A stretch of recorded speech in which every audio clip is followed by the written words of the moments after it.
tablet number 9 of the Lost Book of ENKI.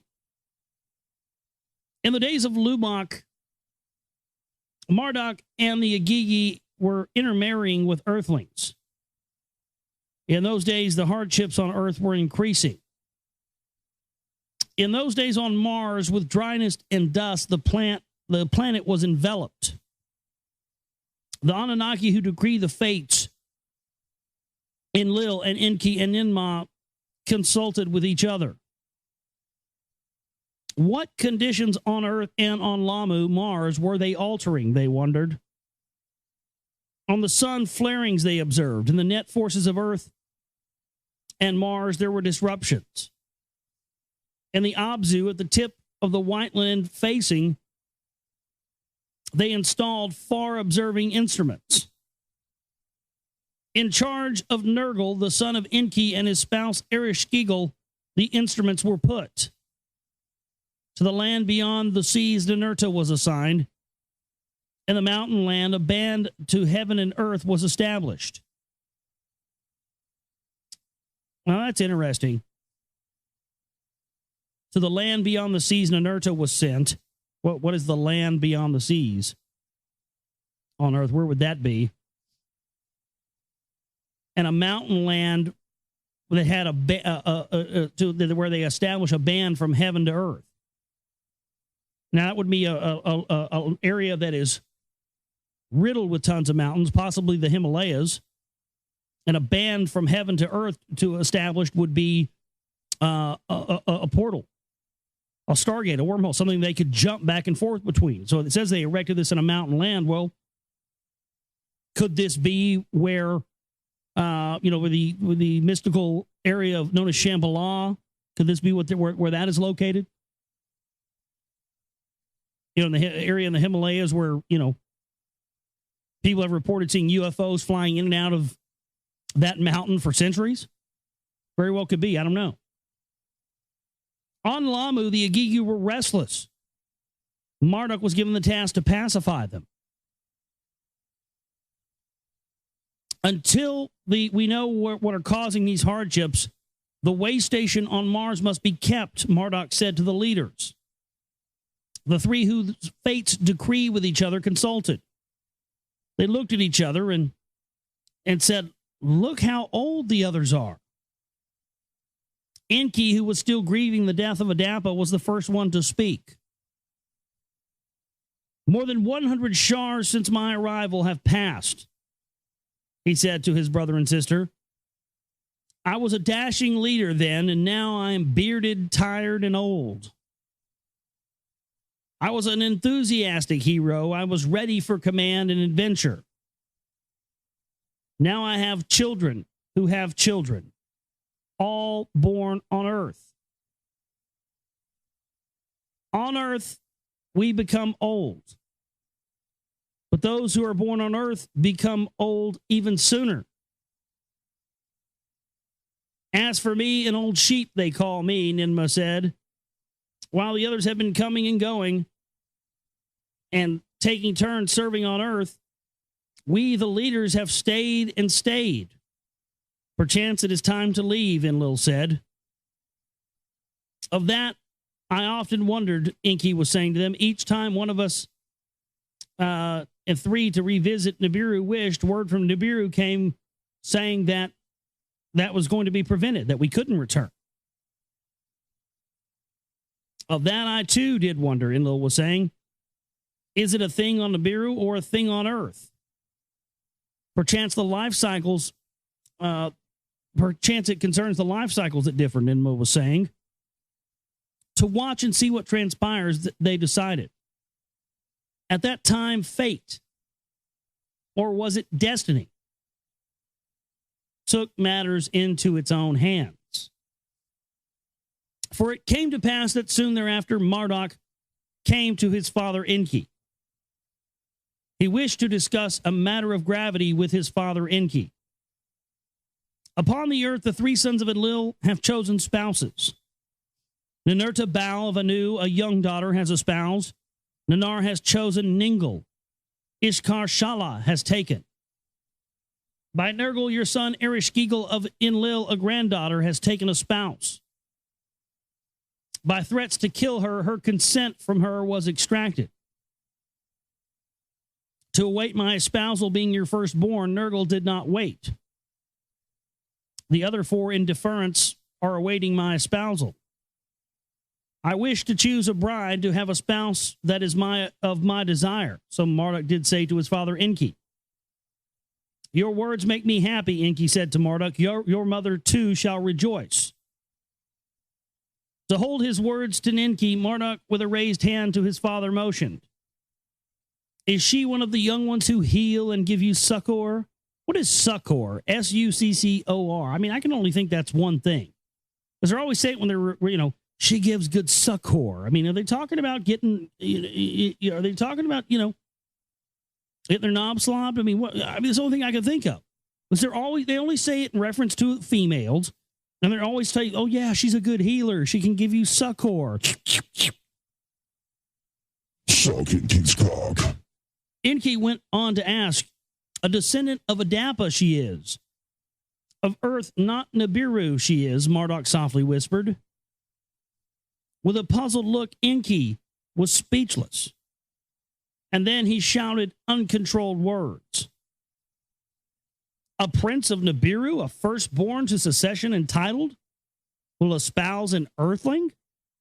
Not an earthling, but your own offspring, he said to Marduk. A daughter of ENKI, who was taken to heaven. Sarpanit is her name. ENKI summoned his spouse Ninki. To her, he related what transpired with Marduk. To Ninki, his mother Marduk, his heart's desire, he repeated and said, when ENKI with me was journeying of heaven and earth, to him I was teaching. What my father had once said, I witnessed with my own eyes. Step by step on this planet, a primitive being, one like us to be, we have created. In our image and in our likeness, civilized earthling is, except for the long life, we are he and he is we. A daughter of ENKI caught my fancy, and I wish to espouse her.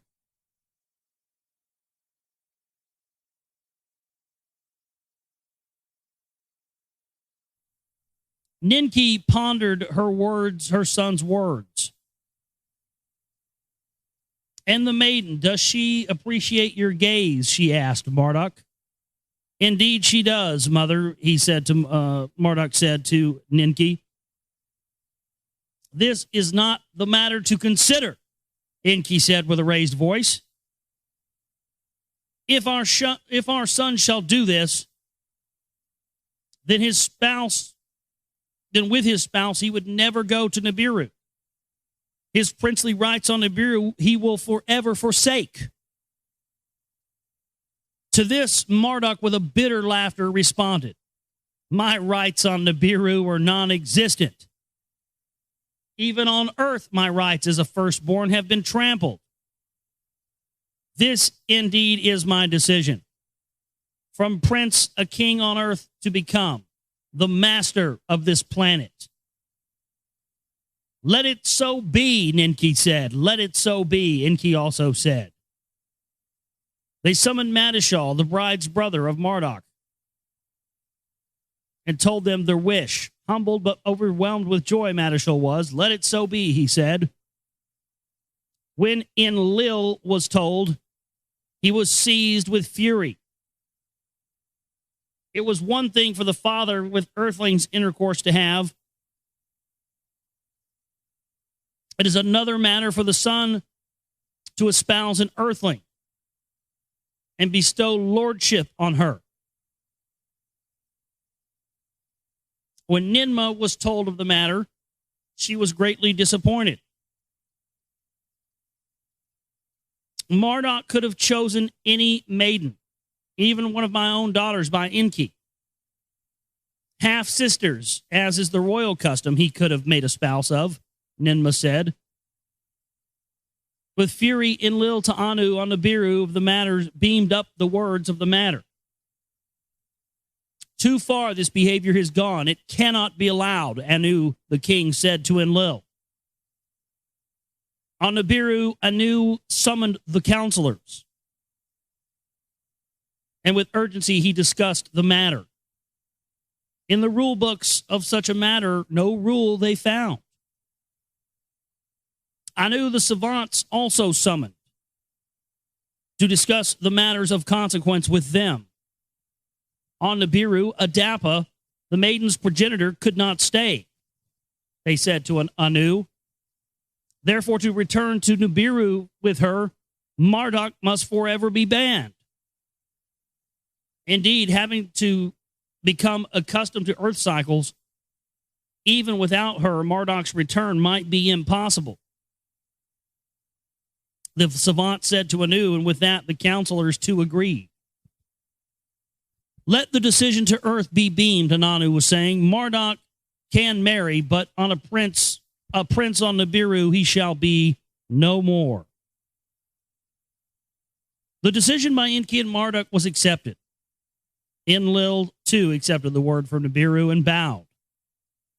Let there be a wedding celebration. In Eridu, let it be, ENKI said to them. In the Eden, Marduk and his bride cannot stay, Enlil, the commander, announced. Let us to Marduk and his bride make a wedding gift. A domain of their own, away from the Eden, in another land, so ENKI did say to Enlil. Of Marduk being sent away, Enlil, with consent to himself, was thinking. To what land, of what domain are you speaking? Enlil said to his brother ENKI. A domain above the Abzu, in the land that the upper sea reaches. One that by waters from the Eden is separated, that by ships can be reached. So Enlil did say to ENKI, let it so be, Enlil said. In Eridu, a wedding celebration for ENKI and Marduk and Serponit was arranged. Her people, by the sound of a copper drum, announced the ceremony. With 7 tambourines, the bride of the sisters presented her spouse. A great multitude of civilized earthlings in Eridu assembled. Like a coronation to them, the wedding was. Young Anunnaki also attended. Igigi from Mars, Lamu, also came in great numbers. To celebrate our leader's wedding of Nibiru and Earth a union, to witness we came. And so did the Igigi arrive in large numbers. Now, this is the account of the Igigi, and you might remember who, if you forget who the Igigi were, they were the workers on Mars. This is the account of how the Igigi abducted the daughters of the Earthlings, and how afflictions followed, and Zecharia was oddly born. And a great number, the Igigi, came to Earth from Mars. Only 1/3 of them stayed on Mars, and 200 came to Earth to be with their leader Marduk, and to celebrate the wedding was their explanation. Unbeknownst to ENKI and Enlil was their secret. To abduct and have conjugation was their plot. They heard, they were like, this, look, I mean, this is bullshit. We're up here on Mars working our balls off on this goddamn red dust planet. And ENKI and Enlil are down there on Earth, creating themselves a whole hybrid race of fuck slaves. And we're up here dry as a bone. We're getting no pussy, no ass at all. We want to go down to Earth and dip our spoon in the pudding. And we're just telling them, oh, yeah, we came for the wedding. Yeah, right. We're coming to eat some ass. Unbeknownst to ENKI and Enlil was their secret. To abduct and have conjugation was their plot. Unbeknownst to the leaders on Earth, a multitude of the Igigi on Mars got together.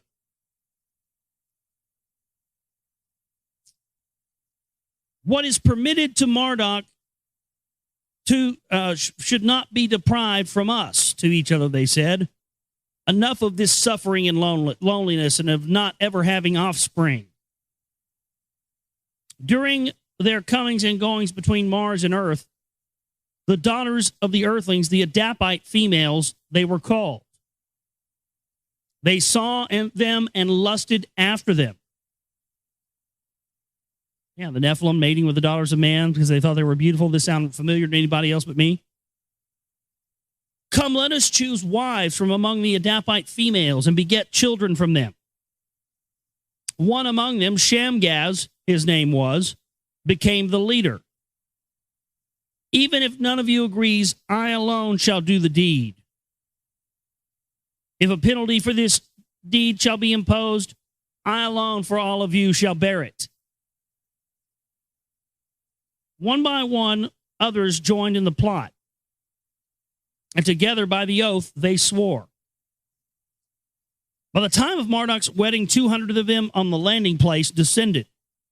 Upon the great platform in the Cedar Mountains they came down.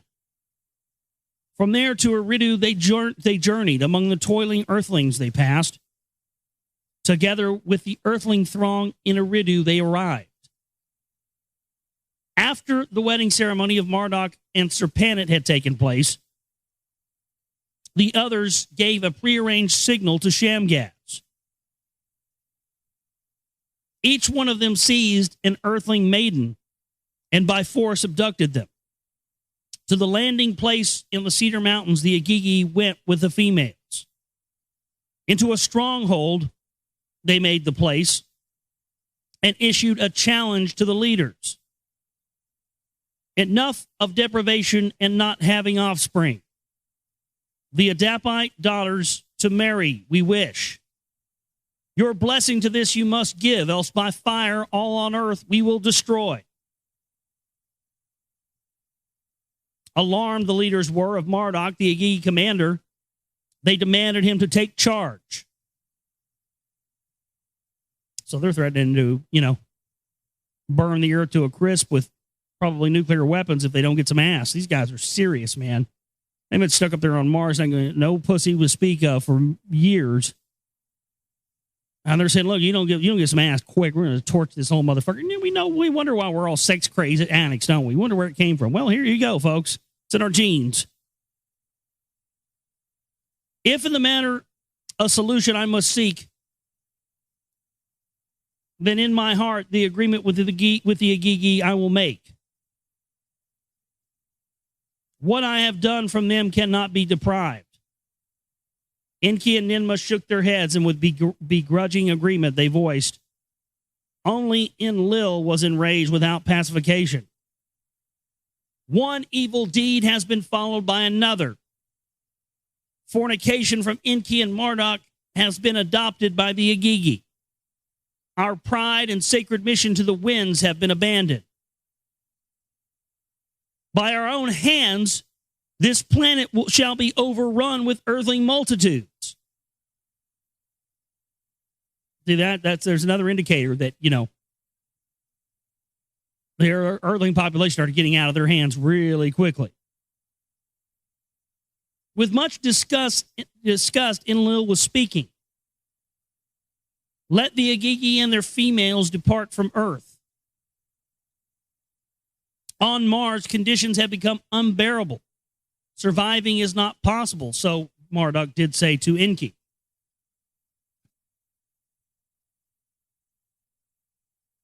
In the Eden they cannot remain, Enlil shouted with anger. With much disgust, he left the gathering. In his heart, things against Marduk and his earthlings, Enlil was plotting. So, see, Enlil said, fuck this shit. We fucked up. We went too far. Now all my people are fighting over this. I say we just end it all. Fuck them all. Kill them all. Let the gods sort them out. Let Anu, kill them all. Let Anu sort them out. Hell yeah. Upon the landing platform in the Cedar Mountains, the Agigi were secluded with their females. Marduk and Serpanit, his spouse, also had children. Asar and Satu were the first two sons' names. To the domain above the Abzu, him and Serpanit granted. Marduk invited the Agigi to dwell in the two cities that his sons had built, and Marduk summoned the Agigi. Some of the Agigi and their offspring to the domain in the dark-hued land came. On the landing platform in the Cedar Mountains, Shamgaz and others did remain. To the forest east lands of high mountains, some of their offspring went. How Marduk of earthlings, his strength increases, Ninurta carefully observed. What are Enki and Marduk scheming? The earth will be inherited by the earthlings, Enlil said to Ninurta. Go, the offspring of Cain, find with them a domain of your own space and prepare. To the other side of earth, Niberta went. The offspring of Cain he found. How tools to make and play music he taught them. How in mining to engage and smelt and refine he showed them. How to build rafts of balsam trees he showed them. To cross a great sea he guided them. In a new land they established a domain, a city with twin towers they were built. A city with twin towers, that's funny. Considering a lot of people have said that that's what the twin towers represented truly, was Enlil and Enki, or Jacqueline and Boaz, either one. Just interesting that, they'd be sent to go build a city with twin towers. My goodness. A domain beyond the sea, it was the mountain land of the new bond of heaven and earth. It was not. In the Eden, Lumok was the workmaster. Enforcing quotas was his duty. His task was to reduce the earthlings' rations. His spouse was Batnash, the daughter of Lumok's father's brother she was. Of a beauty outstanding her was, and Enki was charmed by her beauty. Oh, shit, here we go. Enki's going to stick it where it doesn't belong. One more again. Enki did not send to his word to his son Marduk. Please summon Lumok to your domain. There, teach the earthlings how to build a city. And when Lumok to the domain of Marduk was summoned to the house of Ninmah and Sherbak, the haven city, his spouse Batnash he brought. From the angry earthling masses, protected and safe to be. Thereafter Enki, his sister Ninmah and Sherbak was quick to visit. On the roof of a dwelling when Batnash was bathing, Enki took hold of her by her loins and kissed her. And into her womb he poured his semen. And I told you, he was about to get his dick wet again. I could smell it. I knew it was coming around the corner. Jesus Christ. This guy didn't know when to quit.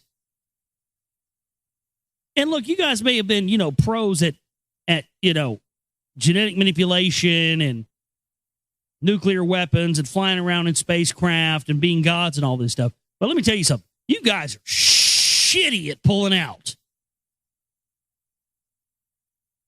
Some god you are. You don't even know how to pull out properly. 2 words, Enki. Pull out. My God, these motherfuckers are out of control. I mean, we wonder why we've got, overpopulation and why we've got, these elite running around that believe they're bloodlines of these Anunnaki. Fucking, no wonder they're running around. These guys have been fucking since the time they got here. Bam, bam, bam, bam. We wonder why the fucking population of these guys are going around. Oh, we need a slave race to mine our gold. Oh, well, there's something to get my dick wet with. Hold on. Oh, yeah, about that gold. Oh, shit, fuck it. This is too good. Fuck it. Nibiru where? Fuck it. I'm staying here to get my dick wet. Fuck all that. This shit is, 5,000-year-old Sumerian porn. You got to love it. I knew he was going to pour I love how they say it, poured the semen into a room. Every time I read that, I get a picture of, this 8-foot reptile standing there with a fucking, like a beer pitcher full of, white liquid, just pouring it between some woman's legs, or just screaming bloody murder. Oh my God. Ridiculous. Batnash was, of course, with child. Her belly was truly swelling. Suck ENKI's cock. To Lumach from Shurabak, word was sent. Return to the Eden, a son you have. To the Eden, to Shurabak, Lumach returned, and to him Batnash showed the sun. White as the snow was his skin. The color of wool was his hair. Like the skies were his eyes in a brilliance. Blonde hair, blue eyes. There you go. Amazed and frightened was Lumach. To his father, Madashal, he hurried. A son unlike an earthling to Batnash was born. By this birth I am greatly puzzled. Madashal came to Batnash, and he saw the newborn baby boy and was amazed by his likeness. Is one of the Agigi the boy's father of Batnash? Madashal demanded the truth. To Lumach, your spouse, whether this boy is his son, please reveal the truth. None of the Agigi is the boy's father. Upon my life, I swear. So Batnash did answer to him. To his son Lumach, Madashal did turn. A calming arm he put on his shoulder. A mystery the boy is, but in his oddness, an omen to you is revealed. Unique he is. For a task unique by destiny, he was chosen. What that task is, I know not. In time appropriate, known it shall become. So Madashal was saying to his son Lumach, what was transpiring on earth? In those days, the sufferings on earth were increasing.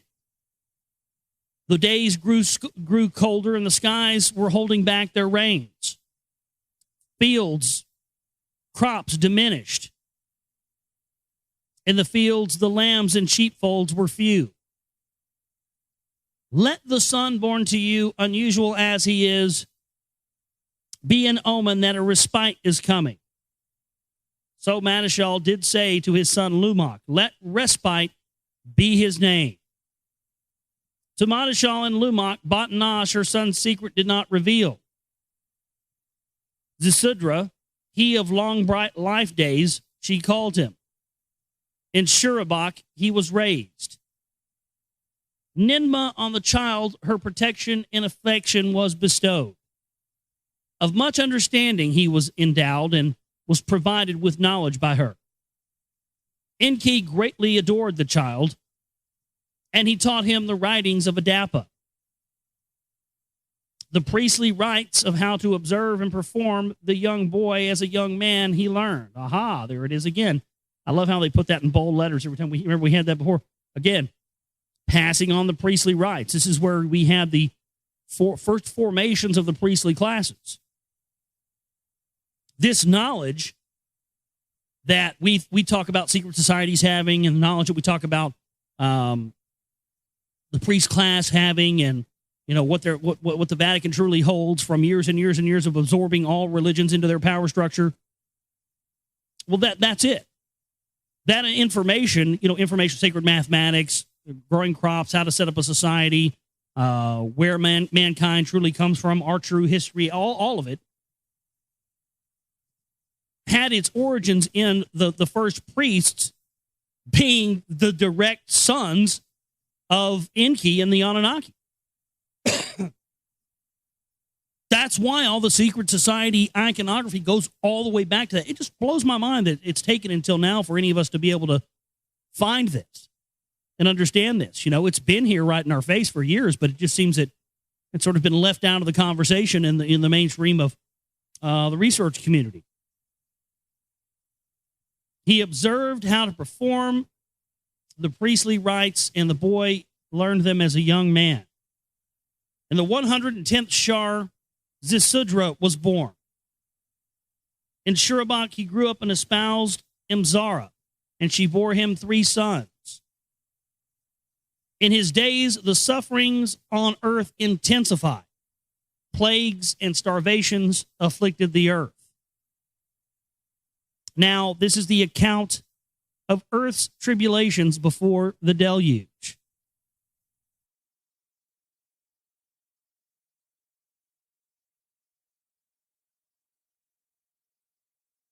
Now this is the account of Earth's tribulations before the deluge, and how the mysterious Galzu decisions of life and death he guided in secret.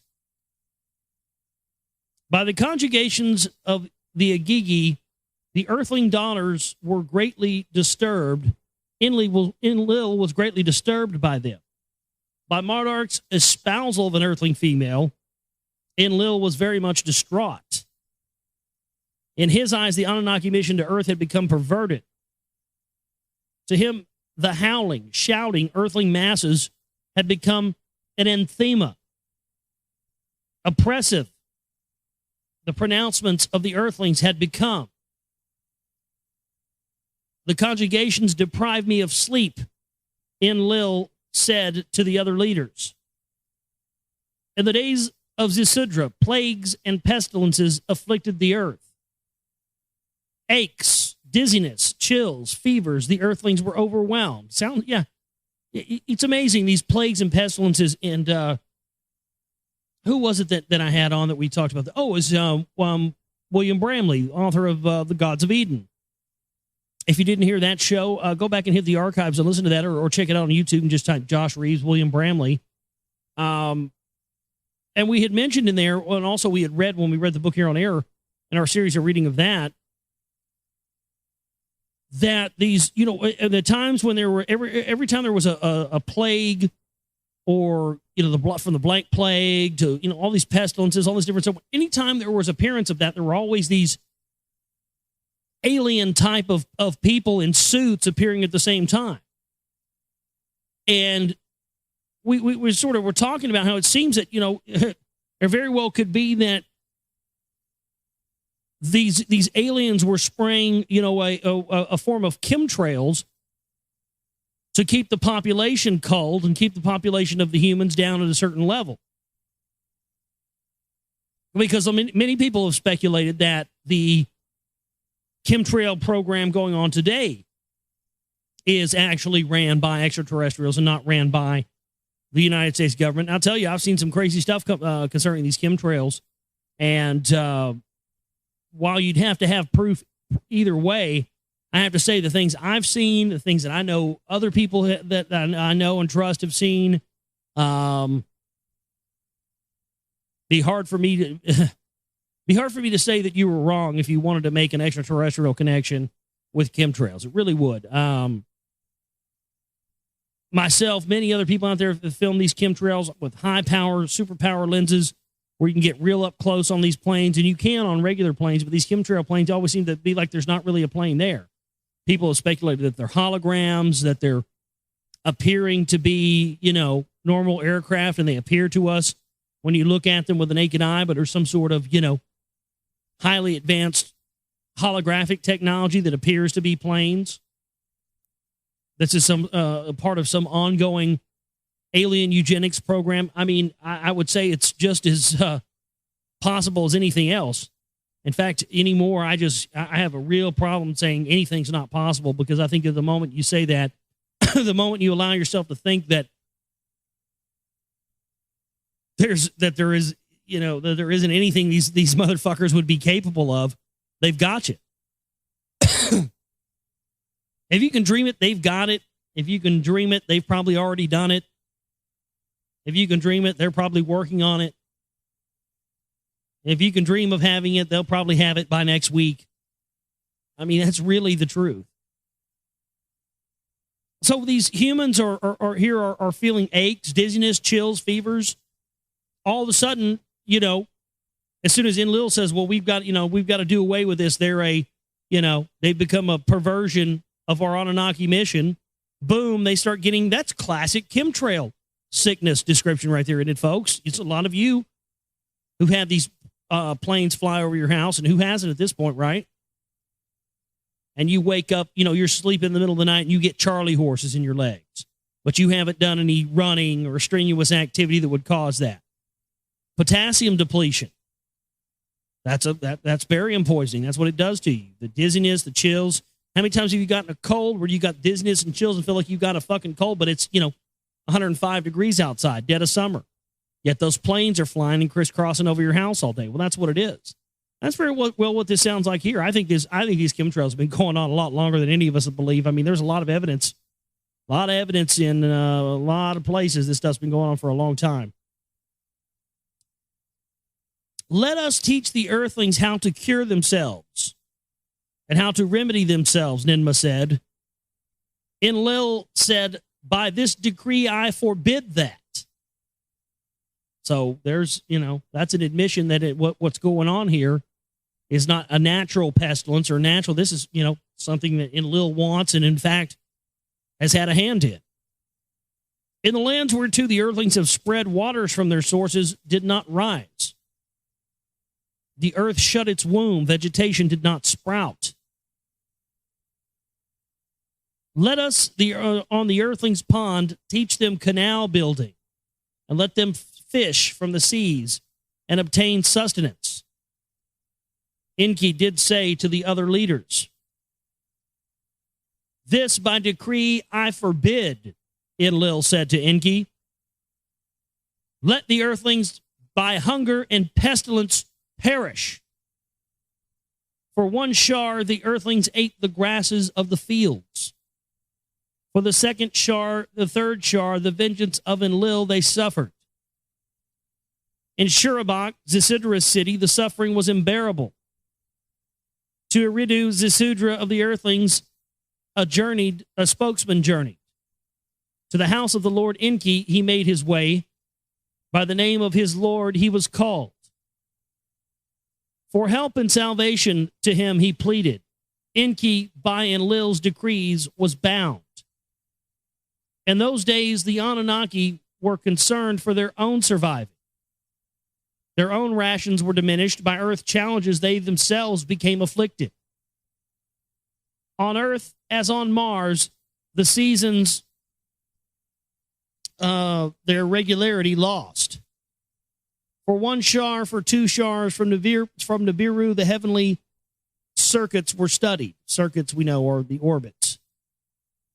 Oddities in the planetary destinies from Nibiru were observed. On the sun's face, black spots were appearing. From its face, flames shot up. That sounds familiar, doesn't it? Sounds like what's going on now. Could this be why so many people think that what's going on with the sun and the solar cycles and, Aurora Borealis is being seen as far south as Texas, all this stuff, electromagnetic. A lot of people believe that that's what this is. It's being caused by, Nibiru. I don't really believe that, but, I don't disbelieve it either. I mean, I just not one of those, I get into all this stuff, but, I'm not really, I'm stuck on the Vulcan thing. I can't get away from it. Vulcan is there. It's in the Sumerian text. It's in the Sumerian descriptions. It has the same sort of, set effects on the earth when it comes by, earthquakes and, cataclysms, all this stuff, but it just doesn't fit into that whole 2012 time scale and fear-mongering, so they don't bring it up and use Nibiru as a red herring. I'm just convinced of that. I've researched it over and over and over again and tried to find a different way to look at it, but that's just what I go back to over and over again. That's just my whole standpoint on the Nibiru thing. So, on the sun's face, black spots were appearing. From its face, flames shot up. Kishar was also misbehaving. Its host lost its footing, and dizzying were their circuits, their orbits. The hammered bracelet was unseen and pulled and pushed by forces. For reasons unfathomed, the sun was upsetting its family. The destinies of the Celestials by unsavory fates were overtaken. On Nibiru, the savants raised alarms. In public squares, the people gathered. The creator of all, to primordial days, the heavens is returning. Angry is the creator of all. Voices from amongst the people shouted. On earth, the tribulations were increasing. Fear and famine were rearing their heads. For 4 shars, the instruments the white land were facing were observed. By Nergal and Ereshkigal, odd rumblings in the white land snows were recorded. The snow ice that the white land covers has taken to sliding. Polar ice caps are starting to melt. Planet's heating up, you see. Black spots start to appear on the sun, and the sun starts to appear. That's what's going on right now, isn't it? Yeah, the Anunnaki are probably going to end up coming back yet. And I bet there's a whole bunch of people, as soon as the alleged Anunnaki do get here, I bet you a big bunch of you stupid motherfuckers out there are going to drop down on your knees and be ready to worship them as fucking gods, aren't you?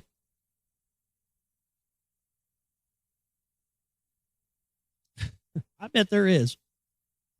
Bunch of people are going to. I bet a bunch of people are going to drop to their knees and worship them as gods. Oh yeah, you know it. I think that's what all this genetic manipulation, all this genetic engineering, and all these wanting of these ancient Sumerian tablets and seals and these gin bottles and all this stuff, the genie bottles. And people have talked about for the longest time, that that's been part of the plan, that's why they wanted the antiquities, was to create, or they have created, these super soldiers, allegedly. There have been people who reported seeing them over in Iraq and Afghanistan. Have you ever seen the X-Files? The X-Files thing they have with the super soldiers? Allegedly, that's really absolutely true. That Saddam Hussein had it first, and we got our hands on it. It's essentially weaponized Nephilim blood that you can create super soldiers with. So it makes you wonder if that's what's going on here. The snow ice that the white land covers has taken to sliding. So they did report from Abzu's tip. In the land beyond the seas, Ninurta was establishing instruments of the foretelling in his haven. Quakes and jitters at the earth's bottom he noticed on his instruments. An odd matter is afoot. So did Enlil to Anu on Nibiru's words of alarm send. For the 6th shar, the phenomenon has gained strength. On Nibiru, the savants raised an alarm. They gave forewarnings of calamities to the king. The next time Nibiru and the sun shall be nearing to earth, Nibiru's net force shall be exposed. Mars in its circuits on the sun's other side shall take a station. From the net force of Nibiru, earth in the heavens protection shall not have. Kishar and its host agitated shall be. Lamu, Mars, will also shake and wobble. So there's, there it is. As soon as it starts, the sun starts heating up, the polar ice caps start to melt, and kind of things that are going on right now, and we're getting solar storms and there's droughts. That's allegedly when, at the same time, Nibiru is getting close to the earth and causing these great effects on earth. Maybe there is something to it, hell, I don't know. In earth's great below, the snow ice of the white land is losing its footing. The next time Nibiru is the closest to the earth, it shall approach this close to earth, the snow ice of the white lands shall come a sliding off. So they're like warning us there, aren't they? You'll know Nibiru is near when, Antarctica and the fucking, North Pole or whatever is just gone. A watery calamity it shall cause. By a huge wave, a deluge, the earth will be overwhelmed. On Nibiru, great was the consternation, uncertain about Nibiru's own fate. Kings, savants, and counselors were also greatly worried about Earth and Mars. The king and the counselors made a decision for evacuating Earth and Mars to prepare. In the Abzu, the gold mine shut down. Therefrom, the Anunnaki came to the Eden. In Bad Tibiara, the smelting and refining ceased, and all the gold was lofted to Nibiru. empty and ready for evacuating, a fleet of fast celestial chariots returned to Earth. On Nibiru, the heavenly signs were watched. On Earth, tremors were recorded. It was at that time that from one of the celestial chariots, a white-haired Anunnaki stepped off. Galzu, great knower, was his name. With steps majestic, he made his way to Enlil. To him, a sealed message from Anu he presented. I am Galzu, emissary, plenipotentiary of king and council to Enlil, he said.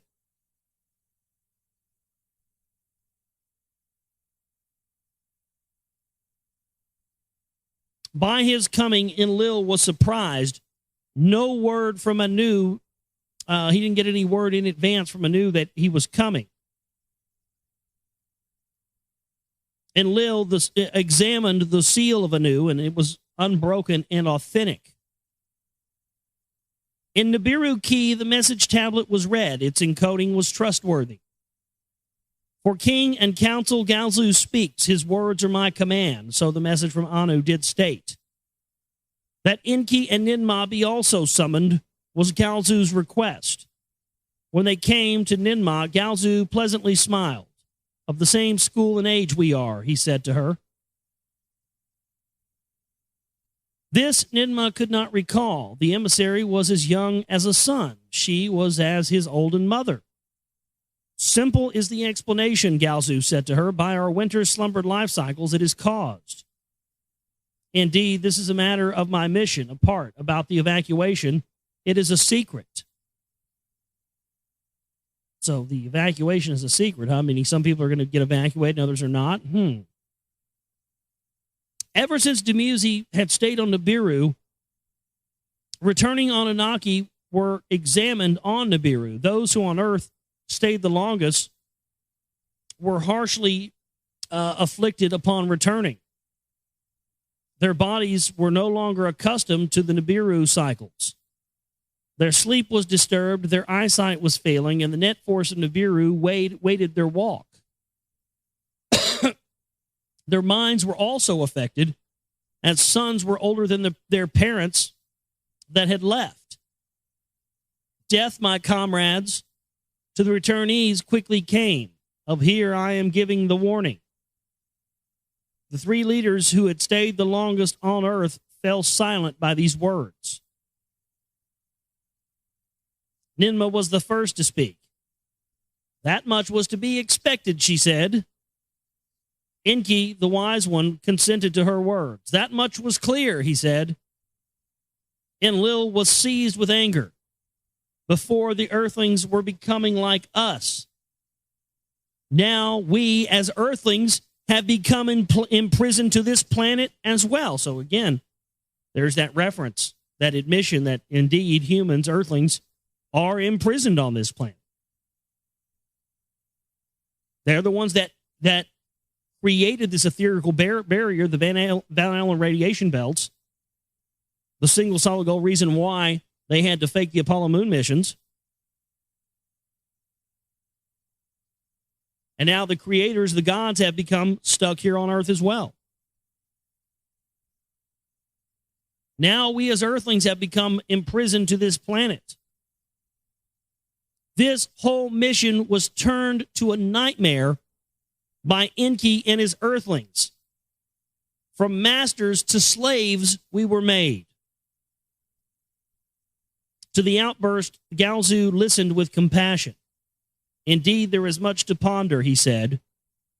On Nibiru, much thinking and soul-searching, and deep questions were being raised. Should Nibiru have been left to its fate, whatever by the creator of all intended, to be let to happen? Meaning, should we have just let it happen? Or was the coming to earth by the creator of all conceived, and we are only unwitting emissaries? The eternal question.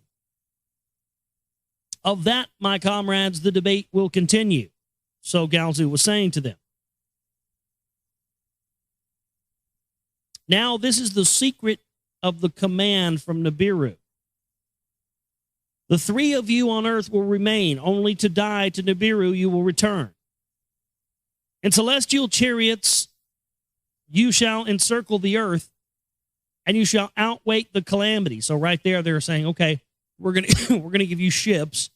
You're going to orbit the earth while we wipe out the lousy humans with the deluge, and then you guys can come back here and live out your days until it's time for you to go back to Nibiru and die. To each of the other Anunnaki, a choice to leave the calamity or outwait the calamity must be given. The Agigi who earthlings espoused must between departure and spouses choose. Meaning, you want to stay on earth with your spouse and possibly die, or do you want to leave without your spouse and survive yourself? No earthling, Marduk Serpenit included, is allowed to journey to Nibiru. For all those who stay and see what happens, in celestial chariots, they must seek safety. As for all the others to depart for Nibiru forthwith, they must be ready. So did Galzu, Nibiru's commands, reveal in secret to the leaders.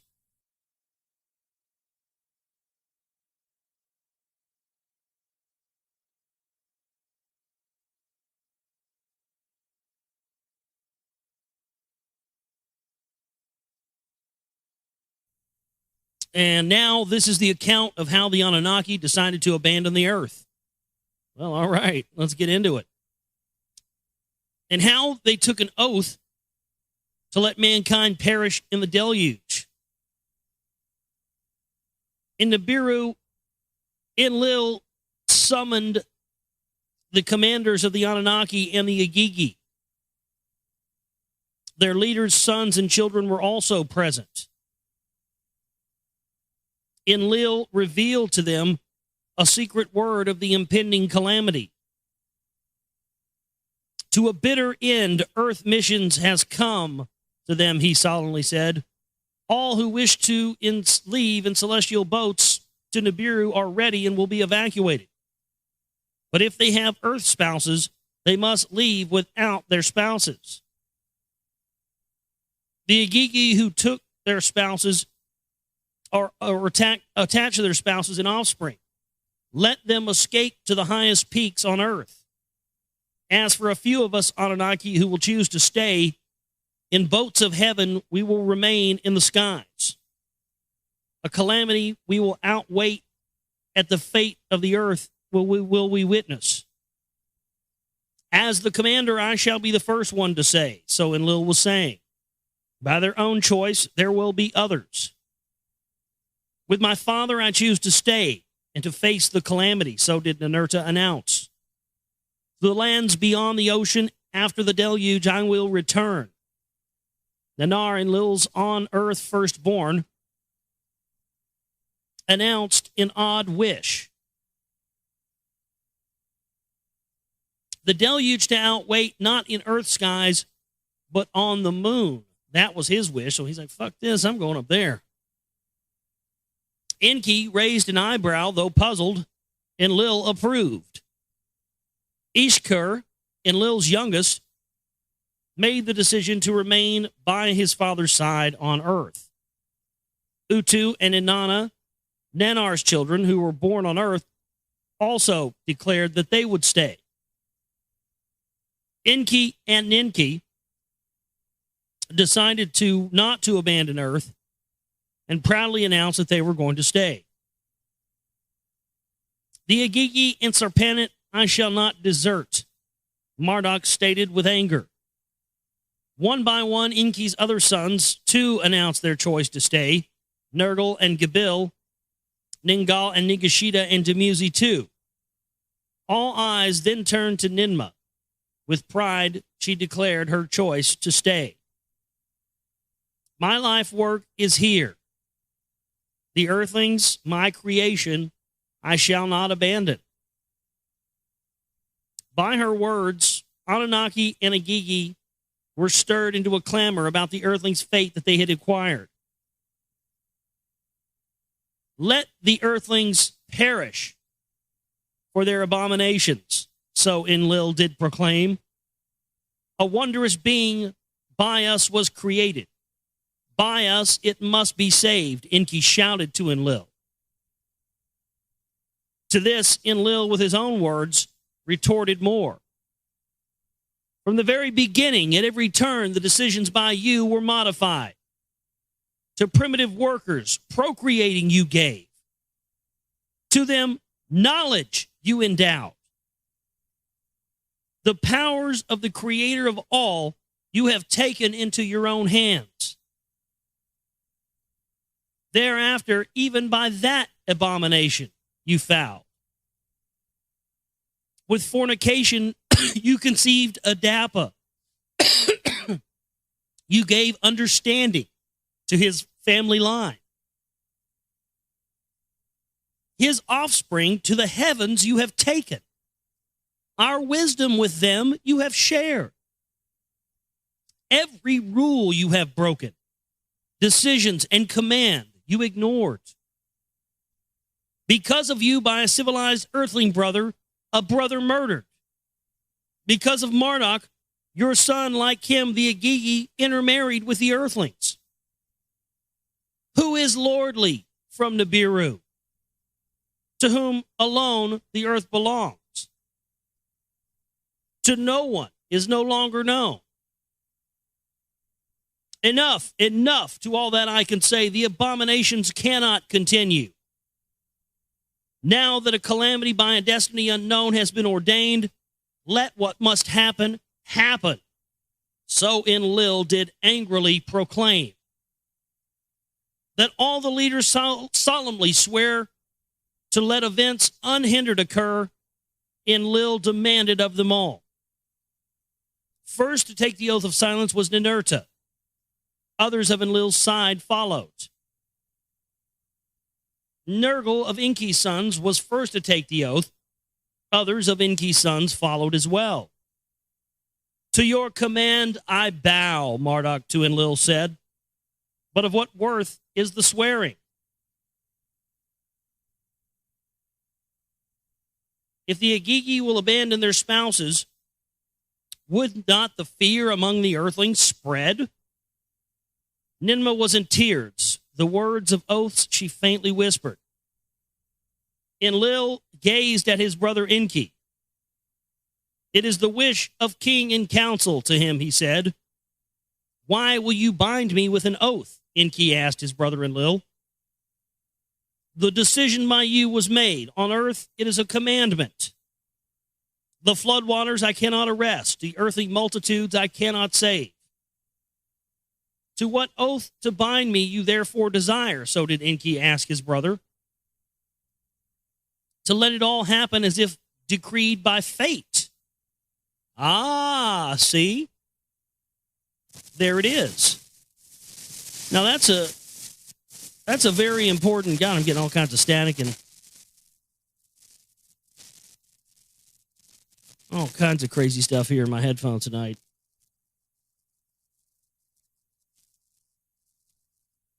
To let it all happen as if decreed by fate.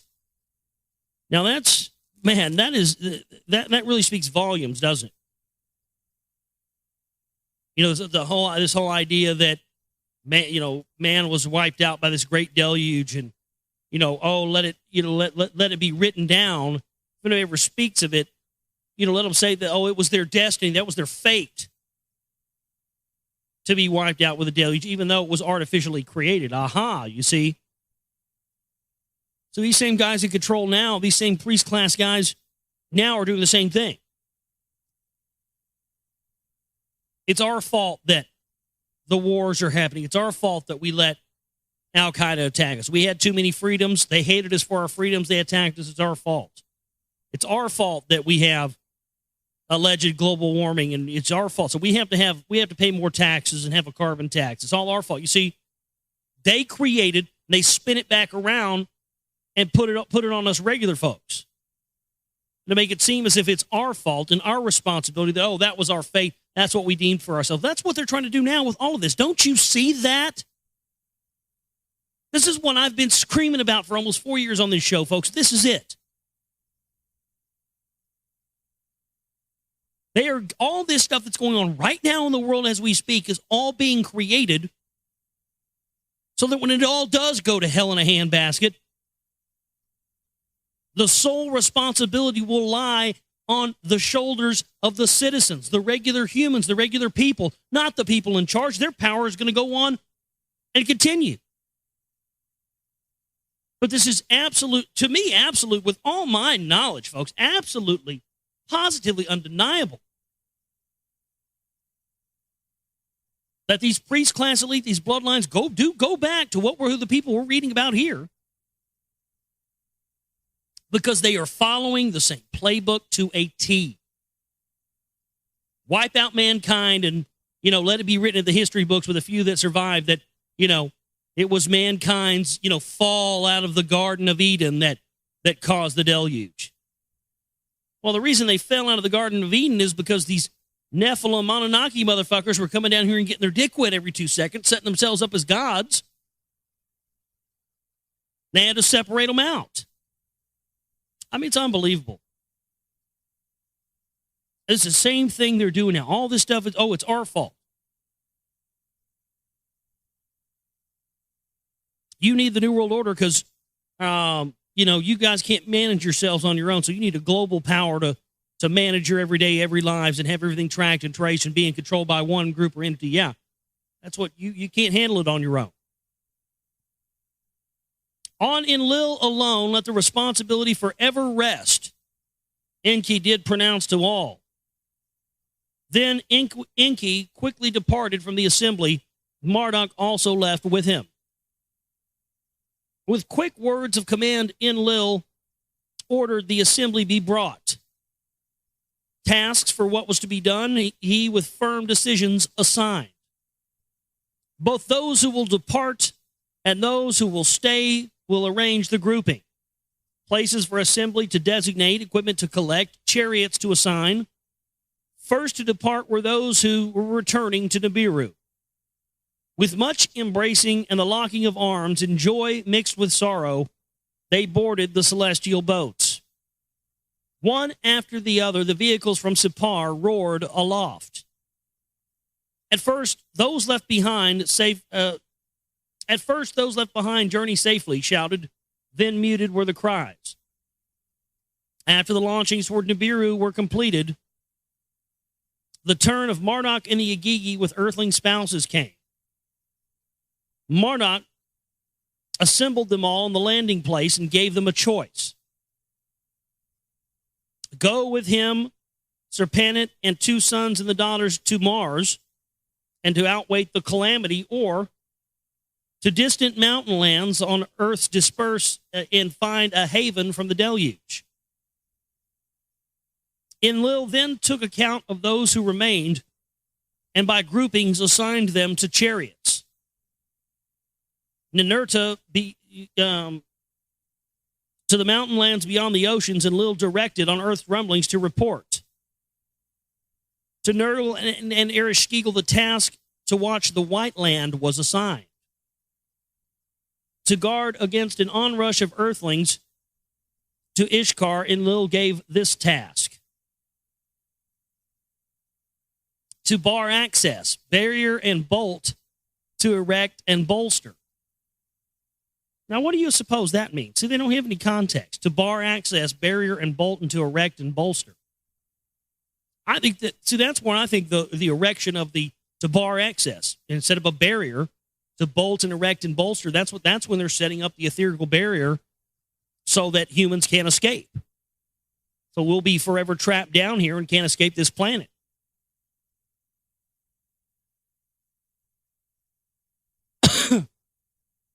Of all the preparations, Sipar,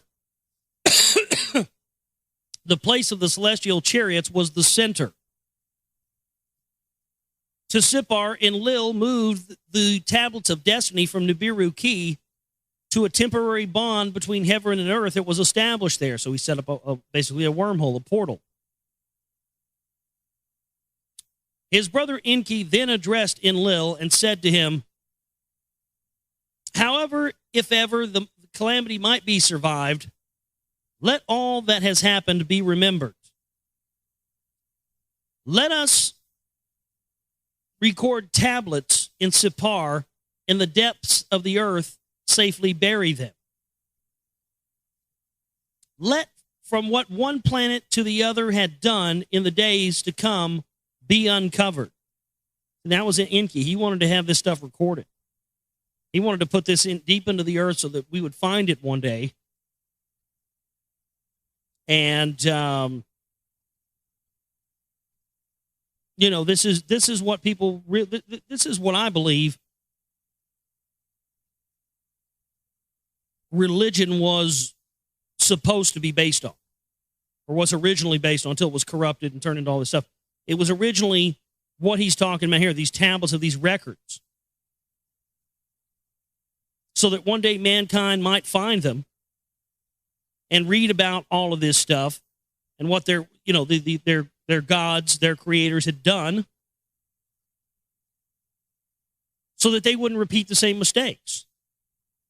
And the moment that this information was considered taboo and not for us humans to see, we became enslaved. And that's where we remain today because of our ignorance and our engineered ignorance of this information. Now listen to this. ENKI approved with his brother's words.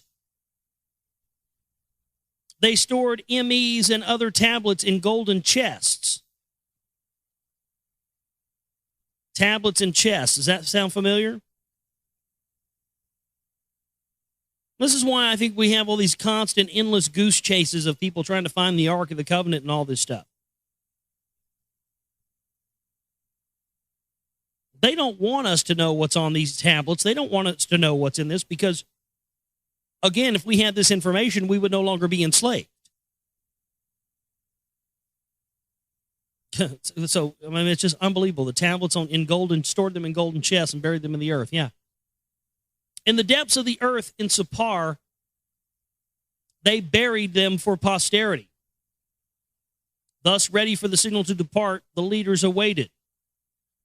The approach of Nibiru, they watched with apprehension as it made its great orbit. It was at that time of anxious waiting that ENKI, his sister Ninmah, addressed. To her, thus ENKI was saying, in his preoccupation with the earthlings, of all other living creatures, Enlil had lost attention.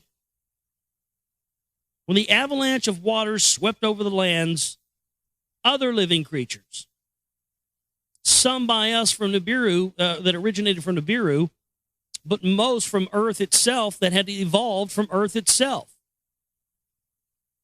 In one sudden swoop to an extinction shall all be doomed. So he's saying, you know, yeah, look, it's fine that you want to wipe out my creation, even though I don't agree with it. I don't think it's right.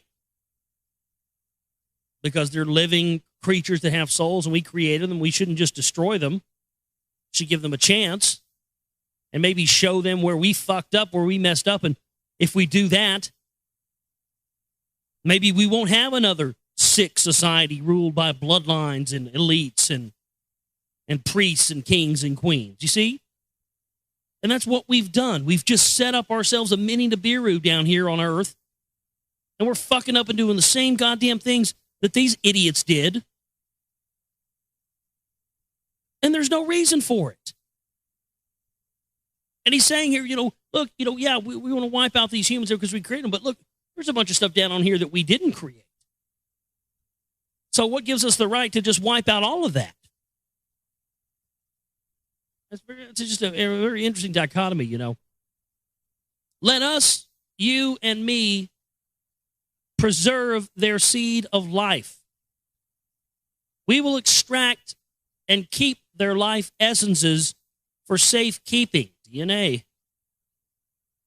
Ninmah, she who gave life, gave ENKI her words of favor. I shall do it in Shurabak. You do so with the Abzu's living creatures. So to ENKI she said. While the others sat idly watching, ENKI and Ninmah took a challenging task. Ninmah in Shurabak was helped by some of her female assistants. ENKI by Nigazita was assisted in the Abzu at the Olden House of Life. Male and female essences and life eggs they collected. One of each kind, 2 by 2 by 2, they in Shurabak and the Abzu preserved.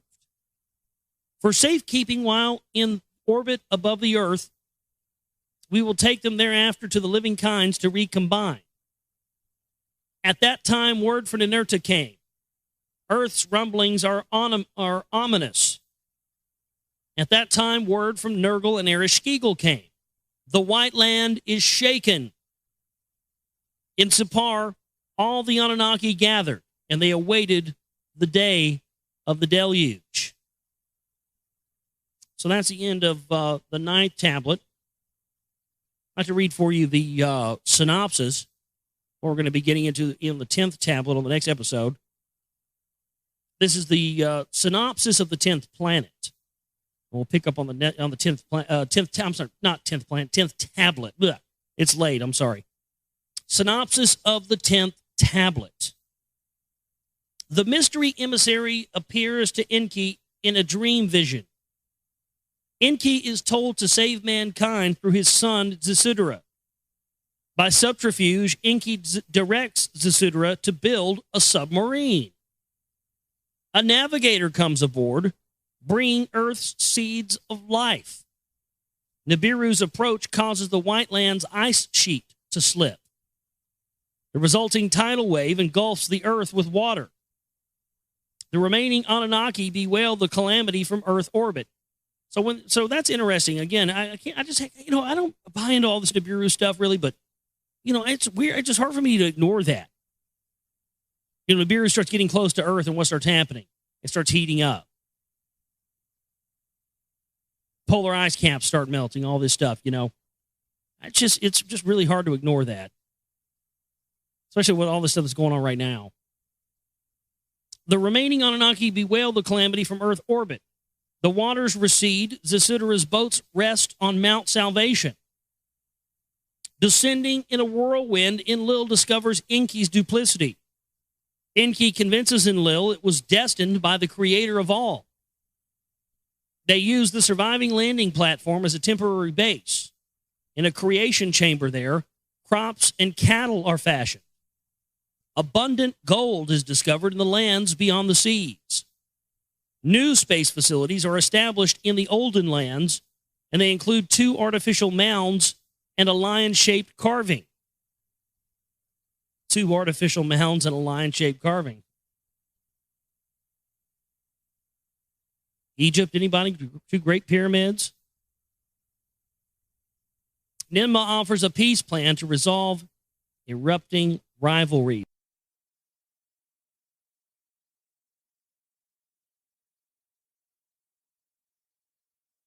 The 10th tablet, page 218, the Lost Book of ENKI. That's where we're picking up tonight. And we're going to jump right into this because it's about to get good. So here we go.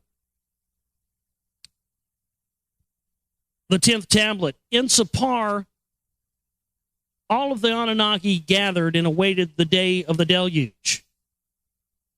It was at that time that the tension of awaiting was mounting. The Lord ENKI, asleep in his quarters, had a dream vision. In the dream vision, there appeared the image of a man, bright and shining like the heavens. And as the man ENKI approached, ENKI saw that the white-haired Galzu he was. In his right hand, he was holding an engraver's stylus. And in his left hand, a tablet of lapis lazuli, shining and smooth, he held.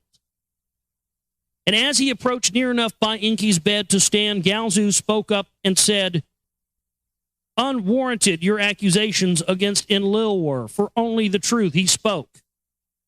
And the decision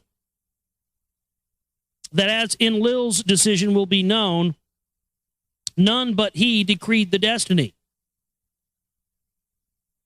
Now take fate into your hands, ENKI, for the earthlings will inherit the earth. summon your son Zecharia. Without breaking the oath to him, reveal the coming calamity. Tell him to build a boat that can withstand the watery avalanche, a submersible one, the likes of which on this tablet I am showing you. Let him save him, it, and himself as if they were his kinfolk. And the seed of all that is useful, be it plant or animal, also take. That is the will of the Creator of all. And Galzu, in the dream vision with a stylus, drew an image on the tablet and placed the engraved tablet by the side of ENKI's bed. And after that image faded, the dream vision ended, and ENKI, with a shudder, awoke. In his bed, ENKI lied for a while and remained there. With wonder, he pondered the dream vision he had just had. What was the meaning? What omen did it hold? Then, as he stepped off his bed, behold, there was the tablet. What in a mere dream vision he had seen was now materially by his bedside. With trembling hands, the Lord ENKI picked the tablet up. A design of a curious shaped boat upon the tablet he saw. By the tablet's edge, measuring markings there were, indicating the boat's measurements. Astir with awe and hope, the Lord ENKI quickly sent for his emissaries at sunrise. Find the one called Galzu. To him I must speak, so he said to them. By sundown, all come back. All it came back. To ENKI, they were reporting none were able to find Galzu. Galzu, they said, returned to Nibiru long ago. Greatly baffled ENKI was, the mystery in its omen he strove to understand. Unravel the mystery he could not, yet the message was clear to him. That night to the reed, but where Zecharia was sleeping, ENKI stealthily went. Not breaking the oath, the Lord ENKI spoke through the hut's wall to Zecharia. Wake up, wake up. To the reed wall, ENKI was saying. From behind the reed screen, he was speaking. When Zecharia, by the words, was awakened, he said to Zecharia, reed hut, to my words, pay attention, to my instructions, pay heed. On all the habitations over the cities, a calamitous storm will sweep. The destruction of mankind and its offspring it will be. This is the final ruling, the word of the assembly by Enlil convened. This is the decision by Anu and Enlil and Ninmah spoken. Now heed my words, observe the message that to you I am speaking. Abandon your house, build a boat, spurn possessions, save the life. The boat that you must build, its design and measurements are shown on a tablet. I shall leave this tablet by the reed hut's wall. Make sure the boat shall be roofed throughout. The sun from the inside must not be seen. The tackle must be very strong, the pitch strong and tight to ward off the water. Let the boat be one that can turn and tumble and survive the watery avalanche. In 7 days, build the boat and gather into it your family and kinfolk. In the boat, food and water for drinking heap up.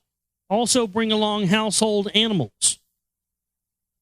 Then on the appointed day, a signal to you shall be given. A boat guide who knows the waters by me appointed will come to you on that day. On that day, you must enter the boat and you must close its hatch tightly. An overwhelming deluge coming from the south, lands and life, it shall devastate. Your boat from its moorings it shall lift. The boat it shall turn and tumble. Fear not. To a safe haven the boat guide will navigate you. By you shall by you shall the seed of civilized mankind survive. When ENKI's voice fell silent, agog was Zecharia.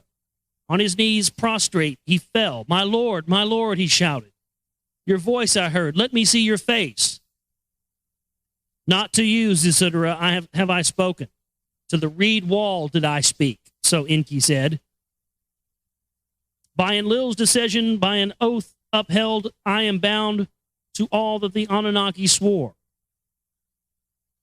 In my face you shall see, surely like all earthlings you will die. Now, Reed Hut, pay heed to my words. The purpose of the boat is a secret that must remain with you from the Anunnaki.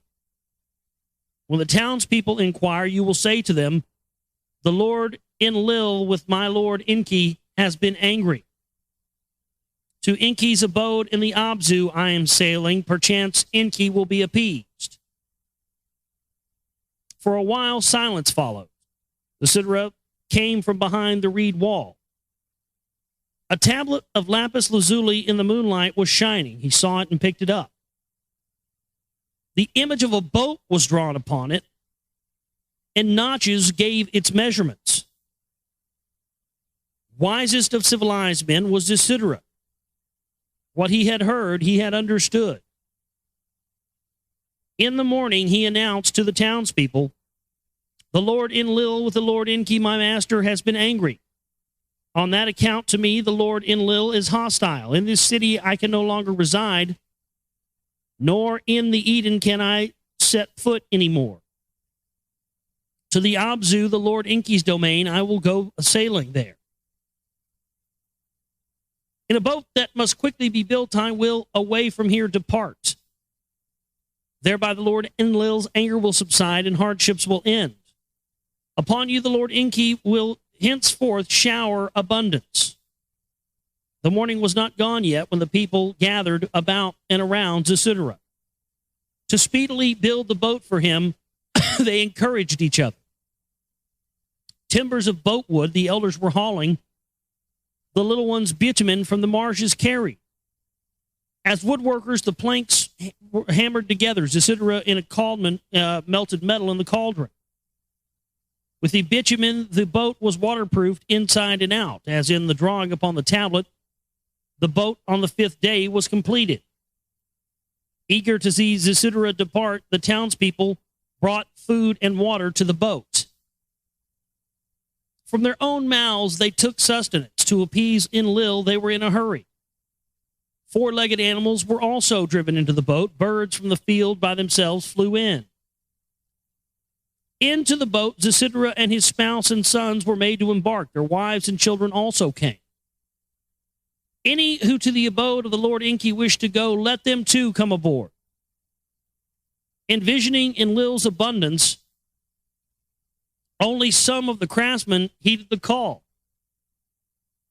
On the 6th day, Ningal, Lord of the great waters, came to the boat. A son of ENKI he was. To be the boat's navigator, he was selected. A box of cedar woods was held in his hands. He kept it by his side in the boat. The life essences and life eggs of living creatures it contains, by the Lord ENKI and Ninma they were collected. From the wrath of Enlil to be hidden, to resurrect life of the earth be willing. So did Ningal explain to Zecharia, and thus were all beasts by their twos in the boat hidden. There you go. Now Ningal and Zecharia in the boat awaited the arrival on the 7th day. In the 120th shar, the deluge was awaited. In the 10th shar, in the life age of Zecharia, was the deluge forthcoming. In the station of the constellation of the Lion, The avalanche was looming.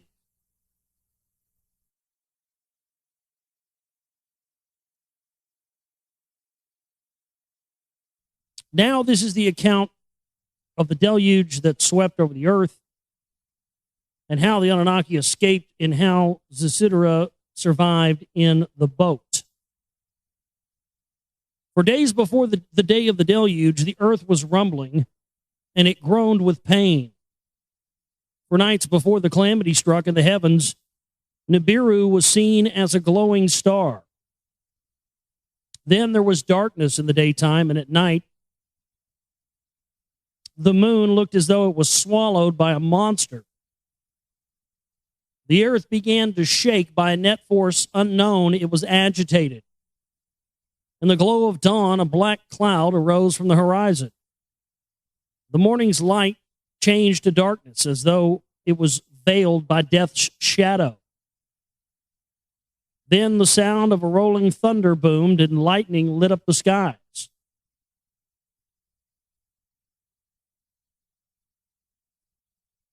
Sounds like a Led Zeppelin song. Mountains and the canyons start to tremble and shake. Children of the sun began to wake. I don't know why it just instantly sort of like, wow, that sounds very familiar. The sound of rolling thunder boomed and lightnings lit up the sky. Depart, depart. Utu gave the signal to the Anunnaki. Crouched in the boats of heaven, the Anunnaki were lofted heavenward. In Shurabak, 18 leagues away, the bright eruptions were seen by Ninagal. Button up the hatch, Ningal to Zecharia shouted. Together, the trap door that concealed the hatch, they pulled down. Watertight and completely enclosed was the boat. Inside, not a ray of light penetrated. On that day, on that unforgettable day, the deluge began with a roar. In the white land at Earth's bottom, the Earth's foundations were shaking.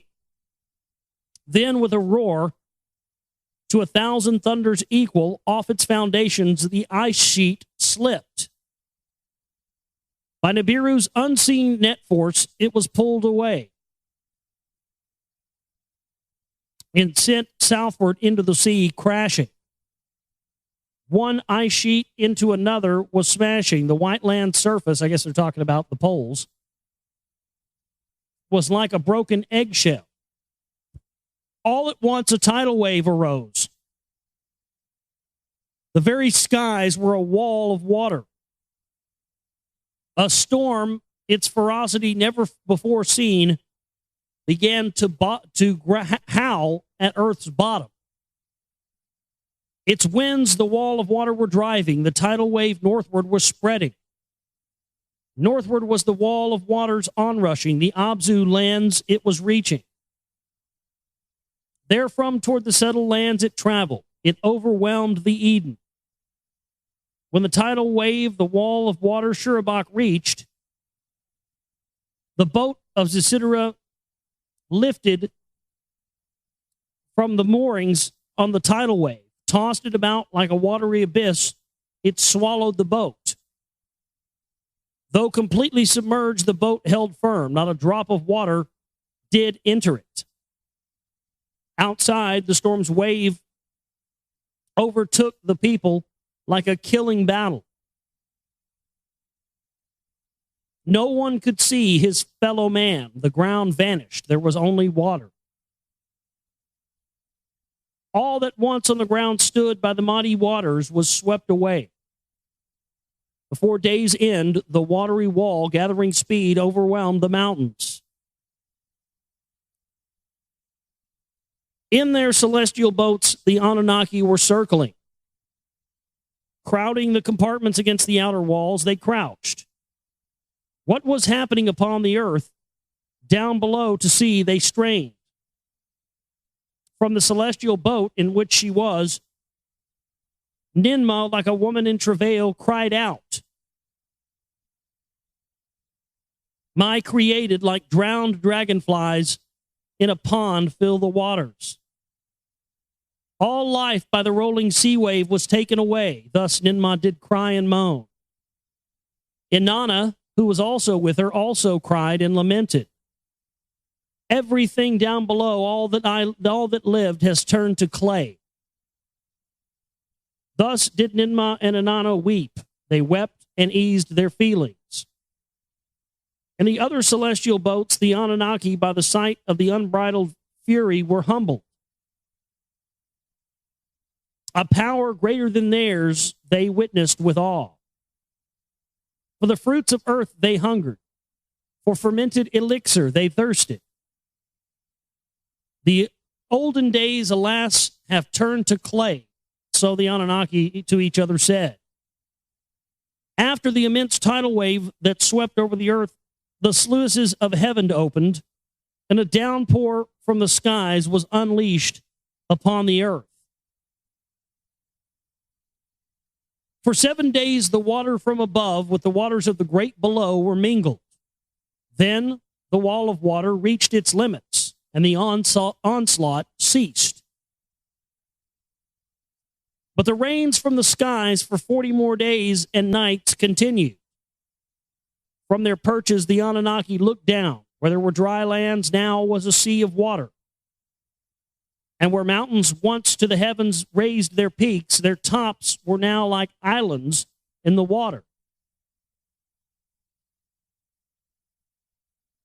And all that was on dry lands that was living in the avalanche perished in the waters. Then, as in the beginning, the waters to their basins were gathered. Waving back and forth day by day, the water level came lower. Then, 40 days after the deluge over the earth swept, the rains also stopped. After the 40 days, Zecharyah's boat hatch opened, and he surveyed his whereabouts. A bright day it was, a gentle breeze was blowing. All alone, with no other sign of life, the boat upon a vast sea was lolling. Mankind and all living things off the earth's face are wiped out. No one except us few survived, but there is no dry land to set a foot upon. So Zecharia did say to his kinfolk as he sat down and lamented. At that time, Ninagel was appointed by ENKI and directed the boat toward the twin peaks of Arata. A sail he shaped for her toward the Mount of Salvation. He guided the boat. Impatient Zecharia was, birds that were on board he released. He sent them to check for dry land and to verify for surviving vegetation. He sent forth a swallow. He sent forth a raven. Both to the boat returned. He sent forth a dove with a twig from a tree, and it returned to the boat with a twig from a tree. Now Zecharia knew that the dry land had emerged from under the waters. A few more days and the boat was arrested by rocks. The deluge is over. At the Mount of Salvation we are. So Ninagel did say to Zecharia. Opening the watertight hatch, Zecharia emerged from the boat. The sky was clear, the sun was shining, and a gentle wind was blowing. Hurriedly, he called upon his spouse and children. The Lord ENKI, let us praise. To him give thanks. With his son's stones he gathered, and with them he built an altar. And then on that altar he lit a fire with aromatic incense. A lamb, one without blemish, was selected for a sacrifice. Here we go. Here's the beginning of it all right here. And upon the altar to ENKI, he offered the lamb as a sacrifice. At that time, Enlil, from his celestial boat, conveyed these words to ENKI. Let us in whirlwinds from the celestial boats upon the peak of Arata descend. The situation to review and determine what needs to be done. While the others in their celestial boats continued to circuit around the earth, meaning they were continued to orbit around the earth in a spacecraft. Enlil and Enki in whirlwinds upon the peak descended on Arata. Smiling, the two brothers met. With joy, their arms they locked. Then Enlil, by the whiffs of fire and roasting meat, was puzzled. What is that? To his brother he shouted. Has anyone survived the deluge? Let us go and see, meekly to him Enki responded. In their whirlwinds, they flew over the other peak of Arata. They saw the boat of Zecharia, and by the altar that he had built, they landed. When Enlil saw the survivals, Nanagal among them, his fury had no bounds. Every earthling had to perish, he shouted with fury, and he lunged at Enki with anger. To kill his brother with his bare hands, he was ready. He is no mere mortal, my son he is, Enki. To Zecharia pointed, crying out. For a moment, Enlil was hesitating. You broke your oath. At Enki he shouted. To a reed wall I spoke, not to Zecharia, Enki said. And then he related his dream vision to Enlil. By then, Ningal has been alerted, and Ninurta and Ninmah also touched down in their whirlwinds. When they heard the account of the events, Ninurta and Ninmah were not angered by the account. The survival of mankind must be the will of the creator of all. So Ninurta did say to his father. Ninmah, her necklace of crystals, a gift from Anu, touched and swore. On my oath, the annihilation of mankind shall never be repeated. Now, that's sort of an interesting phrase, isn't it, in terms of this 2012 fear-mongering and the return of the Anunnaki and the Biru and all this stuff, ramping this, because that's the common held belief, that the Anunnaki are going to come down and enslave us and kill us all, and they're going to return, and, we're going to have to fight against them and stuff. But, it distinctly says that they have sworn that they will never repeat the annihilation of mankind. But yet, that's what we hear. It's constantly this, this idea, this threat of hostile aliens, you see. Relenting, Enlil, by the hands of Zecharia and Imzara, took his spouse and blessed them thus. Be fruitful and multiply, and replenish the earth. Aha. There's that Genesis reference. Yeah, twice in one show. Isn't that interesting? That's synchronistic, isn't it? See, I didn't know that was going to be in here. That's exactly the phrase that the Christian dominionists bastardize and use to justify the idea of dominionism. Be fruitful and multiply and have dominion over everything on the sea and on the land and everything else. And that's their whole basis of that. That's interesting that would be their bastardization of that would predate biblical things and go all the way back to these Sumerian texts. But that's it right there. Be fruitful and multiply and replenish the earth and have dominion over everything over the sea and land. It's a bastardization of that. But right there, where we find that the origins of that statement, taken from the book of Genesis, come from, be fruitful and multiply and replenish the earth, comes from them saying that, it was the divine will of the Creator that mankind must survive, not the divine will of the Creator that, Christian Reconstructionists have to control the world, otherwise Jesus is not going to come back. I mean, give me a fucking break. And that's the whole, that sums up the whole reason why I've read any of this stuff, is stuff like that, really seeing this stuff for what it really is and what it really means. Thus were the olden times ended. Now, this is the account of how survival on earth was restored. and how a new source of gold and other earthlings beyond the oceans were found. It was after the encounter at Arata that the waters of the deluge continued to recede, and the face of the earth was gradually showing from under the waters. The mountain lands were mostly unscathed, but the valleys under the mud and silt were buried.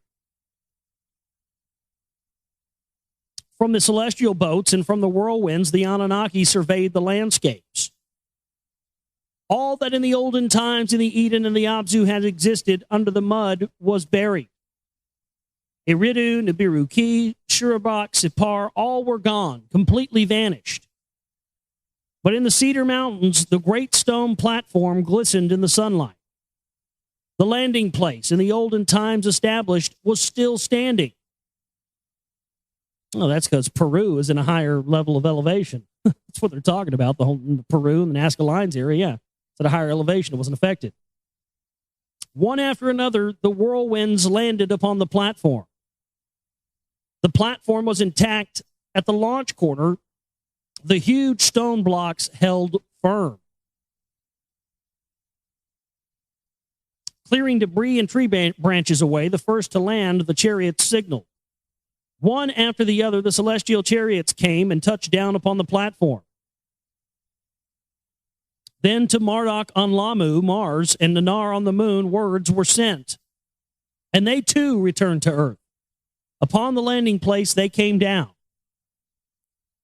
Now the Anunnaki and the Agigi, who were thus gathered by Enlil to assembly, were called.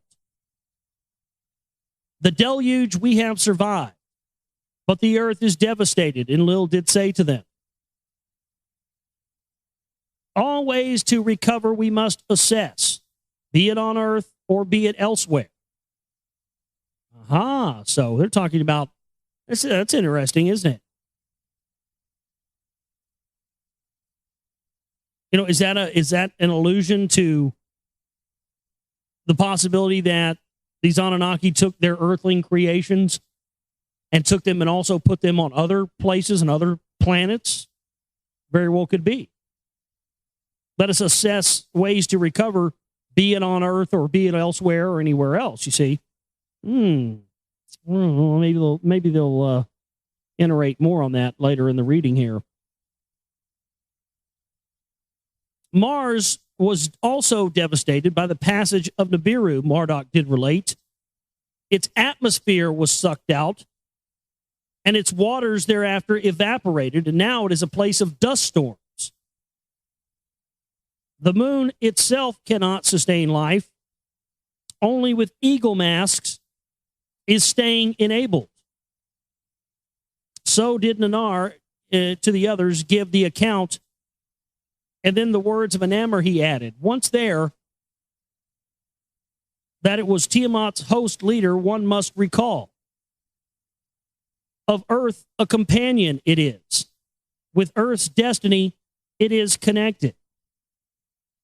Lovingly, Enlil put his arm on his son's shoulders. With survival, we are now concerned. So did Enlil mildly retort to Nanar, now sustenance is our first concern. Let us examine the sealed creation chamber. Perchance Nibiru's seeds we shall still find. Enlil said to ENKI of the grains that once created of him by him reminded him.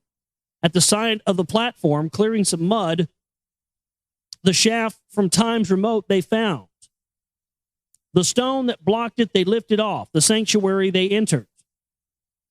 The diorite chests with seals were fastened. The seals with a copper key they made open. Inside the chests, in crystal vessels, the seeds of Nibiru's grain were there. Once outside, Enlil gave the seeds to Ninurta and said to him, go to the mountainside terrace. Let the grains of Nibiru once again provide bread. In the Cedar Mountains, on the other mountains too, Ninurta waterfalls dammed up waterfalls so they could have drinking water. Terraces constructed. The eldest son of Zecharia was taught how to raise crops. To Ishkor, his youngest, Enlil assigned another task. Where the waters have receded, go and find remaining fruit-bearing trees. To him, as fruit cultivator, Zecharia, youngest son, was assigned. The first fruit they found was brought to Ninmah. Of its juice, as the Anunnaki's renowned elixir was made up, Zecharia took a sip. By one sip, then and another, Zecharia was overpowered. Like a drunkard, he fell asleep. Then a gift to the Anunnaki and earthlings, ENKI presented. The chest that Ninagel had carried, he unveiled. Its surprising contents to all, he announced. The life essences and life eggs in the wombs of the four-legged animals from Zecharia's boats can be combined. Sheep for wool and meat will multiply. Cattle for milk and hides we will all have. Then with other living creatures, the earth we shall replenish. To Dumuzi, the shepherding tasks ENKI gave, and Zecharia, his middle son, was to assist him. Then to the dark-hued landmass, where his sons and sons' domain had been, ENKI turned his attention. With Ninagel at the confluence of mighty waters, he dammed the mountains. Fierce waterfalls to a lake he channeled and made the waters accumulate into a lake. Is this where he's creating the Tigris and the Euphrates River?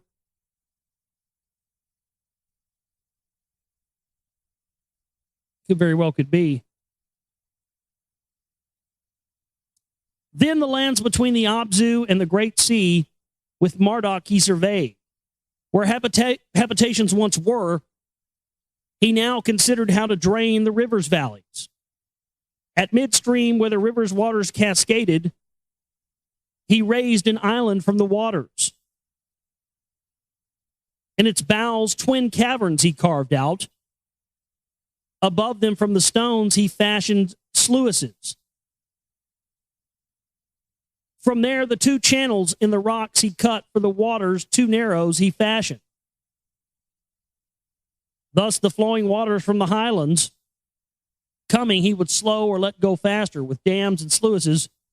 The two narrows, the waters he regulated.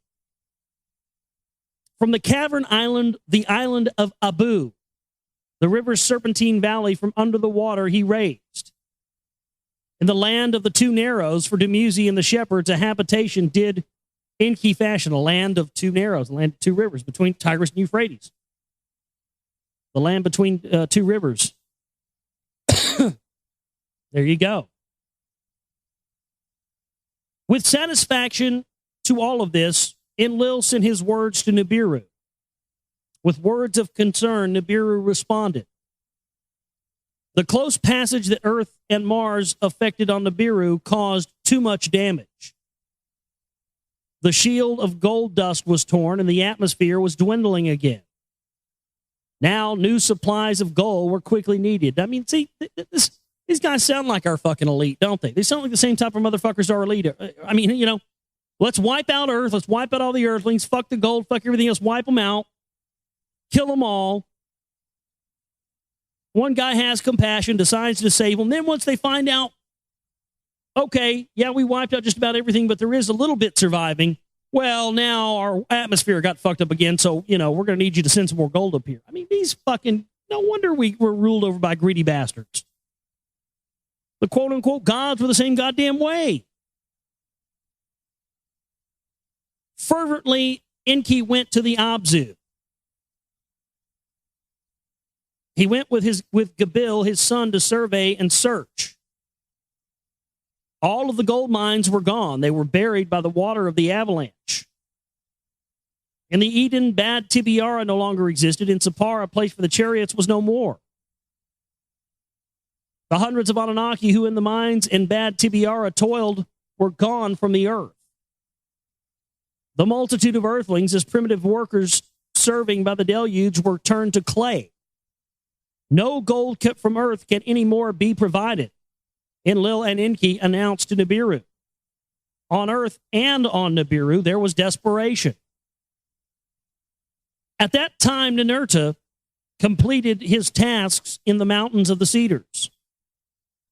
To the mountain land beyond the oceans, they once again journeyed.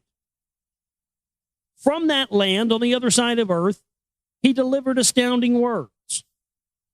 The avalanche of waters cut deep into the mountainsides. From the mountainsides, there was uncounted gold in nuggets, large and small. To the rivers below, the gold fell down. Without mining, the gold can be hauled. Enlil and Enki to the distant mountain land hurried. With amazement, they viewed their discovery. Gold, pure gold, refining and smelting, not required. It was lying all about. A miracle it is, so Enki to Enlil was saying. What by Nibiru was wrought, by Nibiru was amended. The unseen hand of the creator of all has enabled Nibiru to live. Now, who could collect the nuggets? And how would they be sent to Nibiru? The leaders asked. Of the first question, Ninurta had the answer. In the high mountain land on this side of earth, some earthlings have survived. Descendants of Cain, they are, descendants of the serpent. Didn't think we'd catch that, huh? They are, with handling of metals, they are knowing. 4 brothers and 4 sisters are their leaders. On rafts, they saved themselves. Now their mountaintop is in the midst of a great lake that is an island. As the protector of their forefathers, they recall me. The great protector, they call me. By the report that other earthlings had survived, the leaders were heartened. Even Enlil, who the end of all flesh planned, was no longer angered. It is the will of the creator of all. To each other, they said. Now, let us establish a new place for the celestial chariots to land, so that therefore the gold can be sent to Nibiru. For a new plain whose soil has dried and hardened, they searched. In the proximity of the landing place, in a desolate peninsula, such a plain they found. Flat as a quiet lake it was, by white mountains it was surrounded.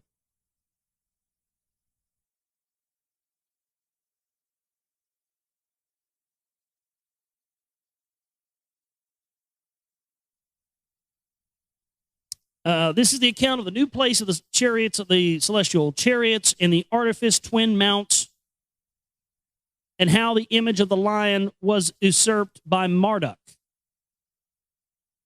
In the peninsula that was chosen by the Anunnaki, the heavenly ways of Anu and Enlil on earth were reflected. Let the new place of the chariots be located precisely on that boundary. Let the heart of the plain reflect the heavens. So did Enlil suggest to Enki. Once Enki agreed to this, Enlil from the skies took measure of the distances. On a tablet, a grand design for all to see, he marked out. Let the landing place in the Cedar Mountains be a part of the facilities, he said. The distance between the landing place and the chariot place he measured. In the midst, therefore, a place for a new mission control center he designated. There, a suitable mount he selected, the Mount of Way Showing, he named it, a platform of stones akin to, but smaller than that of the landing place, he ordered to be built there. In its midst, a great rock was carved inside and out. To house a new bond to heaven and earth, it was made. Sounds like fucking NORAD, doesn't it? Sounds like Cheyenne Mountain. Maybe we didn't really carve that rock out and put our military stuff in there. Maybe it was already there for us. You ever think about that? A new navel of the earth. the role of the Nibiru key to replace before the deluge. The landing path on the twin peaks of Arata in the north were anchored. To demarcate the landing corridor in Lil required two other sets of twin peaks. To delimit the landing corridor's boundary to secure ascent and descent. In the southern part of the desolate peninsula, a place of mountains. Enlil selected twin adjoining peaks. Of them, the southern delimit he anchored. Where the second set of twin peaks was required, mountains, there were none. Only a flat land above the water-clogged valley from the ground protruded. Artificial peaks thereon we can raise, Ningishita said to the leaders. On a tablet, the image of a smooth-sided, skyward rising peaks he drew for them. If it can be done, let it so be, Enlil said with approval. Let them also serve as beacons. On the flat land above the river's valley, Ningishita built a scale model. The rising angles and the four smooth sides, with it, he perfected. Next to it, a larger peak. He placed its sides to Earth's four corners, he set. By the Anunnaki, with their tools of power, its stones were cut and erected. So there we go. We have extraterrestrials cutting stones and placing them. We have that all over the planet. What's that place you always see David Hatcher Childress foaming at the mouth about when he's on Ancient Aliens? Sexy woman. I love David Hatcher Childress. He's awesome. I ought to get that guy on. We always crack up because he's so funny. He's like, oh, there might be aliens. Sexy woman. There's this place in South America with these giant fucking stones, precision cut and placed together. It's called SACHYWAMAN, but no way you could say it. It just sounds like sexy woman. But it's called, and David Hatcher Children's like, sexy woman. It's aliens. That's crazy. He's probably going to hear this and go, oh, I hate you. I'm never coming on your show. But yeah, I don't mean to disrespect by it. It's just funny to me. People make fun of the way I talk all the time. So, equal time. Beside it, in a precise location, the peak in its twin he placed. With galleries and chambers for pulsating crystals, he designed it. Sounds like the Fortress of Solitude where Superman used to fly to, right?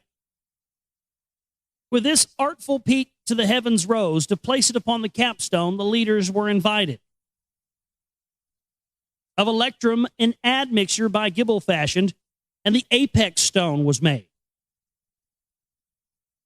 The sunlight reflected it to the horizon. By night, it was like a pillar of fire. The power of all the crystals focused its beam to the heavens. When the artful works by Ningishita were designed, they were completed and ready. The Anunnaki leaders entered the great twin peak, and they marveled at what they saw. A Kerr house, which was like a mountain, they named it. A beacon to the heavens it was. That the Anunnaki survived the deluge and prevailed forever, it proclaimed. Now, the new place of the celestial chariots can receive gold from across the seas. From its chariots, for survival, it shall carry the gold to Nibiru. From it to the east, where the sun on the designated day rises, they will ascend. To it, the southwest, where the sun on the designated day sets, they will descend. Then Enlil, by his own hand, activated the Nibiru crystals. Inside, eerie lights began to flicker, and an enchanting hum broke the stillness. Outside, the capstone all at once was shining, brighter than the sun it was. Are they talking about building the Great Pyramids here, aren't they? Because the Great Pyramids were declinated as a navigational device. The Great Pyramids actually originally were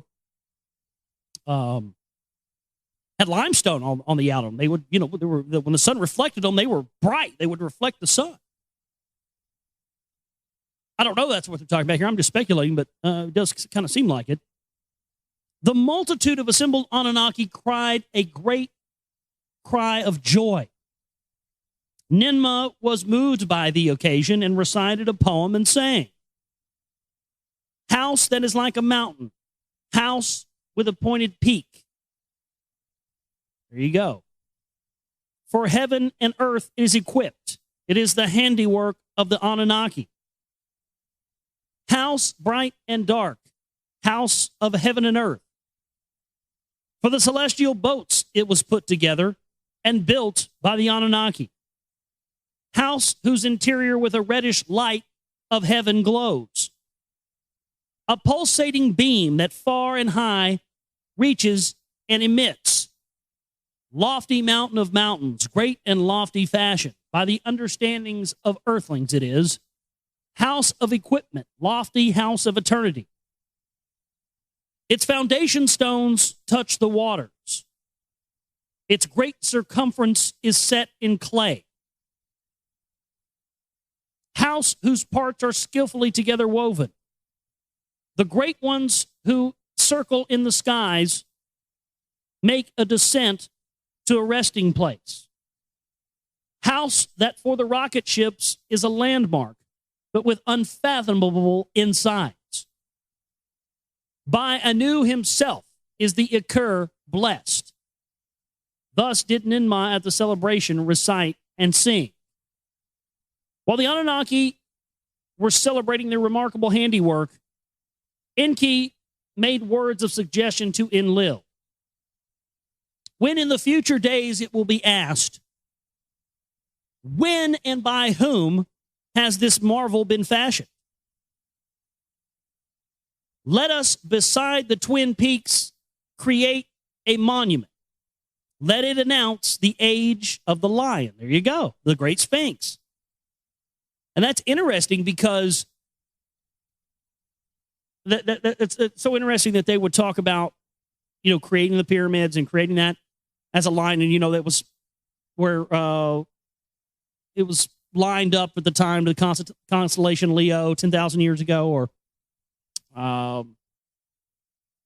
it's just amazing because Manly P. Hall, in his book, The Secret Teachings of All Ages, talks about the initiate or into the mystery religions and the mystery schools, the secret societies, probably the Brotherhood of the Serpent as well, Brotherhood of the Snake, which ENKI founded.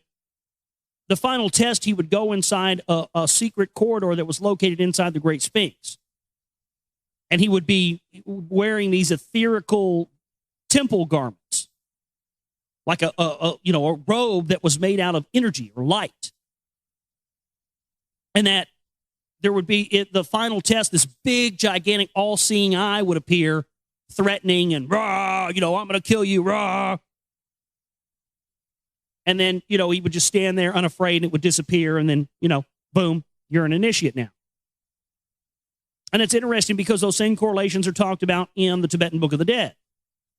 After death, you're going to see all these monsters and scary things that are going to try to scare you into taking the easy route and, being scared through fear into coming back down and inhabiting into another fragile human body on earth instead of ascending to a higher plane. And that's what keeps it going, because the ignorance of being uninformed in the earthly planes leads us into having fear after death. And that's what keeps us constantly inhabiting in these cycles of misery down here on earth, samsara, as the Buddhists call it. So again, it's amazing just to have all this knowledge and to see these correlations and reading this stuff. It's just absolutely mind-blowing stuff, man. Hard to deny for me that all this is real. The image of Ningazita, let its face... Oh! So the face of the Sphinx is Ningazita.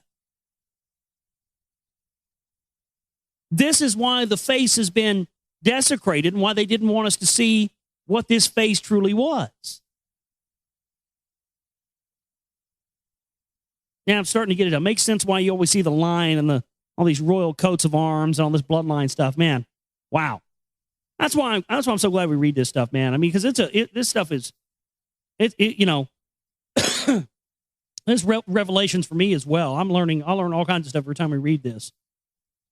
By the way, if you have suggestions for what I read next after this, please send them to me, globalrealityshow@gmail.com.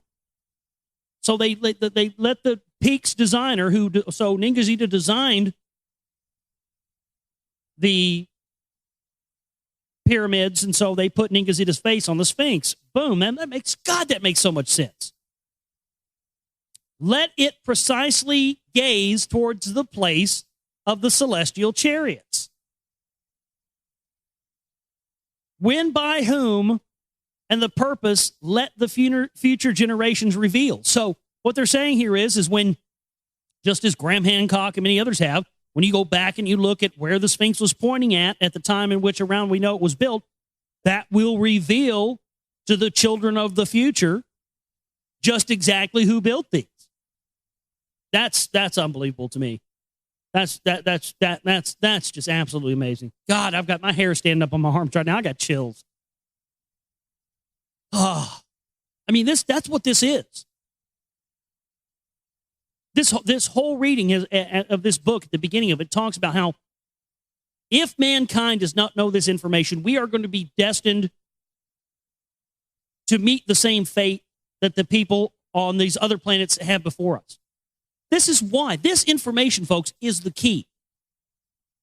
This information is what the whole power structure has been based around to hide from us. Because when we finally reveal this, when the future generations, us, now, the future generations are coming, the future generations are here right now. It's you, it's I, it's all of us on this planet that are alive right now today. You understand? We are the ones who will reveal this to the world for the first time.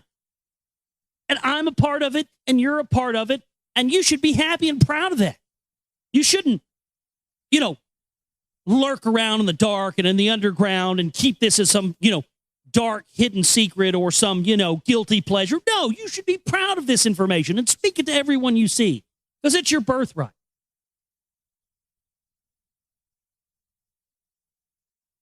So ENKI did suggest to Enlil, and consented the words, of the place of the celestial chariots, Utu must again be the commander.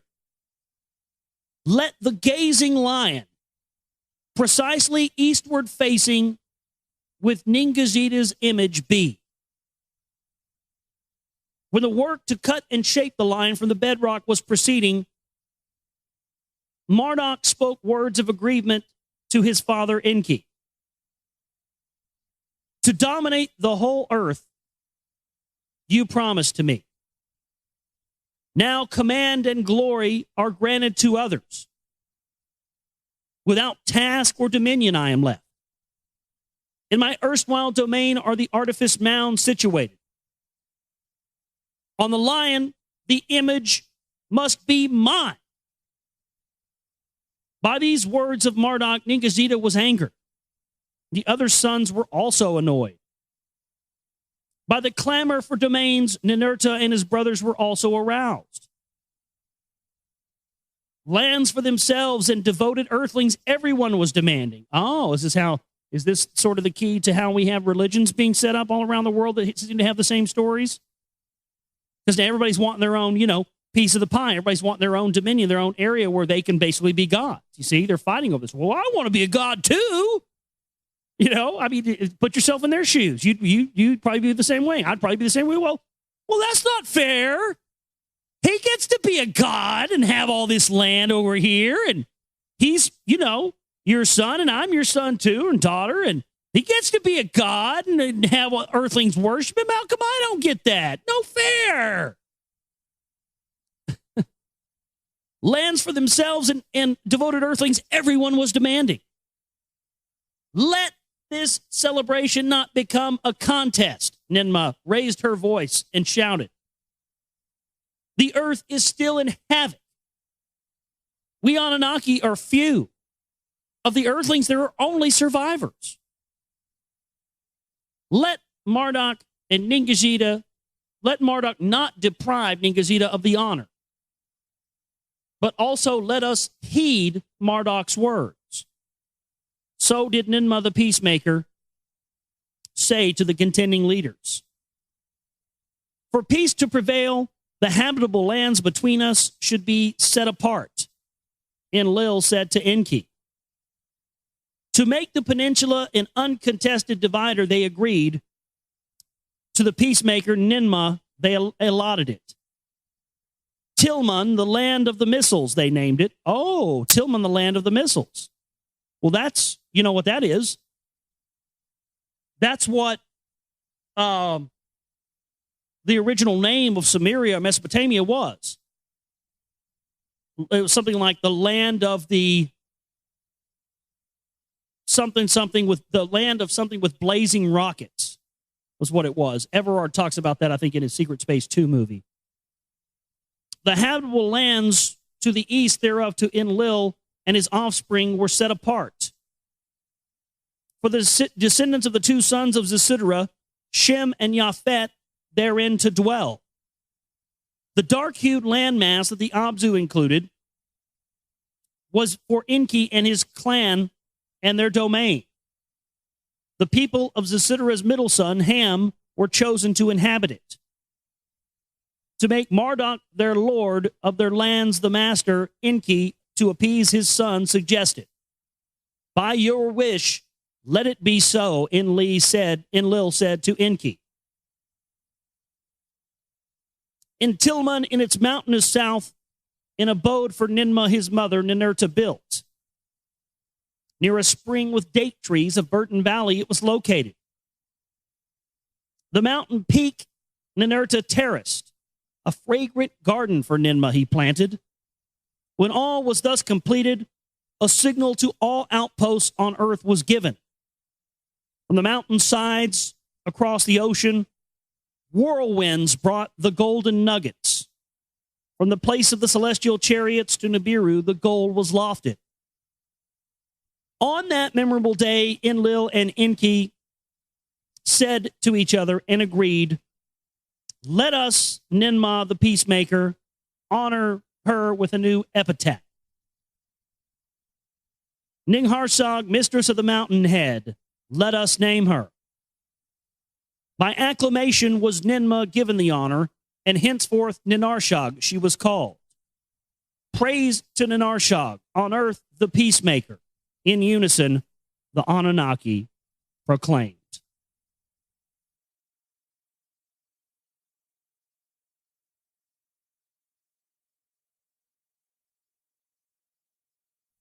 Synopsis of the 11th tablet. The Lost Book of ENKI.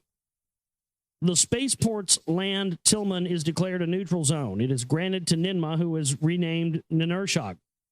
Marduk gets the Dark Lands, the Enlilites, the Olden Lands. Marduk's grandsons quarrel. Satu murders Asar, impregnating herself. Asar's wife, Asta, bears Horon. In aerial battles over Tilman, Horon vanquishes Satu. The Enlilites deem it prudent to prepare another spaceport. Enki's son, Dumuzi, and Inanna, Enlil's granddaughter, fall in love. By the way, in the new Ancient Aliens, they seem to indicate a strong connection between, or maybe actually not in the newest one, but the one before last. They seem to indicate strongly that these religious places like the Temple Mount and all this stuff may be some of these landing pads. They call them landing pads, but they fail to mention in the show that, these Sumerian texts talk about the creation of landing pads in these areas. Some of our listeners have been paying quite good attention to this stuff and trying to track down some of these locations. I got several messages from listeners last week. We were talking about them creating this, the landing pad and the Hall of Records with the crystals. And it's funny, everything that our listeners found tend to be around these locations like, places in the Middle East or, Temple Mount in Israel or Mount Sinai, Now, wouldn't that be interesting? One of our listeners pointed out that this hall of recordsing that the Anunnaki supposedly set up seemed to be described as being around the area of Mount Sinai. That would confirm what I've thought since I was a little kid, wouldn't it? Ever since I was a little kid, man, the Ten Commandments comes on every year around Easter with Charlton Heston. And, he's about to go up on Mount Sinai to get the tablets. And even with that ancient technology, they show this, they show Mount Sinai. It's like glowing red and smoke. It looks like there's a fucking UFO on top of it or something. Ever since I was a kid, I knew there was something that was aliens, that he was going up there and talking to aliens. Because there was a whole other set of commandments as well that don't get talked about as much. The 7 aphorisms of Summum. And when you read the 7 aphorisms, the 7 aphorisms are described. I've read them many times on the show, probably 3 or 4 different broadcasts I've read them. But you can look up the 7 aphorisms of Summum. And the 7 aphorisms sound like, supposedly what the 7 aphorisms were, they were the other commandments that Moses didn't feel the Jews could handle. And when you read them, they sound like the playbook that the elite use. It talks openly about not allowing yourself and your emotions to be swung like a pendulum, or your beliefs to be swung back and forth left to right like a pendulum, but keeping them centered and not getting caught up in either one of those illusions is, the key to success. So the antithesis of that would be what? To keep somebody in a constant state of being swung like a pendulum, right? Left, right, back and forth. And what do they do with politics? Left, right, back and forth. They keep us off kilter. And who's participating in that? Well, as my work into the Council for National Policy has shown, part of the importance of why we have to expose these Council for National Policy connected cronies in the Patriot movement, research community and stuff, is that exact fact.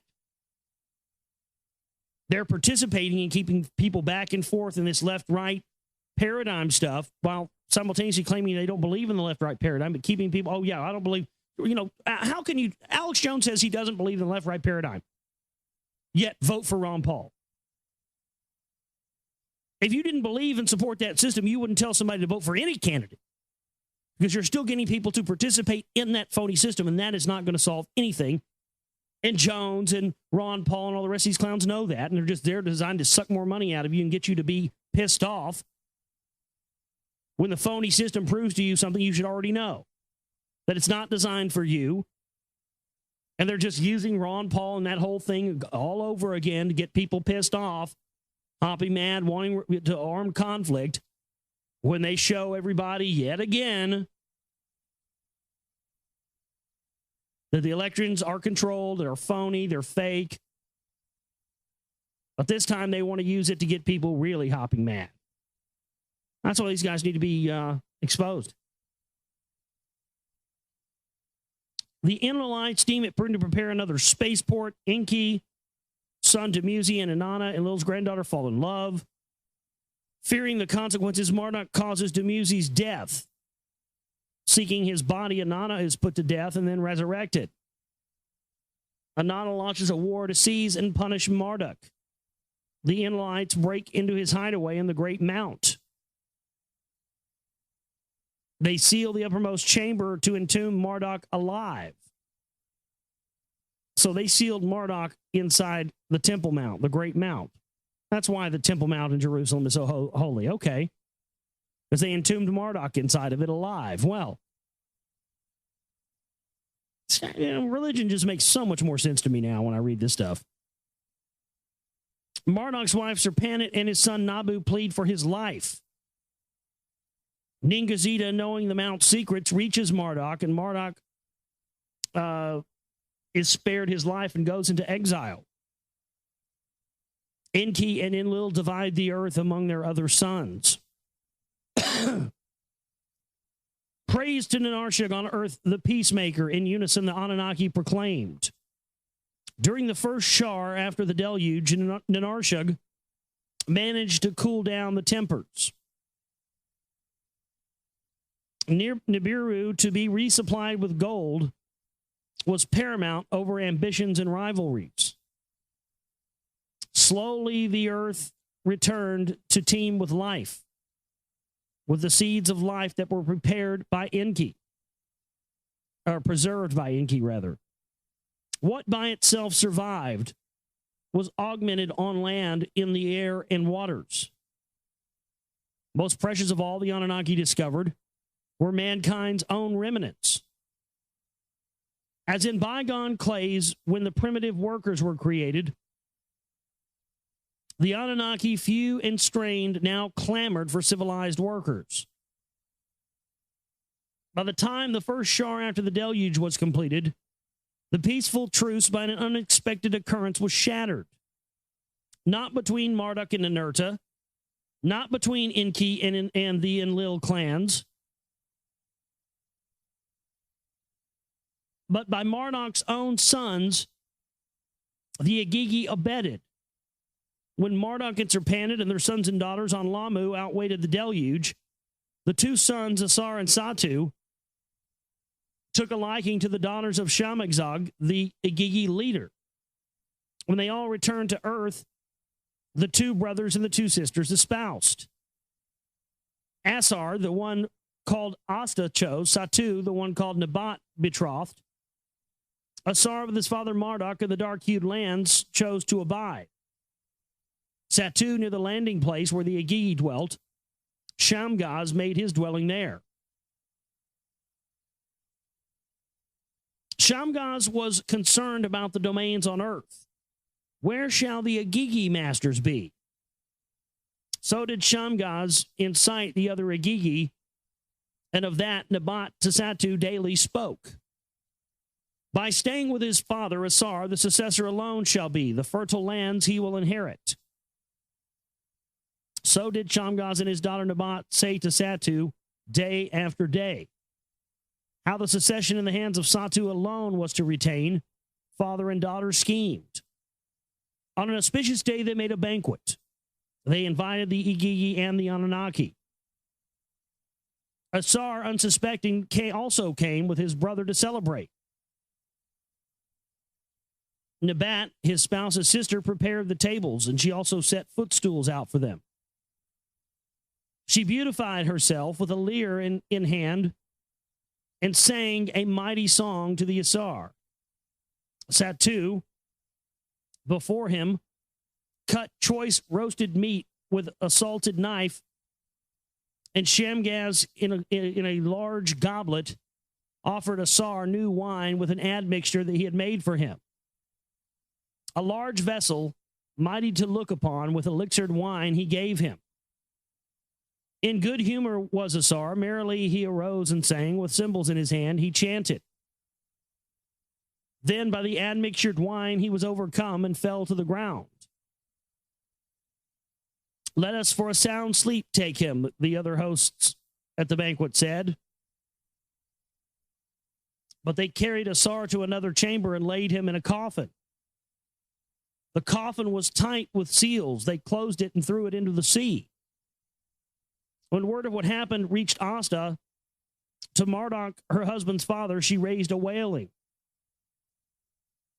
Asar was put to his death in the sea's depths and brutally thrown in. Quickly must the coffin be found.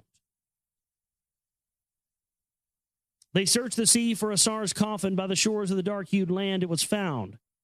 Inside, the stiff body of Asar lay. From its nostrils, the breath of life had departed.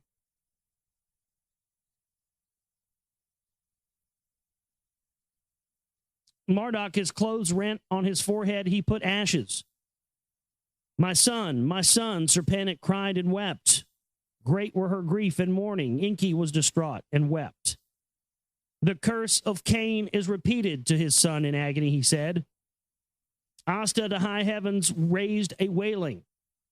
To Marduk for revenge in an air and appeal she made.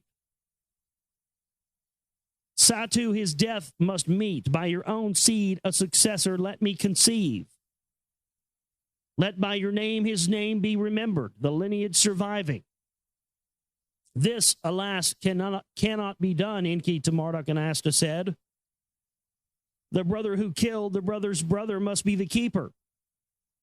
For this Satu must be spared. By his seed and heir to Asar you must conceive. By these twists of fate, Asta was baffled, distraught. The rules to defy she was determined. Before the body of Asar was wrapped in a shrine preserved, from his phallus Asta extracted the seed of life. With it, Asta herself was made to conceive, an heir and avenger to Asar be born. So she just went over there while his shit was still, oh, fuck it, he's still got some juice in there somewhere. Squeeze it in there. To ENKI and his sons, to Marduk and his brothers, Satu delivered the word. The sole heir and Marduk's successor am I. Of the land of the two narrows, I will be the master.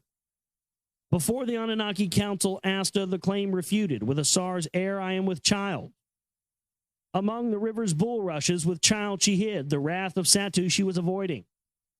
Horon, she called the boy. To be his father's avenger, she raised him. Satu was disconcerted by this, and Shamgaz did not retreat from his ambitions. From Earth Year to Earth Year, the Agigi and their offspring spread from the landing place unto the borders of Tilman. In Nanarshig's sacred region, they moved closer. To overrun the place of the celestial chariots, the Agigi and their earthlings threatened. In the dark-hued lands, the child Horon, by Earth's quick life cycles, grew to a hero.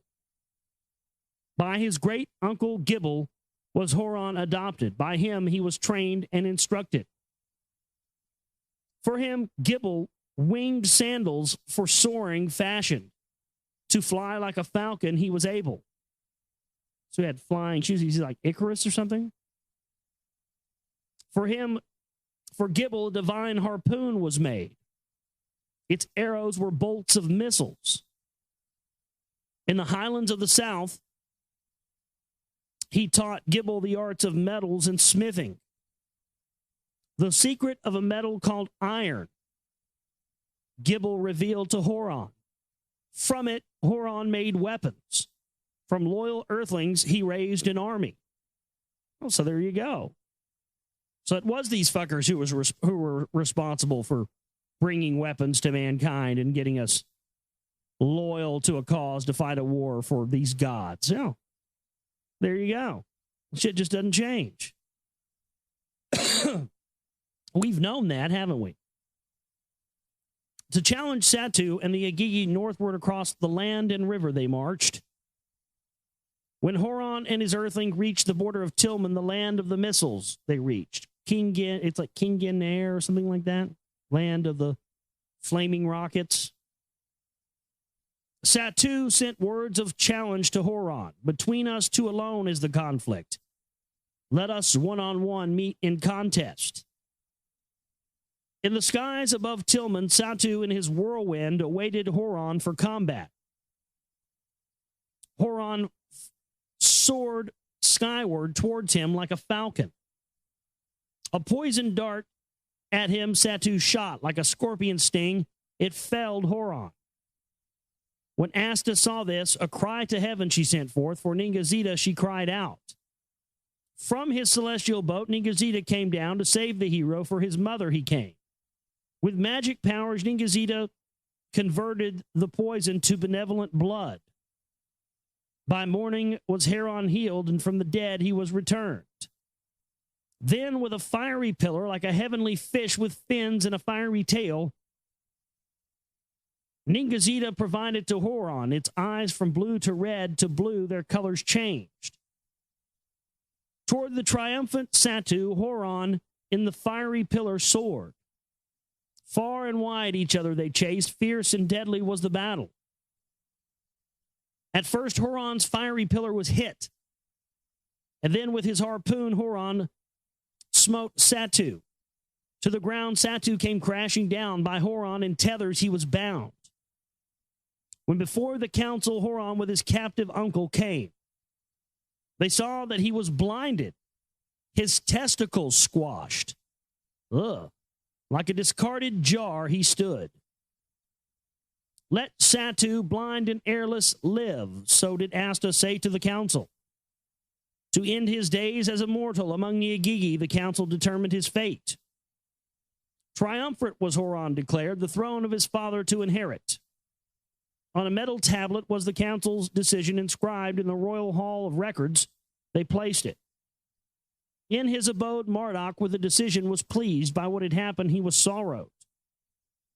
Though Horon, a son of Asar, was born, from Shangaz, the Agigi, he was descended.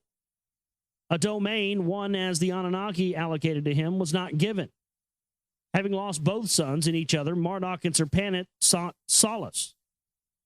In time to them another son was born, Nabu, prophecy bearer, they named him.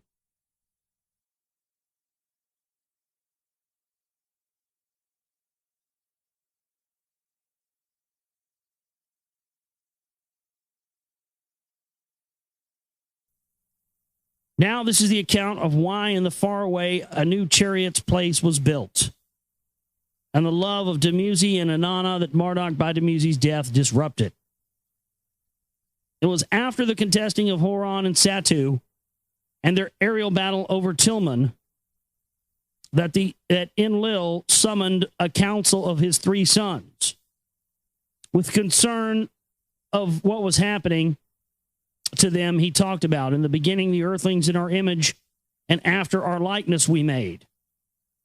Now the Anunnaki offspring in the image and likeness of earthlings became. There's the conundrum. They made us like them, and then they became us, essentially. Then it was Cain who killed his brother. Now a son of Marduk, his brother, is killed. For the first time ever, an Anunnaki offspring from earthlings raised an army. Weapons from metal of the Anunnaki, a secret, in their hands he placed. From the days when by the Alalu and the Anzu our legitimacy was challenged, disruption and rule breaking by the Agigi continued. Now the beacon peaks in the domain of Marduk are located. The landing place by the Agigi is held. Now toward the place of the chariots, the Agigi are advancing. The name of Satu to all the heaven-earth facilities they claim will lay. So Enlil did say to his three sons to take counter steps to them. He proposed an alternative heaven-earth facility we must establish in secret. Let it be in Ninurta's lands beyond the ocean, in the midst of trusted earthlings come to be. Thus was the secret mission in the hands of Ninurta entrusted. In the mountain lands beyond the oceans beside the great lake, a new bond of heaven and earth he was setting up, and within it he placed an enclosure. At the foot of the mountain where the gold nuggets were scattered, a plain with firm ground he chose, and he made markings on it for ascent and descent. Primitive are the facilities, but the purpose they will serve. So did Ninurta to his father Enlil in good time declare. From there, the gold shipments to Nibiru can continue, and from there, in need, we too can ascend. At that time, what as a blessed event began as a horrible occurrence ended. At that time, Dumuzi, Enki's youngest son, to Inanna, Nanar's daughter, took a liking. Inanna, Enlil's granddaughter, by the Lord of Herding, was captivated. A love that knows no bounds engulfed them. A passion inflamed in their hearts. Many of the love songs that for a long time thereafter were sung, Inanna and Dumuzi were the first to sing them. And by song they recounted their love. To Dumuzi, his youngest son, Enki, allotted a large domain above the Abzu. Maluha, the Black Land was its name. Highland trees there grew and waters abundant. Large bulls roamed among its rivers, and greatly numbered were its cattle. That sounds like Texas. That's what we have up in the area of North Texas where I live. It's the Blackland Prairie. And they talk about highlands and, highland trees and all the areas in Dallas where like the rich people live. It's called Highland Park. It's not too far from where George Bush Jr. lives. And hell yeah, we got a bunch of cattle down here in Texas. Fuck. Large bulls among its river reeds roamed, greatly numbered were its cattle. Silver from its mountains came, its copper bright as gold was a glitter. Greatly beloved was Dumuzi by ENKI after the death of Asar. He was favored. Of his youngest brother Marduk, he was jealous. Inanna by her parents, Nanar and Ningal, was beloved, and Enlil sat by her cradle. Beautiful beyond describing she was. In martial arts with the Anunnaki heroes, she competed. Of journeys in the heavens and of celestial boats, she learned from her brother Utu. A skyship of her own to roam in earth's skies, the Anunnaki presented to her. After the deluge on the landing platform, Dumuzi and Inanna set their eyes on each other.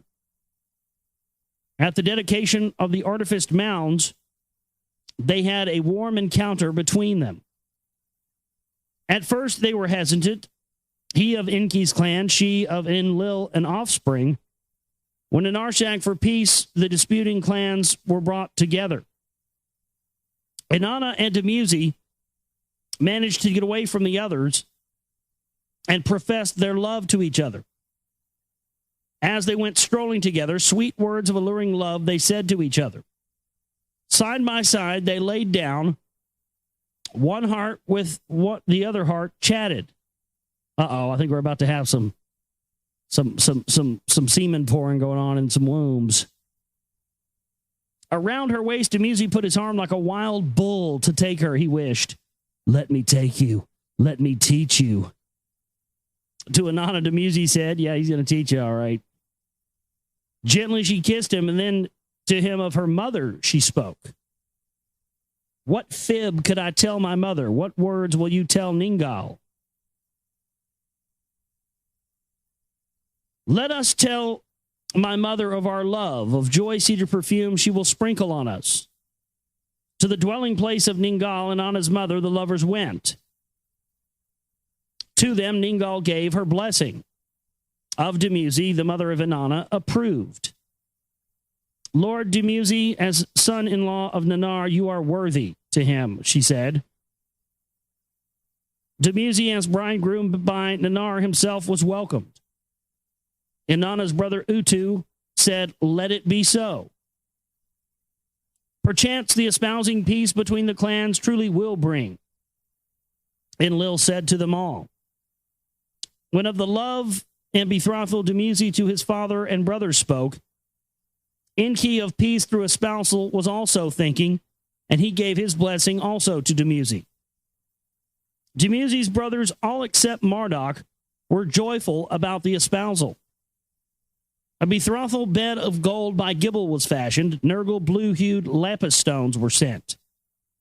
Sweet dates, a fruit favored by Inanna, was placed in piles beside the bed. Under the fruits, the beads of lapis they hid for Inanna to discover. As the custom was, to perfume and clothe Inanna, a sister of Dumuzi, was sent. Geshtinanna, a sister-in-law-to-be, was her name. To her, Inanna revealed what was in her heart. Of her future with Dumuzi, she said to her, a vision of a great nation I have. As a great Anunnaki, Dumuzi will rise. His name shall be exalted over others. His queen spouse I shall be. Princely status we will share. Rebellious countries together we shall subdue. To Dumuzi I will give his country the status, and I will rightly direct it. Inanna's vision of rulership and glory by Geshtinanna to her brother Marduk were reported. By Inanna's ambitions, Marduk was greatly disturbed. To Geshtinanna, a secret plan he told. To her brother Dumuzi, to the herder's dwelling, Geshtinanna went. lovely to behold and perfumed. To her brother Dumuzi thus said, before with your young wife in your embrace with you will sleep. A legitimate heir by a sister born you must have. An honest son to succession shall not be entitled. On your mother's knees he will not be raised. She put his hand in her hand. She pressed her body against his body. Uh-oh. My brother, with you I will lie down. Bridegroom, with you a peer of ENKI we shall have. So did Geshtiana to Dumuzi whisper, a noble issue from her womb to have. Here we go. In her womb. In her womb. Dumuzi poured the semen. By her caressing, he fell asleep. During the night, Dumuzi had a dream, a premonition of death he envisioned. In the dream, 7 evil bandits he saw coming into his dwelling. The master has sent us for you, son of Dutur, they said to him. They chased away his ewes, his lambs, and they drove away the kids. The headdress of lordship they took off his head, and they tore the royal robe off of his body. The staff of shepherding they took and broke. His cup from its peg they threw down. Naked and barefooted they seized him. In fetters they bound his hands. In the name of the princely bird and the falcon they left him dying. Disturbed and startled, Dumuzi in the middle of the night awoke and told his dream to Geshtiana. The dream is not favorable, Geshtiana said to the distraught Dumuzi. Marduk will accuse you of raping me, and he will send evil towards you. To try you and disgrace you, he will order the liaison with Enlilite to disunite. As a wounded beast, Dumuzi roared out a cry. Betrayal, betrayal, he shouted. To Utu, Inanna's brother, help me. He sent word, the name of his father, ENKI, as a talisman he uttered. Through the desert of Imush, the snake's desert, Dumuzi rushed to escape. To the place of mighty waterfalls from the evildoers, he ran to hide. Where the gushing waters made the rocks slippery smooth, Dumuzi slipped and fell. The onrushing waters swept his lifeless body away in a white froth. Evil emissaries to arrest you. Now, this is the account of Inanna's descent into the lower Abzu. As the great Anunnaki war and how Marduk in the Akur alive was imprisoned. When the lifeless body of Dumuzi from the Great Lakes water was retrieved by Ningal, the body was brought to the abode of Nergal and Ereshkigal in the lower Abzu. They placed on a stone slab the dead body of Dumuzi. When word of what happened was sent to ENKI, ENKI rent his clothes. On his forehead he put ashes. My son, for Dumuzi he lamented. What have I sinned to be so punished? Out loud he asked. When I to earth from Nibiru came, Ea, he whose home is waters, was my name. With waters did the celestial chariots obtain their thrust power. In waters I splashed down. Then by an avalanche of waters the earth was swept over. In waters did Asar, my grandchild, drown. By waters my beloved Dumuzi is now dead. Everything I had done for righteous purpose did I do it. Why am I punished, and why has fate turned against me? So ENKI did bewail and lament. When from Geshtinana the veracity of occurrences was discovered, greater was ENKI's agony. Now Marduk, my firstborn, for his deed will also suffer. By the disappearance and death of Dumuzi was Inanna worried and then grieved. Then to the lower Abzu she hurried. For burial, she went to retrieve Dumuzi's body for burial. When Ereshkigal, her sister, was told of the arrival of Inanna at the precinct's gates, Ereshkigal suspected a devious scheme on the part of Inanna. At each of the 7 gates, one of Inanna's accoutrements and weapons was removed from her. Then, unclothed and powerless before Ereshkigal's throne, of a scheming of an heir, Nergal, Dumuzi's brother, she was accused. Trembling with fear, Ereshkigal, to her sister's explanations, would not listen. Let loose against her the 60 diseases. Ereshkigal, her vizier, Namatar, ordered in anger. By the disappearance of Inanna in the lower Abzu, her parents were much worried. Nanar went to Enlil with the matter, and Enlil sent a message to ENKI.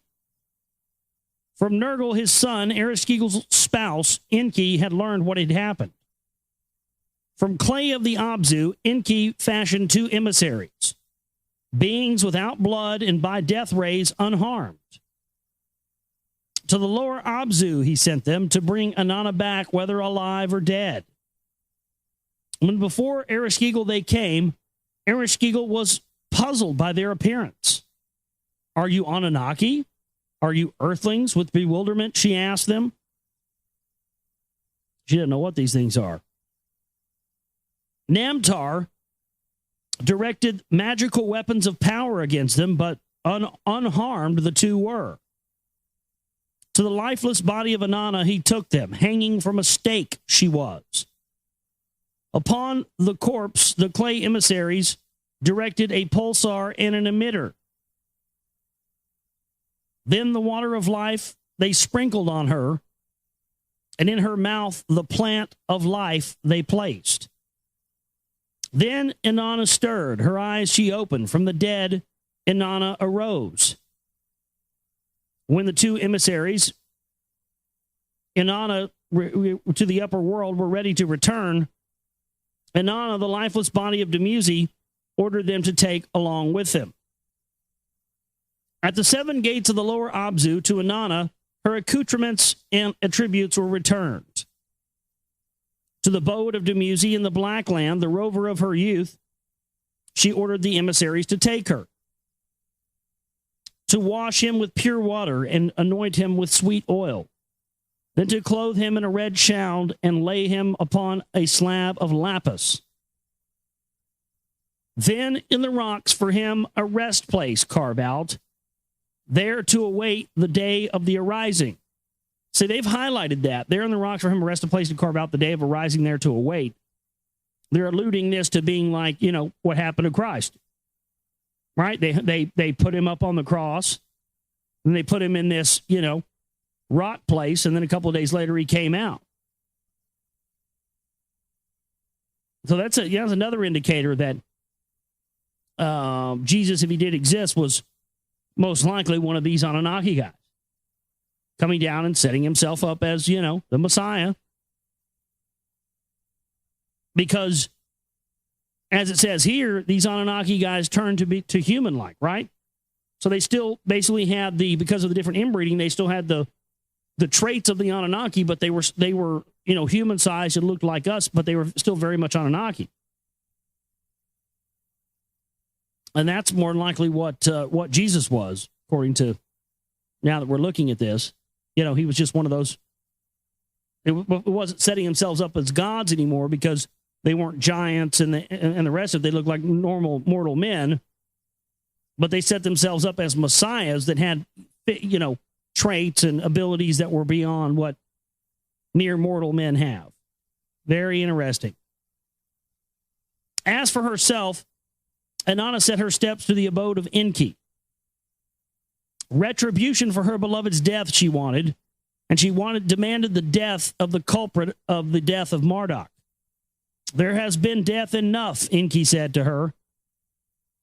Marduk was an instigator, but a murderer he committed not. When Inanna learned that Marduk would not be punished by ENKI, Inanna went to her parents and brother. To high heaven she raised a wailing. Justice, revenge, death to Marduk, she cried for.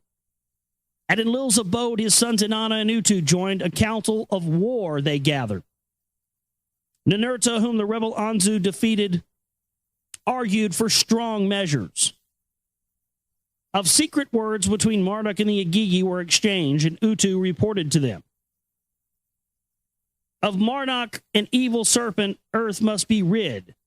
Enlil agreed with them. When the demand for Marduk's surrender to ENKI was sent to his father, ENKI to his abode summoned Marduk and all other sons. Though for my beloved Dumuzi I am still grieving, Marduk's rights I must defend. Though evil did Marduk instigate by ill fate, not by Marduk's hand did Dumuzi die. Marduk is my firstborn. Ninki is his mother. For secession he is destined. From death by Ninurta's gang, by us all he must be protected. So ENKI did say. Only Gibel and Ningal heeded their father's call. Ningizida was opposed. Nergal was hesitant. Only if in mortal danger he will I help, he said. It was after that a war of ferocity unknown between the two clans erupted. Unlike the contending of Horon and Satu, of earthlings descended it was. A battle between Anunnaki, Nibiruan born among them, on another planet was loose. By Inanna was the warfare begun. In her skyship, to the domains of ENKI's son, she crossed over. Yeah, well, there you go. Sorry, ladies, but it's always a bitch's fault. Marduk to battle she challenged, to the domains of Ningal and Gibel she pursued. To assist her, Ninurta, yeah, see, they've always blamed wars on men. And see, I've always known it was these fucking females behind the scenes that were always starting shit. Women always start wars, and then the guys always get the blame for it. I'm sorry, I have to say that. It's the goddamn truth. To assist her, Ninurta, from his stormbird, withering beams, he shot withering beams at the enemy stronghold from his stormbird, from the fucking Klingon bird of prey. Fire! Ishkar from the skies with scorching lightnings and smashing thunders attacked. In the Abzu from the rivers, he washed fish away, and he dispersed cattle in the fields. To the north, to the place of the artificed mounds, Marduk then retreated. Pursuing him, Ninurta, on his habitations, rained down poison-bearing missiles. His weapon that tears apart the people in those lands, robbed of their senses. The canals that rivers bore, from red blood came. Ishkar's brilliances, the night's darkness into flaming days converted. As the devastating battles advanced northward, Marduk in the Iker was ensconced. Gibel had devised an unseen shield. Nergal raised to heaven its all-seeing eye.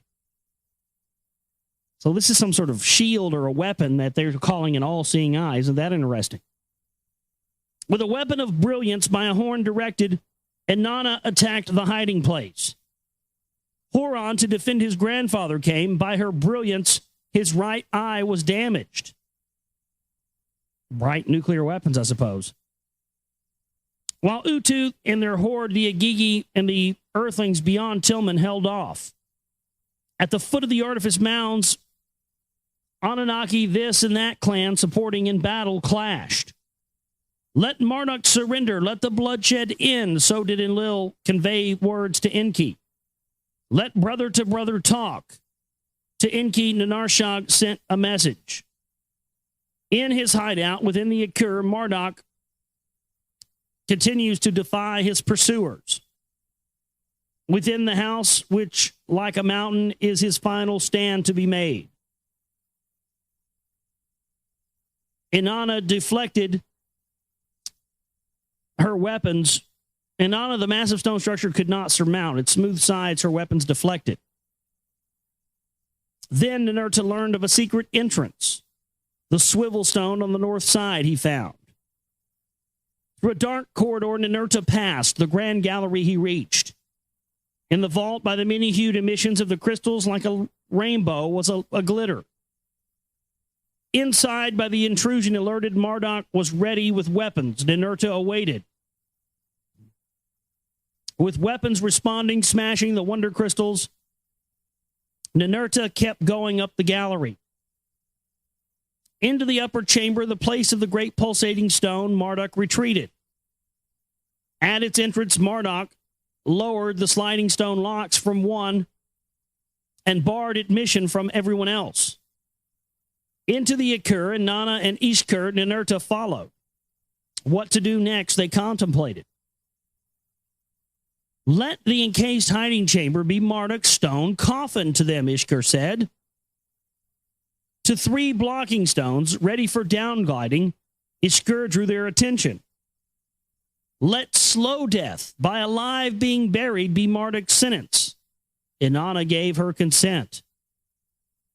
At the end of the gallery, let loose the 3 blocking stones. Each one of them slid down 1 stone for plugging the hole. Marduk is in a tomb, is sealed in as a tomb. Now, this is the account of how Marduk was saved and to exile departed, and how Akur was dismantled and kingship over the lands, lordship over the lands was rearranged.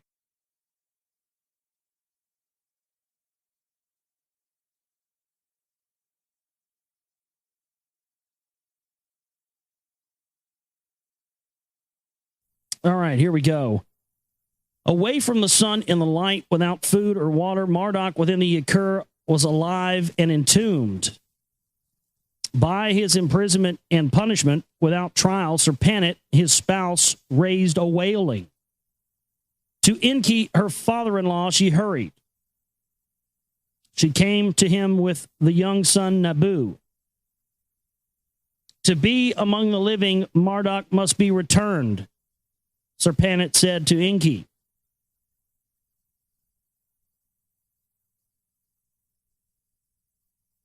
Oh, man. Sorry about that. This thing's already doing weird stuff tonight.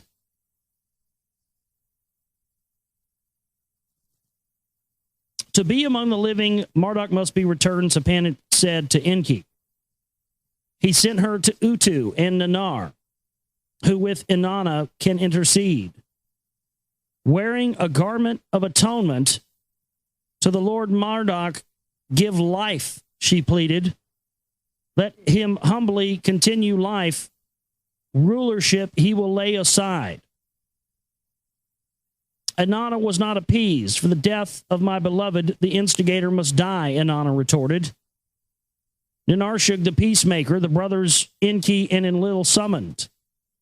Punishment, the peacemaker, the brothers ENKI and Enlil summoned. Punishment to Marduk must come. Death is not warranted to them, she said. Let Marduk live in exile. The secession on earth submit to Ninurta.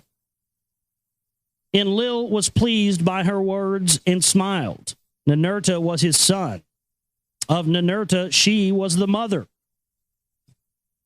If between secession and life is the choice, what can I, a father, say? So did ENKI with a heavy heart answer, in my lands widespread is the desolation.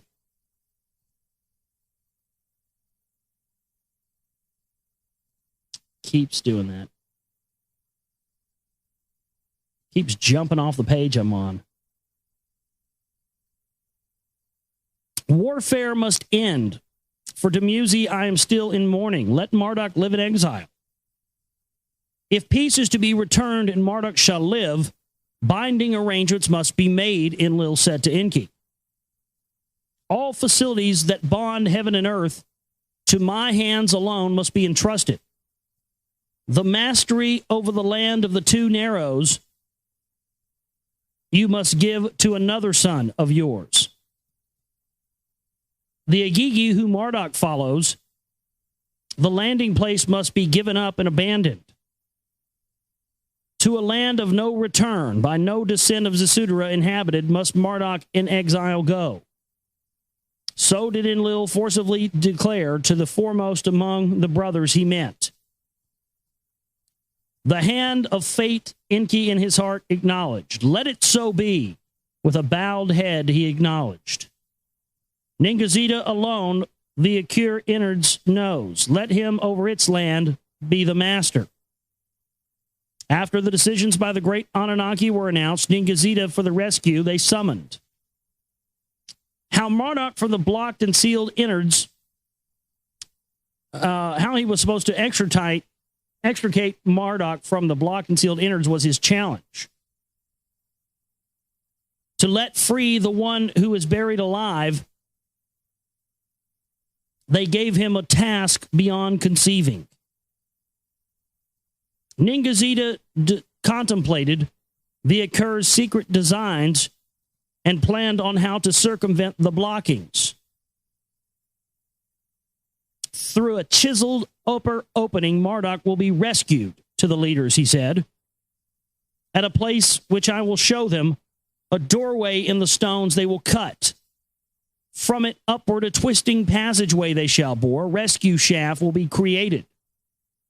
Through hidden hollowings to the Akur's mists they will continue.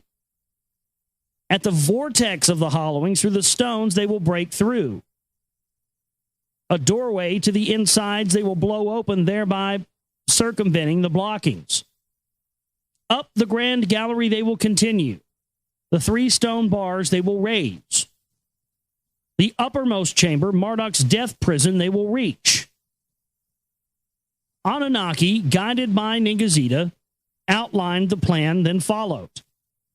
With tools that cracked the stones, they made the opening and they fashioned the rescue shaft. The insides of the artificed mount they reached, and they blew open an exit.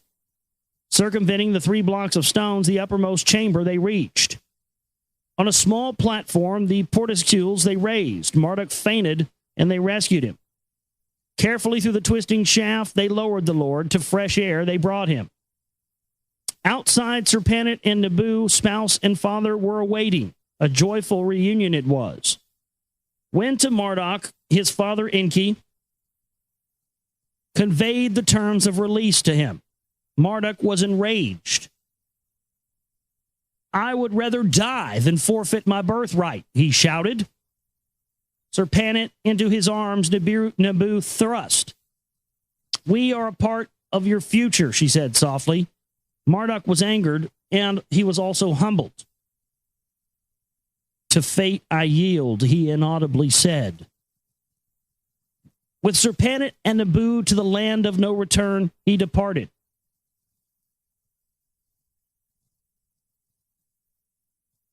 You took him to Fort Worth? That's a little joke of mine. I live in Dallas, and we always call Fort Worth the land that time forgot. That town sucks. Never get caught up in Fort Worth. Oh, it sucks.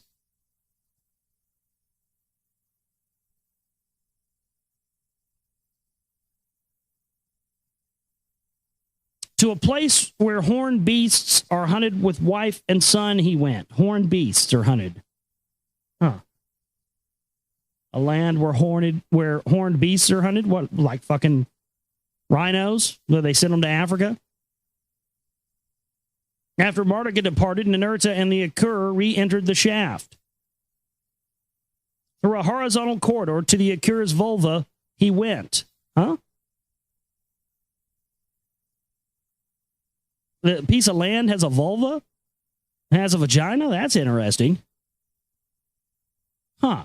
The Akur, E-K-U-R. That's the land they went to, but they said it has a vulva. Nice. In its east wall, in a niche artfully fashioned, the Destiny Stone was emitting a red radiance. So the Destiny Stone is held in some kind of giant vagina? Well, fuck, why didn't you tell me? I'd have been already looking for this thing. I can have a team of poonhounds rounded up by this weekend, man. We'll snip that ass out. Oh, yeah. You kidding? Oh, dude. It's no problem. You should, all this time, we've been wondering where the Destiny Stone was. And, of course, it's inside of a giant vagina. Well, that's no problem. We can handle this. Just give us a location. We'll sniff that poon out. No problem. I thought it was going to be harder than that. Jeez.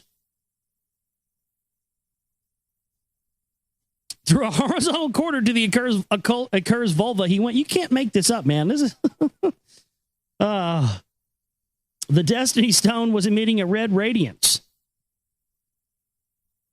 Its power to kill me grabs me. With a killing tracking, it seizes me, Ninurta said inside of the chamber. So it's got like a tractor beam. It starts killing you. Like, kind of sounds like what the, like the Ark of the Covenant. You guys have seen Raiders of the Lost Ark, right? And open it up and all this stuff, like crazy shit comes out. Take it away, to obliteration, destroy it. To his lieutenants, Ninurta shouted. Retracing his steps through the grand gallery to the topmost chamber, Ninurta went. In a hollowed-out chest, the heart of the Akur pulsated. Its net force by 5 compartments was enhanced. With his baton, Ninurta struck the stone chest. With a resonating sound, it responded. Its gug stone that determines directions, Ninurta ordered to be taken out to a place of his choice carried. Coming down the grand gallery, Ninurta, the 27 pairs of Nibiru crystals were examined. Now, this is in black, highlighted as if it's important. Coming down the grand gallery, Ninurta examined the 27 pairs of Nibiru crystals. Now, this is interesting. The 27 pairs of Nibiru, that sounds exactly like Superman. He had the Fortress of Solitude. And it was inside of this cave, like in Antarctica or something, and he flies in there and he arranges these crystals in a certain way, and he talks to his dead parents on the fucking crystal telephone or whatever. I mean, seriously. Many in his fight with Marduk were damaged. Some of this struggle intact survived.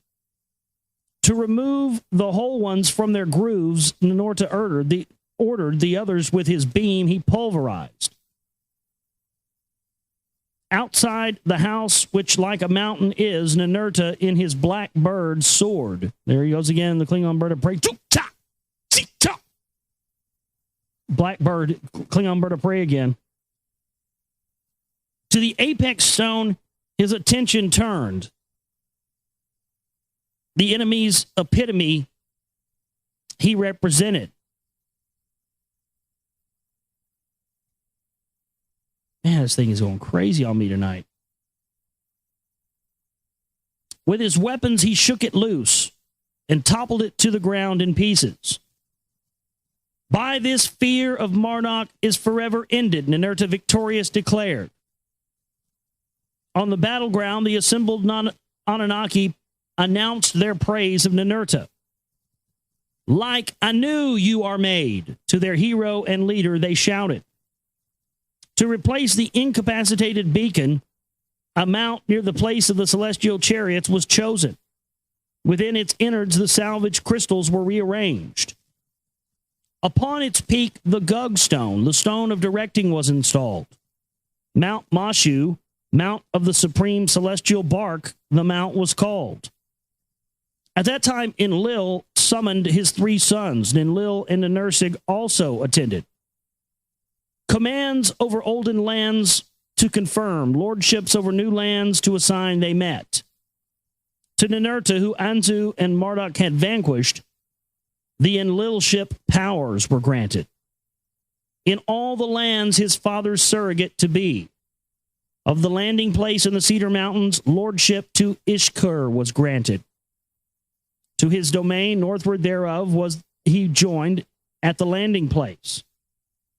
The land south and east thereof, where the Agigi and their offspring had spread, were given to Ninar as an everlasting endowment by his descendants and followers to keep and hold. The peninsula wherein the place of the chariots was included in Nanar's lands. Utu, as commander of the place and of the navel of the earth, was confirmed. And the lands of the two Narrows, as agreed, ENKI to Ningazida assigned lordship. To that, none of ENKI's other sons objected.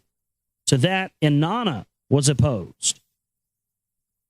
To the heritage of Dumuzi, her deceased bridegroom, did Inanna lay claim. A dominion of her own, she demanded of ENKI and Enlil. How Inanna's demands were to be satisfied, the leaders contemplated. About the lands, the peoples, and the great Anunnaki who decree fates in the council took. Regarding the earth and its resettling words with Anu they exchanged. From the time of the deluge, the great calamity, almost 2 shars have passed. The earthlings have proliferated from mountain lands to dried lowlands they went. Of civilized mankind by Zecharia there were descendants. With Anunnaki seed they were intermixed. Offspring of Agigi who intermarried and roamed about in the distant lands of Cain's kinfolk survived. Few and lofty were the Anunnaki who from Nibiru had come. Few were their perfect descendants. How settlements for themselves and for earthlings were to be established, the great Anunnaki considered. How over mankind lofty to remain, how to make the many, the few, obey and serve. This is highlighted and underlined. They were trying to figure out how they were going to remain lofty over mankind, how to remain gods, and how not only to make the many, but the few obey them and serve them. So right there, they're talking about, how are they going to set up the control grid? How are they going to set up the power structure? How are they going to set up religion? How are they going to make it to where their aims are achieved? Mankind still gets to exist and survive and live, but we have to figure out how to make them obedient and serve us. Well, that's really getting into the heart of the stuff that I think that a lot of people in the research community have not wanted to tackle up until now. About all that and about the future of the leaders, with words were exchanged with Anu. To come to earth one more time, Anu decided. With Antu, his spouse, he wished to come.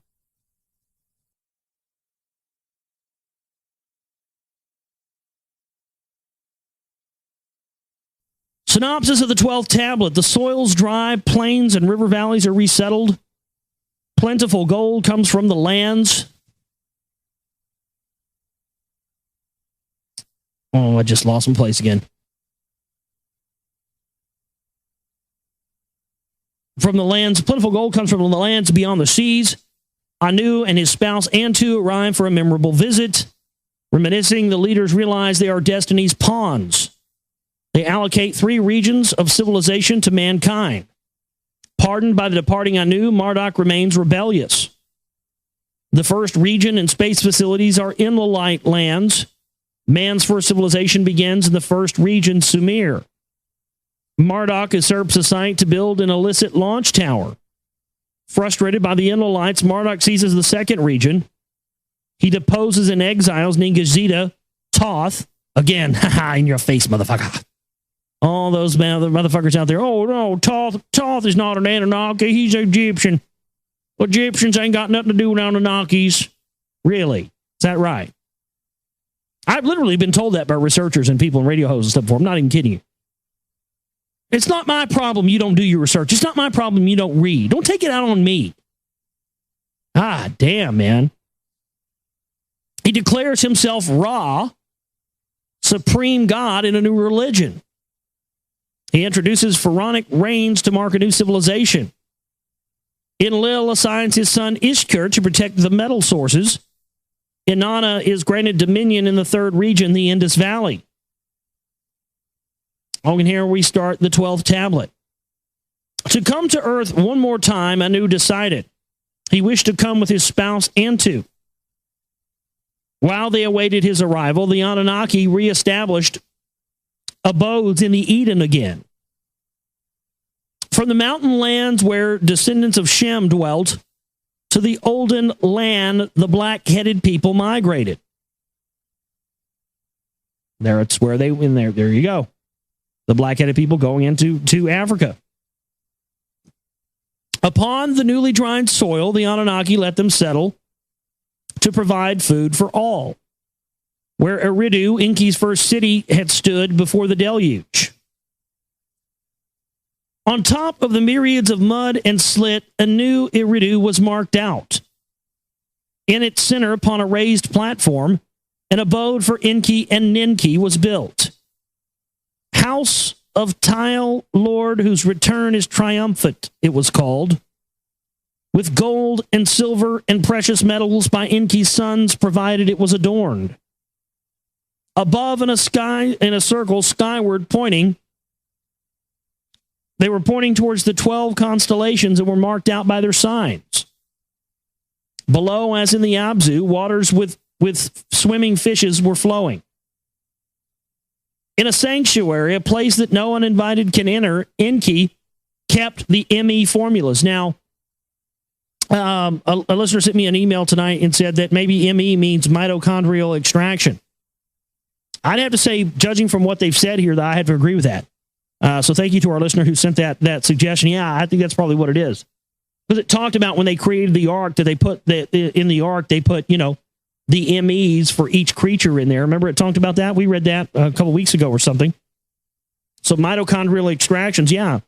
So I could be wrong about that. He could be wrong about that. But just judging by the context, they're using this term me, means they use it every time they're talking about formulas or doing genetic manipulation. So yeah, mitochondrial extractions.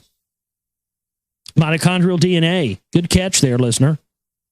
In a sanctuary, a place that no uninvited can enter, Enki kept the mitochondria extractions. For Enlil, Enmil, and Ninlil, a next Nibiru key atop the mud slit was established. Amid its peoples and dwellings and cattle folds and stalls, a sacred precinct was walled off. An abode for Enlil and Ninlil was built therein. In 7 stages it arose. A stairway rising as to heaven to the topmost platform led. Is this talking about like a ziggurat? His tablets of destinies Enlil did keep there. With his weapons it was protected.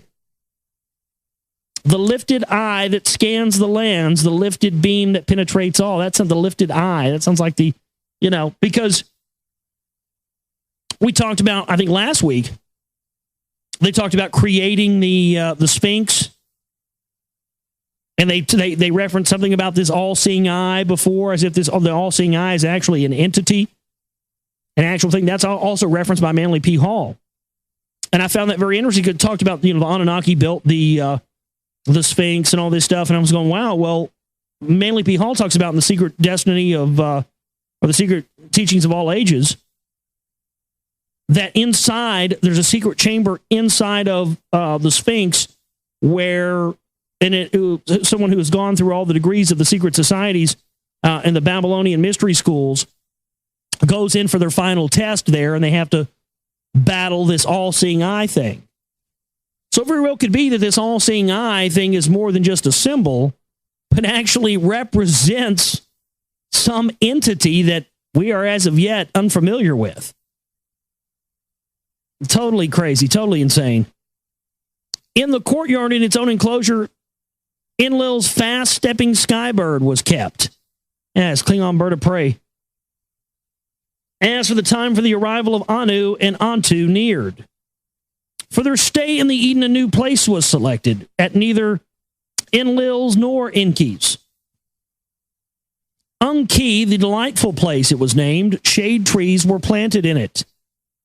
A pure white structure, the house of Anu, in its midst was built. Its exterior rose in 7 stages. Its interior was like a servant's quarters. When the celestial chariot of Anu arrived at Earth, Anunnaki skyships soared toward it. For a safe landing at the place of the chariots in Tillman, it was guided. Utu, the place's commander, welcomed his great-grandparents to planet Earth. The three children of Anu, Enlil, Enki, and Anarshug stood there to greet them. They embraced and kissed, they laughed and cried, so long has the separation been. They to each other kept saying, and then looked at each other and examined their aging. Though greater in Shars were the parents, younger than the children they looked. That was one of the things about creating us and creating a species on this planet is, our short, fast cycles around the sun means we don't live for very long. Maybe that means we should get off of this planet and go somewhere else where, I don't know, kooky, crazy idea, huh? They're probably going to go and not let us go with them. Good, let them go. Fuck them. The two sons looked old and bearded, and Narshug, once a beauty, was bent and wrinkled. All five of them were filled with tears. Tears of joy and sorrow tears were mingled. In sky ships, the guests and their hosts were taken to the Eden. In a prepared place beside ENKI, the sky ships landed. All the Anunnaki that on Earth had stayed as an honor guard were standing. Hail and welcome, hail and welcome. In unison to Anu and Antu, they were shouting. Then, in a procession, singing and playing music, the Anunnaki in the house of Anu accompanied their guests. In the house of Anu, Anu was washed and rested. He was then perfumed and clothed. Antu was escorted by a female Anunnaki to the house of the golden bed. There, too, she was washed and rested and was perfumed and clothed. In the open courtyard, as an evening breeze, the tree leaves rustled. Anu and Antu on thrones were seated. Flanking them were Enlil and Enki and Anarshuk. Attendants, earthlings who were completely naked, served wine and good oil. Others in a corner of the courtyard, they just got humans, random fucking humans running around naked. In case Enki wants to get his dick wet and pour some semen into a womb or something, it's easy action, right? Oh, yeah, just let the humans run around naked. You never know if you're going to have to get your dick wet. There you go. Jesus Christ, these motherfuckers are out of control. They are fucking Klingons. Dirty motherfuckers. We've been seated by Klingons. I hate to have to admit that. We've been seated by fucking Klingons. Been the dirtiest motherfuckers in the goddamn galaxy. I guess it could have been worse. Could have been sand people, right? Or fucking Jawas. Houdini! A great banquet for all for Anu, and Antu was prepared for the signs of the heavens. Its start was awaiting. On Enlil's instructions, Zamul, who in matters of the stars and planets was learned, the steps of the house of Anu ascended. The rising of the planets to eve time was announced. On the first step, Kishar in the eastern skies appeared. Lamu, or the second step, was seen. That's Mars. Mumu on the third step was announced. Anshar by the fourth step rose. Lamu on the fifth step was seen. The moon from the sixth step was announced. Then, on a signal from Zamul, the hymn of the planet of Anu in the skies rises began to be sung. For from the topmost step, the seventh red-haloed Nibiru came into view. Now, so see, there you go. There you go. Nibiru comes into view. Nibiru comes in plain sight. They see it. They can even see how it's haloed red, right? But are there any earthquakes and rumblings and end of the world going on down on Earth? No, none at all, right? But yet Nibiru's visible from the planet, but there's no catastrophes going on. Everything's great. They're coming down on, Anu and Antu, who he hasn't seen for a period of time, are able to come down because why? Because Nibiru has come into view and it's close to the planet Earth, right? There you go. Again, this is what I've been trying to tell people. There is zero evidence that Nibiru coming close to Earth is going to cause destruction and all of this stuff, but people are just running with it as if it's an absolute truth. To the music, the Anunnaki clapped and danced. To the music, they danced and sing. To the one who grows bright, the heavenly planet, the Lord of Anu, they sang. On the signal, a bonfire was lit, seen from place to place where the bonfire started. After the night was over, the whole land of Eden was lit with bonfires. It's like they're having a fucking Burning Man throwdown here. After a meal of bull meat and ram meat, of fish and fowl with wine and beer, they come. Yeah, they're fucking throwing down, dude. Look at this shit. I mean, seriously. They just said that the red-tailed Nibiru came into view. They can see it from Earth. And these motherfuckers are having a buffet, and they're having wine and beer. They're getting fucking crunk as hell. Now, would they be getting crunk as hell drinking wine and beer if their planet, which supposedly causes destruction, and they call the destroyer on Earth when it comes near to Earth? Do you think they'd be doing this? It's just complete. The whole fucking Nibiru destructor thing has been a complete lie, a complete red herring. And this is why I read this. This is why I chose to read this stuff.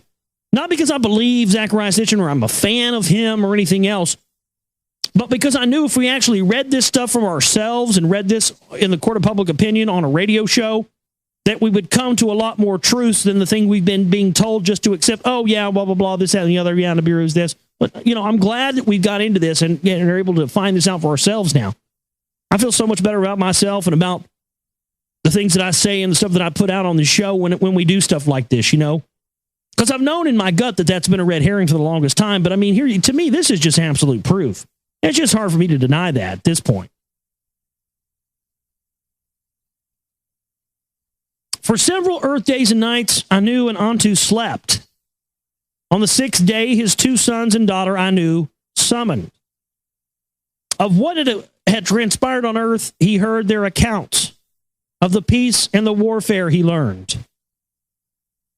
Of how the Earthlings, by the oath of Enlil to be wiped off, had again proliferated, Anu had heard. Of the gold discovery in the land beyond the oceans and the chariots placed there, Enlil to him revealed. It was then that of the dream and of the tablet of Galzu, ENKI told his father. By that, Anu was greatly puzzled. A secret emissary by that name to Earth by me was never sent. So did Anu say to the three leaders. Puzzled were ENKI and Enlil, baffled, they looked at each other. On account of Galzu's Zecharia and the seeds of life were saved, ENKI said. On the account of Galzu, on Earth we remained, Enlil said to his father. The day to Nibiru you return, you shall die. So did Galzu say to us.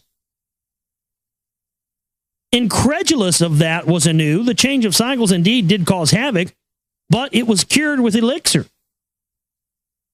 Then whose emissary, if not yours, was Galzu? And ENKI and Enlil said in unison, aha. So who is this mystery man? So see, this is the guy that changed the whole course, remember? This Galzu character? Supposedly having orders from Anu, who is he then? They don't know who he is. He never gave that order. They never said, who is this mystery man? He's the guy that wanted them to have compassion for mankind and not wipe them out and gave them the plans to, create the new ark and save them. Aha. Oh, see, now the plot thickens. Now the plot thickens. Now we're starting to see the appearance of other entities that aren't Anunnaki who have had a hand and a say in steering the destiny of mankind. Oh, this is real interesting now. You just thought it was interesting. Now somebody else is showing up in the mix, and the Anunnaki are going, we don't know who the fuck this guy was. I thought you were with him. Oh, man, I thought you were with him. I thought you sent him. Nope, I didn't. Who the fuck was this guy? Whose emissary, if not yours, was Galzu? Who the Earthlings, who wanted to save the Earthlings, who made us stay on Earth. Narsuk slowly nodded her head. From the creator of all did Galzu appear. See, there you go, the Son of God. Now this is the entering of the Jesus character, isn't it? Does seem like it. So that explains what we have. This is very interesting. See, somebody else is showing up, and it's not Anunnaki, and this person, and we don't really have any real explanations for that, do we? Now, the plot thickens as it always does. We got to find out who this mystery Galzu character is. By the time I get up tomorrow, I'll have 20 emails in my box going, Galzu is this person, Galzu is this, blah, blah. which is fine. I'm cool with that, but still. Was the creation of earthlings also destined? Of that, I must wonder. For a while, the four of them were silent. Each one's past events in his heart recounted. While fates we decreed, the hand of destiny every step directed. So Anu did say, the will of the creator of all is clear to see. On earth and for earthlings, only emissaries are we. The earth belongs to the earthlings. To preserve and advance them, we were intended. If that is our mission here, let us accordingly act, so ENKI did say. The great Anunnaki who decree the fates councils exchanged regarding the lands. To create civilized regions, the great Anunnaki decided to therein provide mankind with knowledge. Now this is the account of Anu's journey to the lands beyond the oceans and how in the first region for the Anunnaki cities were reestablished. Having the decision about the four regions and mankind's civilizations, Anu inquired about his grandson, Marduk. I must see him again. Anu said to the leaders, whether by Dumuzi or by Ningazita inviting to Nibiru, Marduk's ire I myself have caused. So Anu did wonder if he should reconsider the punishment of Marduk. When to the lands beyond the oceans you journey, Marduk will be told to meet you. The land where he roams in those parts of the earth it is, so Enlil did say to Anu. Before the distant lands the royal couple went, the Eden and its lands Anu and Antu surveyed. Eridu and Nibiru Key they visited, where the cities of the first region were planned they saw. In Eridu, Enlil complained about ENKI. The MEs, which I believe are mitochondrial extraction formulas, is keeping them to him. ENKI is keeping to himself. Anu on the seat of honor, seated, said words of praise to ENKI. My son for himself has built a magnificent house. It is raised beautifully on a platform. To the people that the house surrounds and serve, ENKI will give great knowledge. Now, the knowledge that is in the MEs is secreted with no other Anunnaki may be shared. Embarrassed was ENKI to share with all the divine formulas to Anu he promised. In the ensuing days, in skyships traveling, Anu and Antu surveyed the other regions.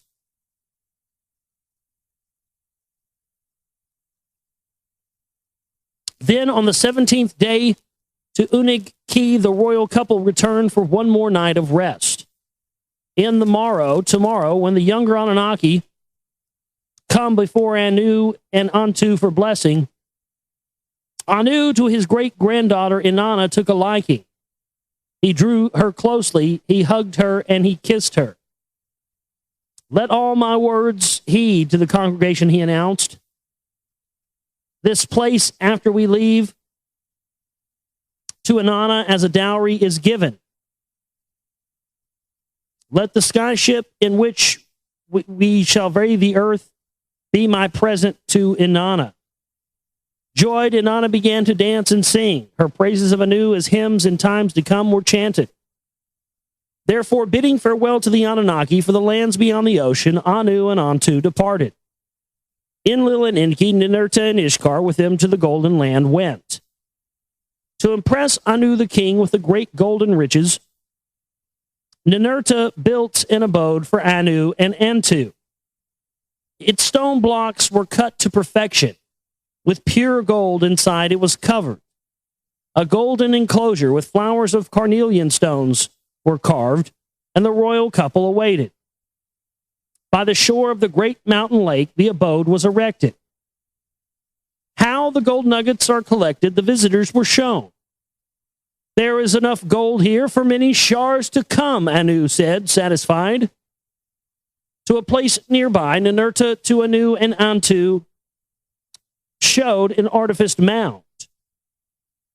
How to build a place for melting and refining metals was made. And they showed them how to extract a new metal from stones. Anak, Anunnaki made, he called it, Anak. How, by combining it with the abundant copper, a strong metal he invented, he showed them. On the great lake from whose shores the metals came, Anu and Antu sailed. The lake of Anak, Anu called it, henceforth was its name. Then from lands from the north, lands where the great horned beasts are hunted, Marduk, before his father Enki and his grandfather Anu came. Nabu, his son, was with him. When Enki inquired about Serpanit, Marduk with sorrow told them of her death.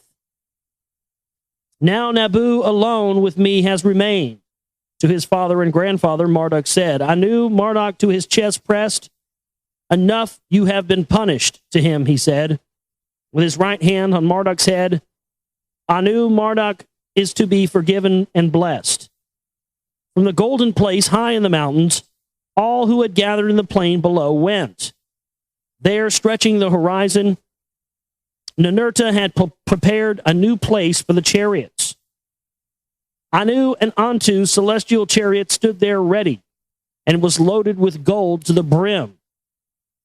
As the time for the departing came, Anu said words of guidance and goodbyes to his children. Whatever destiny for the earth and the earthlings is intended, let it so be. If man, not Anunnaki, is destined to inherit the earth, then let us help that destiny. Give mankind knowledge.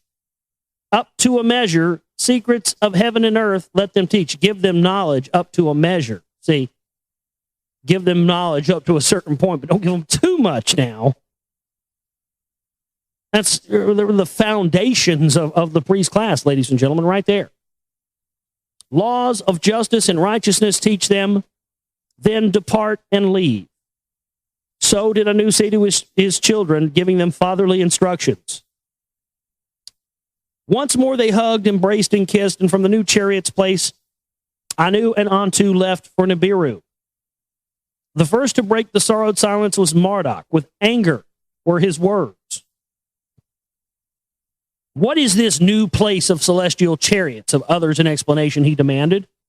What after my exile without my knowledge has transpired?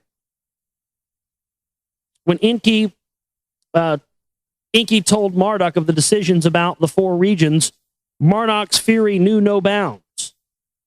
Why will Inanna, a cause of Dumuzi's death, get her own region?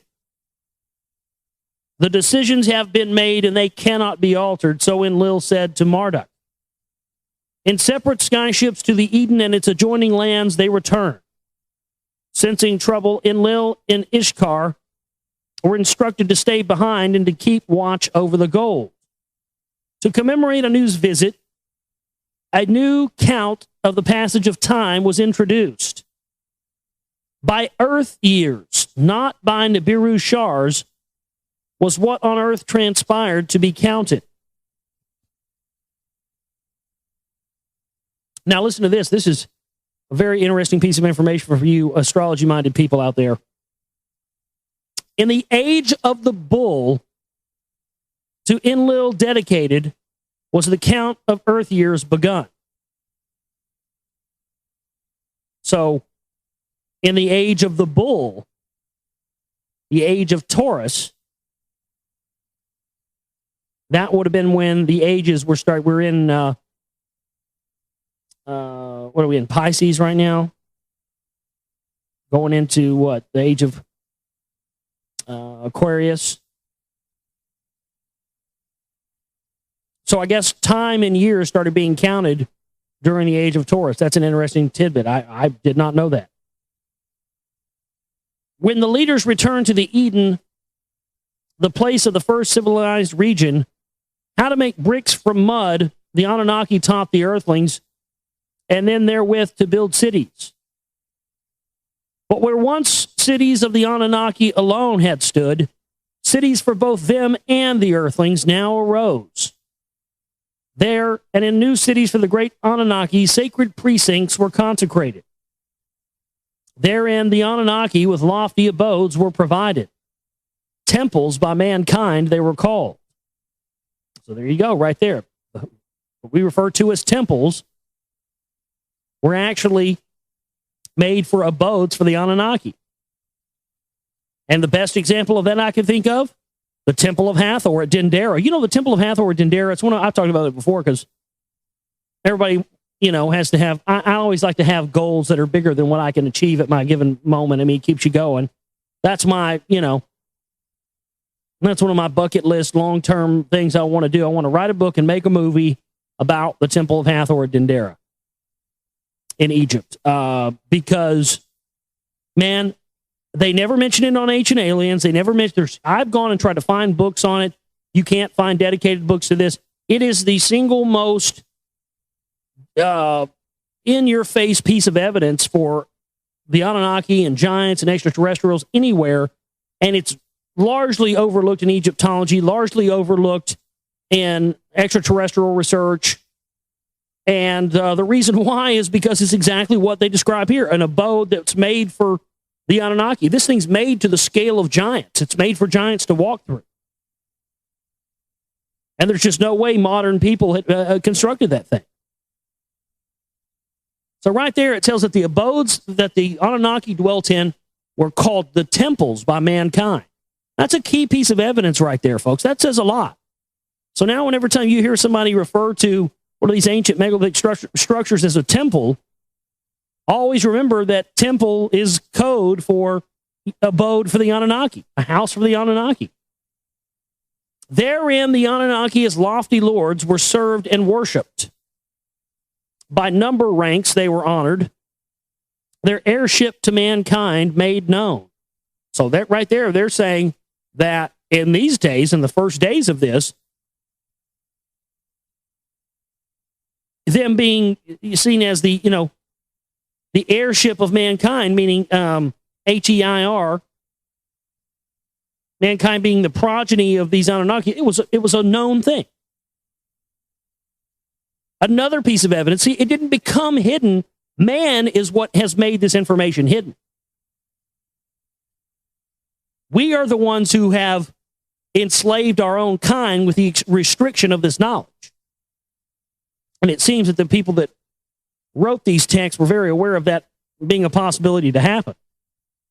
And indeed it did. Anu, the heavenly, the rank of 60 held. To Enlil, the rank of 50 was given. On Ninurta, his foremost son, Enlil bestowed the same rank. Next in succession was the Lord ENKI, the rank of 40 he held.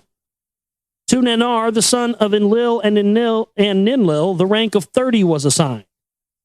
To his son and successor Utu, the rank of 20 was allotted. 10 as a number ranked to the other Anunnaki leaders' sons was granted. Ranks by the fives between the female Anunnaki and spouses were shared. When after Eridu and Nibiru Ki and their temple abodes were completed, in Lagash, the Gersu precinct for Ninurta was built. His black skybird was kept there. Yeah, fucking bird of prey. In Inu, House of 50 was the temple abode for Ninurta, and Bao, his spouse, was called. The supreme hunter and the supreme smiter, weapons a gift of Anu, the Ininu protected. Where Sipar before the deluge had been, on top of the mud soil Utu, a new Sipar had been established. In the Ababar, the shining house, an abode for Utu and his spouse Aya was raised. From there, Utu promulgated the laws of justice for mankind. Where because of silt mud, the olden plans could not be followed, new sites were chosen. Adab, a site from Shurabrak, not distant for the Narsog, as a new center was made. The house of Succor and healing knowledge was her temple abode, therein named. The immies of how the earthlings were fashioned, Narshog kept in his holy shrine. Yeah, the mitochondrial extractions of how they were created. For Dinar, a city with straight streets, canals, and wharves was provided. Urim was its name. House of the throne seeds was its temple abode called. The moon's beams to the lands it reflected. Ishkur to the mountain lands of the north returned. The house of seven storms his abode was called. Inanna in Unag-Ki resided. In the abode by Anu bequeathed to her she dwelt. Marduk and Nabu dwelt in Eridu. In the Eden their own abodes they did not have.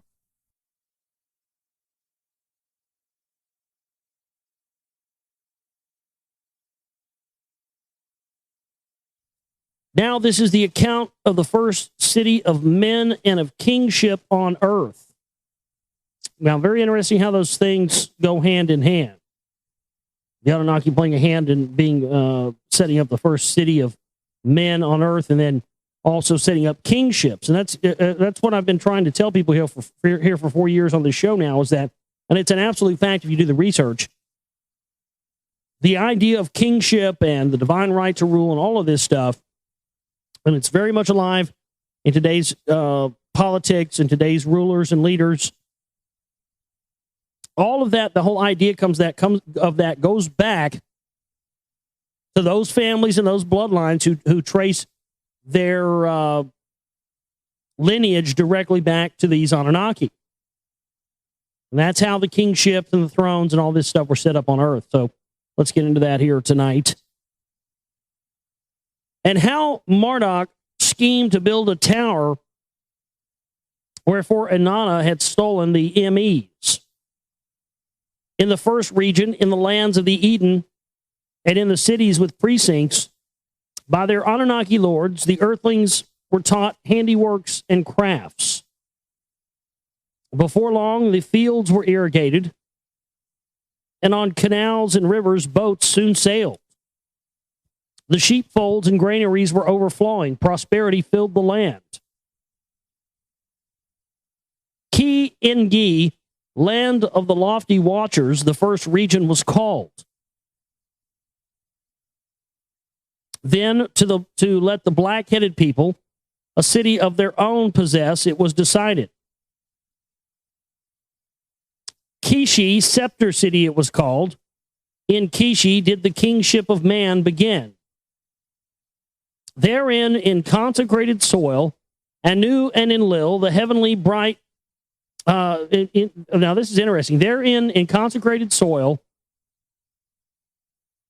Anu and Enlil implanted the heavenly bright object. Isn't that interesting? So in consecrated ground, Anu and Enlil are implanting some heavenly bright object into the ground here. Well, what could that be? Because whatever that is, it has to do with kingship and the divine right to rule. Is this some ancient archaeological relic like the Ark of the Covenant? I don't know. In it, Ninurta appointed the first king.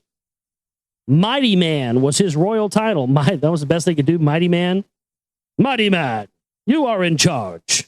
Run things for us here on this planet, Mighty Man. We trust you, Mighty Man, all the descendants of Mighty Man.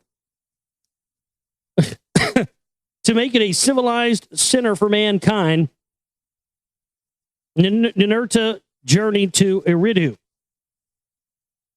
The ME tablets that for kingship divine formulas hold from ENKI to obtain. Properly attired. With respect, Ninurta entered Eridu for the ME of kingship. He asked, ENKI, the Lord who all the MEs, who safeguards all the MEs, granted 50 ME to Ninurta. Mitochondrial extractions, DNA to create new workers, new humans. In Kishi, where the black-headed people were taught to calculate numbers. Heavenly Nisaba, writing taught them, and heavenly Ninkashi showed them beer making. No, they showed how. So beer came from aliens. Oh, all right. That's good to know. ENKI, guided by Ninurta, kiln work and smithing proliferated. Wheeled wagons harnessed to male asses, craftily fashioned in Kishi. Laws of justice and righteous behavior were promulgated in Kishi. It was in Kishi that the people composed hymns of praise to Ninurta. Sounds like the beginning of goddess worship right there, doesn't it? Of his heroic deeds and victories, they sang. Of his awe-inspiring blackbird, they chanted. I think it's interesting that they had this craft. Ninurta has this craft called the blackbird. This ship that flies around, looks like a blackbird. Could that be where we got the technology for the SR-71 Blackbird? I mean, look at that. Look at that plane. Look at the SR-71 Blackbird. Think about that thing. They admitted they had that thing in 58, which means they had to have been working on it prior to 58, if 58's when they admitted they had it. Yet this is long before computer-aided design and engineering and any of this stuff, yet they were able to calculate properly how to have this plane operate without a vertical fin stabilizer. It has two small fins in the back, but no vertical fin stabilizer. And I've seen documentaries talking about the SR-71 Blackbird where they're talking about, that, but they never seem to mention that, they didn't, you would have had to have computer-aided design and all that stuff to get that right. How are they able to get that right? We went from flying, prop planes just a few short years earlier in World War II to having, this supersonic thing that can fly at the threshold of space in the matter of less than 10 years. So I find that interesting. I mean, could that SR-71 Blackbird come as a result of, these ancient plans they found? Very well could have been. They've tried to retire those things so many times, but they can't because there's still, the stuff that's in them still surpasses technology we can produce today. The U-2 spy planes the same way. Why is that? Why is there technology in these things from 40, 50 years ago we can't recreate today? That's a good question, isn't it? How in faraway lands the bisons were subdued, and how the white metal was mixed with copper he found. Ninurta's glorious time it was. With the constellation of the Archer he was honored. All the while Inanna in the ENKI, her lordship awaited in the third region. All the while the domain of her own of the leaders she demanded. The third region after the second one will come, her leaders thus assured her.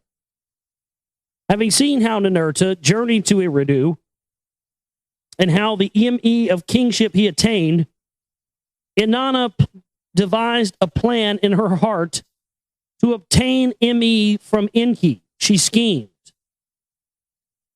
Her chambermaid, Ninurshbur, she dispatched to Eridu to announce a visit by Inanna.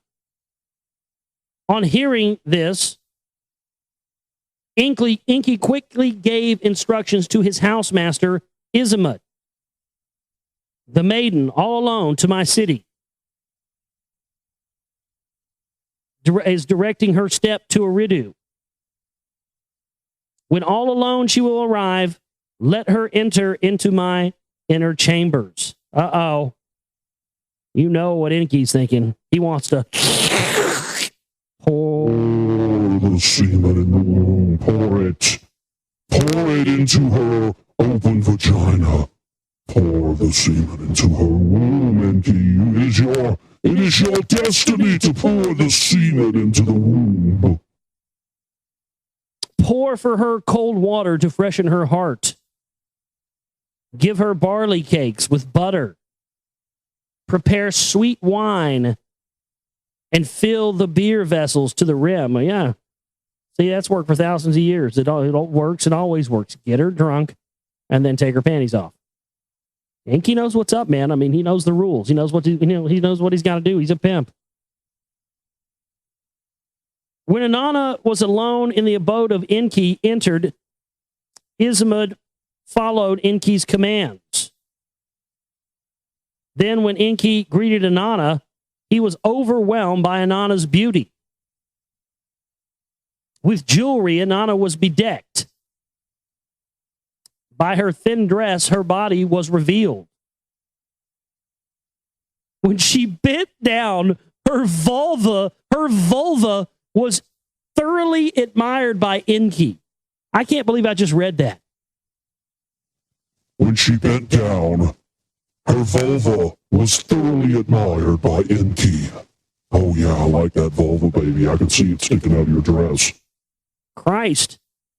So we got Anunnaki going commando now, huh? Now I like these guys. They're fucking Klingons all the way. They're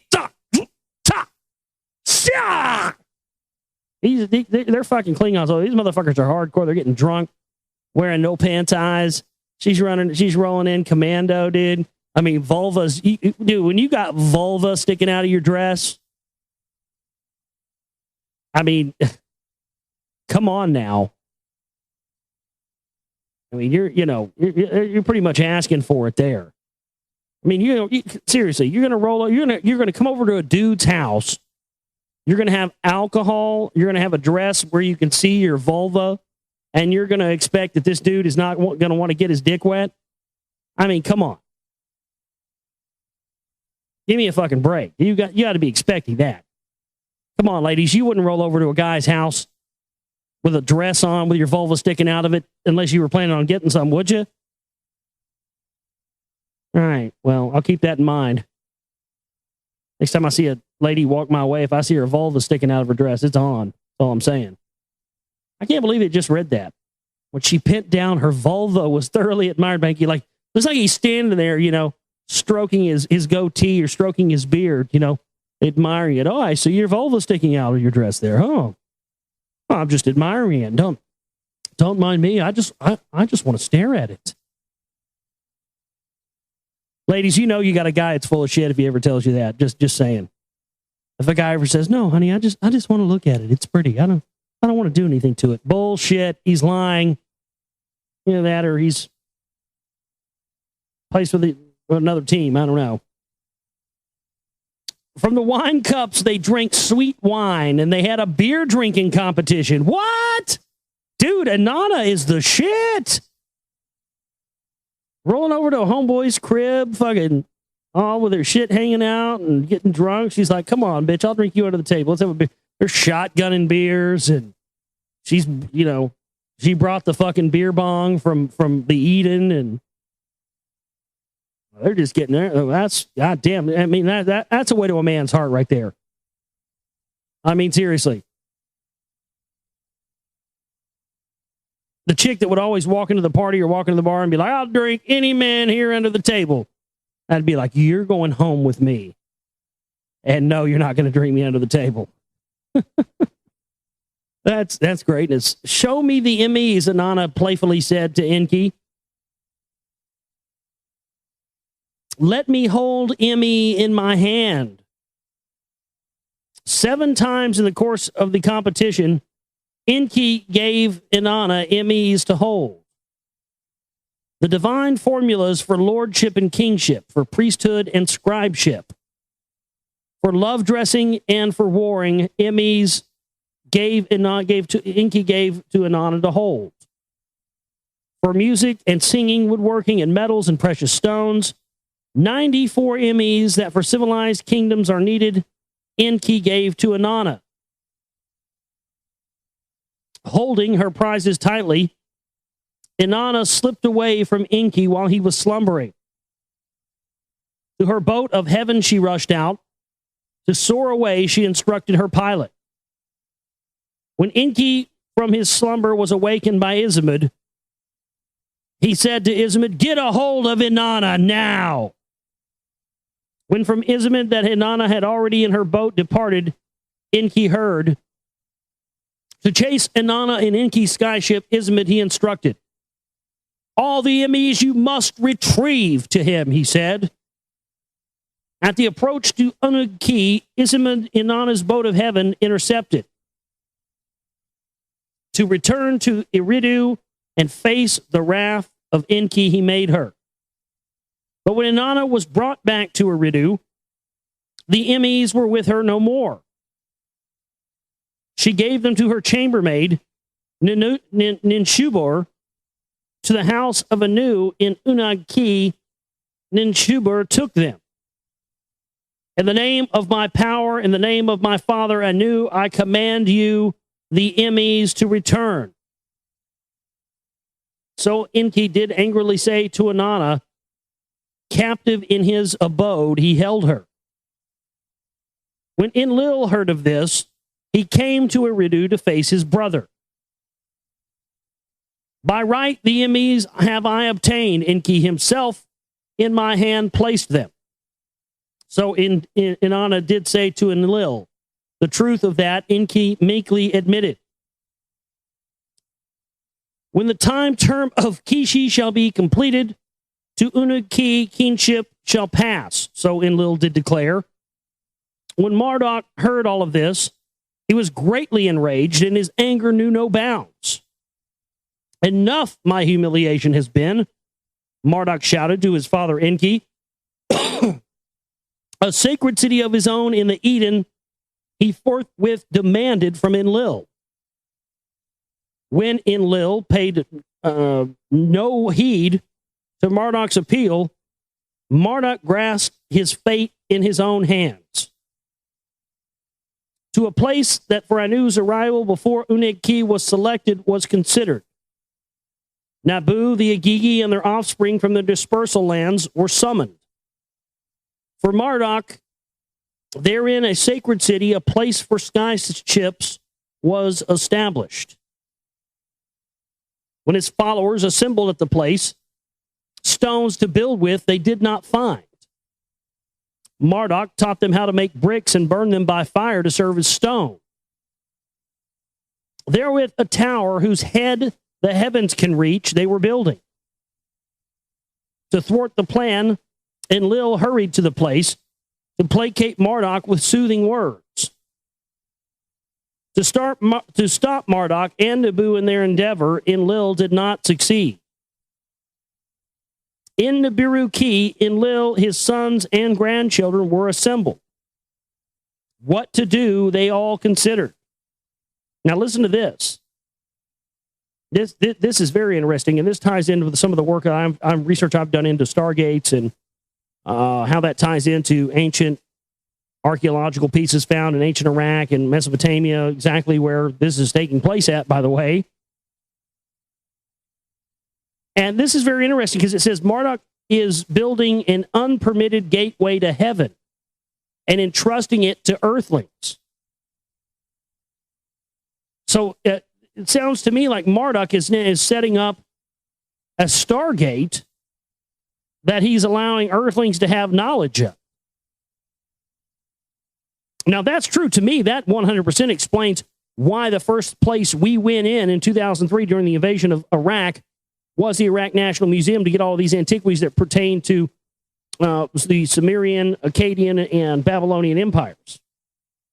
So that's where we see the problem here. Okay, so Marduk was getting ready to open this Stargate, and they were having trouble because he was entrusting earthlings with the knowledge of this, and rightly so. So Enlil did say to his sons and his grandchildren, if we allow this to happen, no other matter of mankind shall be unreached.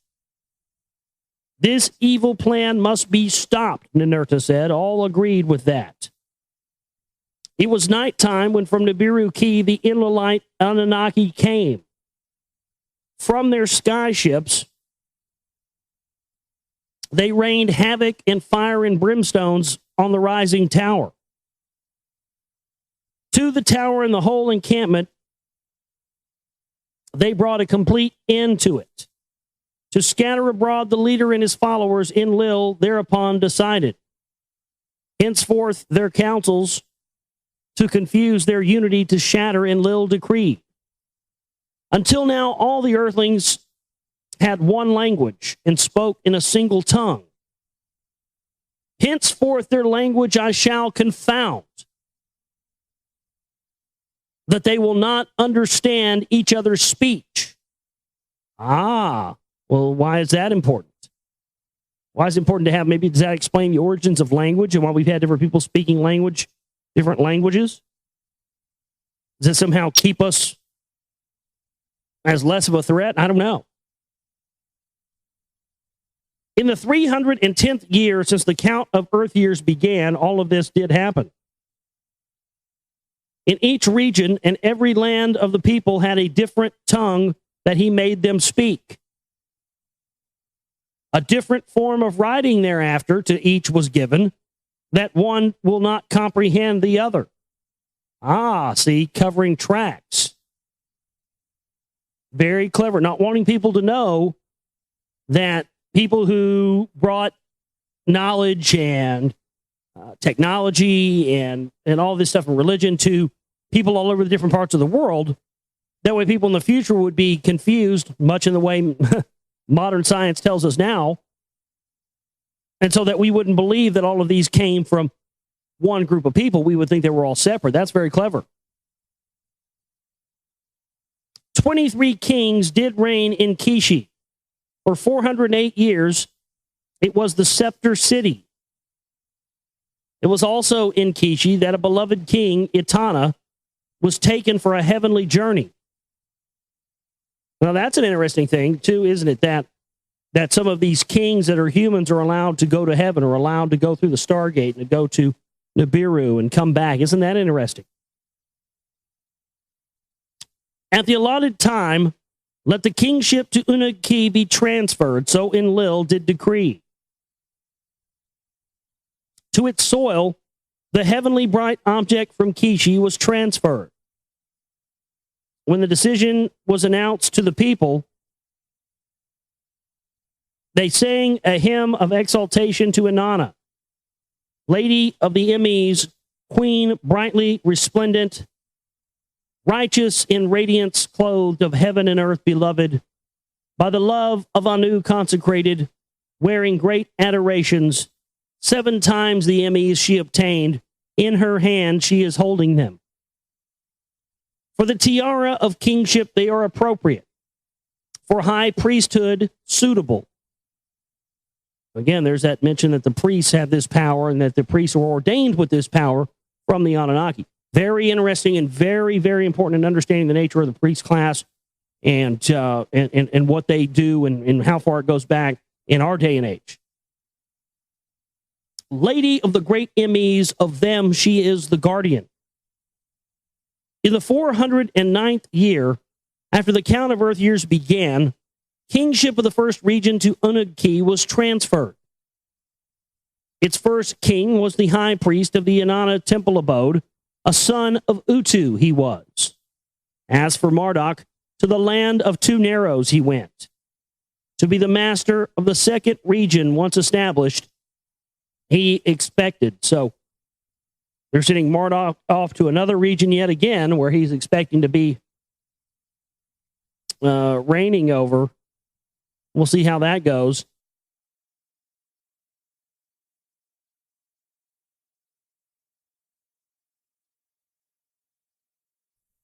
Page 283. Now, this is the account of how the second and third regions were established and how Ningishzida was exiled and ENKI Arata was threatened. When Marduk, after a long absence, returned to the land of the 2 Narrows, he found there Ningishzida as its master. Ningishzida was its lofty lord. With the aid of offspring of Anunnaki who earthlings espoused, did Ningishzida oversee the lands. What Marduk had once planned and instructed was overturned by Ningishzida. What is it that happened? Marduk demanded to know of Ningishzida. Of the destruction of the hidden things, Marduk accused Ningishzida. Of making Horon a desert place to depart, a place that now has no water, a boundless place where sexual pleasures are not enjoyed.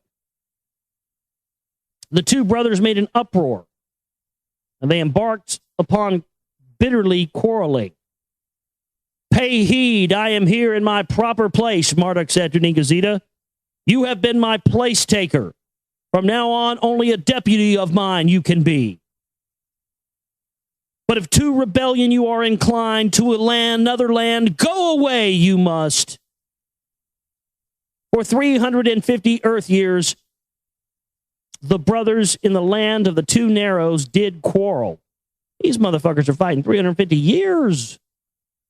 For 350 years, the land was in chaos. Between the brothers, it was split.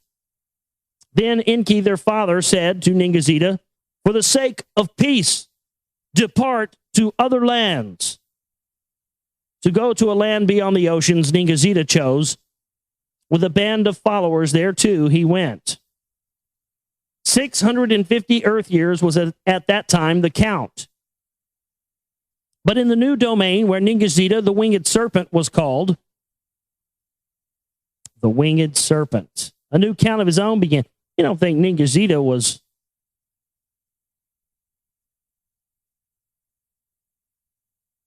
the feathered serpent? Quetzalcoatl very well could have been.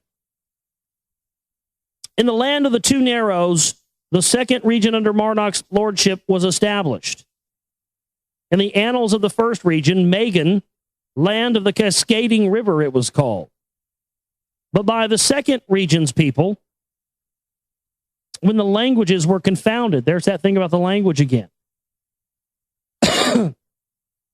Him-Ta, the dark brown land, it was henceforth called. The Teru, guardian watchers, the Anunnaki were called there in the new language. Neteru, the guardian, the watchers. So that's where they started becoming the watchers, huh? Now listen to this. Oh, they're talking about, I see. So they're not talking about Quetzalcoatl here. Well, no, I guess they could be because Ningazida went somewhere else. But Marduk, listen to this. Marduk as Ra was worshipped as the Bright One. ENKI as Ptah, the developer, was venerated. So when they moved to this new land, this new region, Ningazida went to a land where he was called the winged serpent, or the feathered serpent, the winged serpent. So he went to probably Mexico area, South America. He went to go build the rock wall in Rockwall, Texas. That's what I 100% believe it to be now based on the evidence of John Lindsay and people have looked at this. It's Aslan. That's what it is. Because Quetzalcoatl was said to have been a master of two things, alchemy and of crystals. And those are two things that we found in the rock wall that are there. And a wheel, composite wheel made of multiple different kinds of metal smelted together. Only an alchemist could have done thousands of years before mankind had the ability to do that. I held it in my hand. And the fact that the wall is held together by a substance made of crystals that has been made into geopolymers. Three different kinds of crystals, not indigenous to this area, brought together to make a polymer that holds the walls together. And yet mainstream science says it's a natural formation, but yet it's the only natural formation they've ever found like that in the world. Okay. And so he went there, and Marduk went to Egypt with ENKI and the rest, and this is where we see the rise of Egypt. I love this because this is where we're getting into being able to for the confusion to stop. People to stop thinking that there's some separation between, and we're starting to see more and more. See, a lot of people are starting to send me a lot of emails and say the Anunnaki is still here. They've never left. They're still running the show. And, I'm starting to see more and more evidence of that every day. That, they never left. And they are the explanation for why we hit this brick wall once we keep going up and up and up the power structure, looking at who's really in control. But once we get so far up, we hit a brick wall and can't really see where this other control is. Many people, including myself, have speculated that it's coming from an other dimensional source. And that very well may be a part of it. I think that is a part of it as far as their rituals and the stuff that they practice. But it very well could be that this power goes to a much larger source, and it's these Anunnaki that are still here. I mean, There's all kinds of shit in China, man.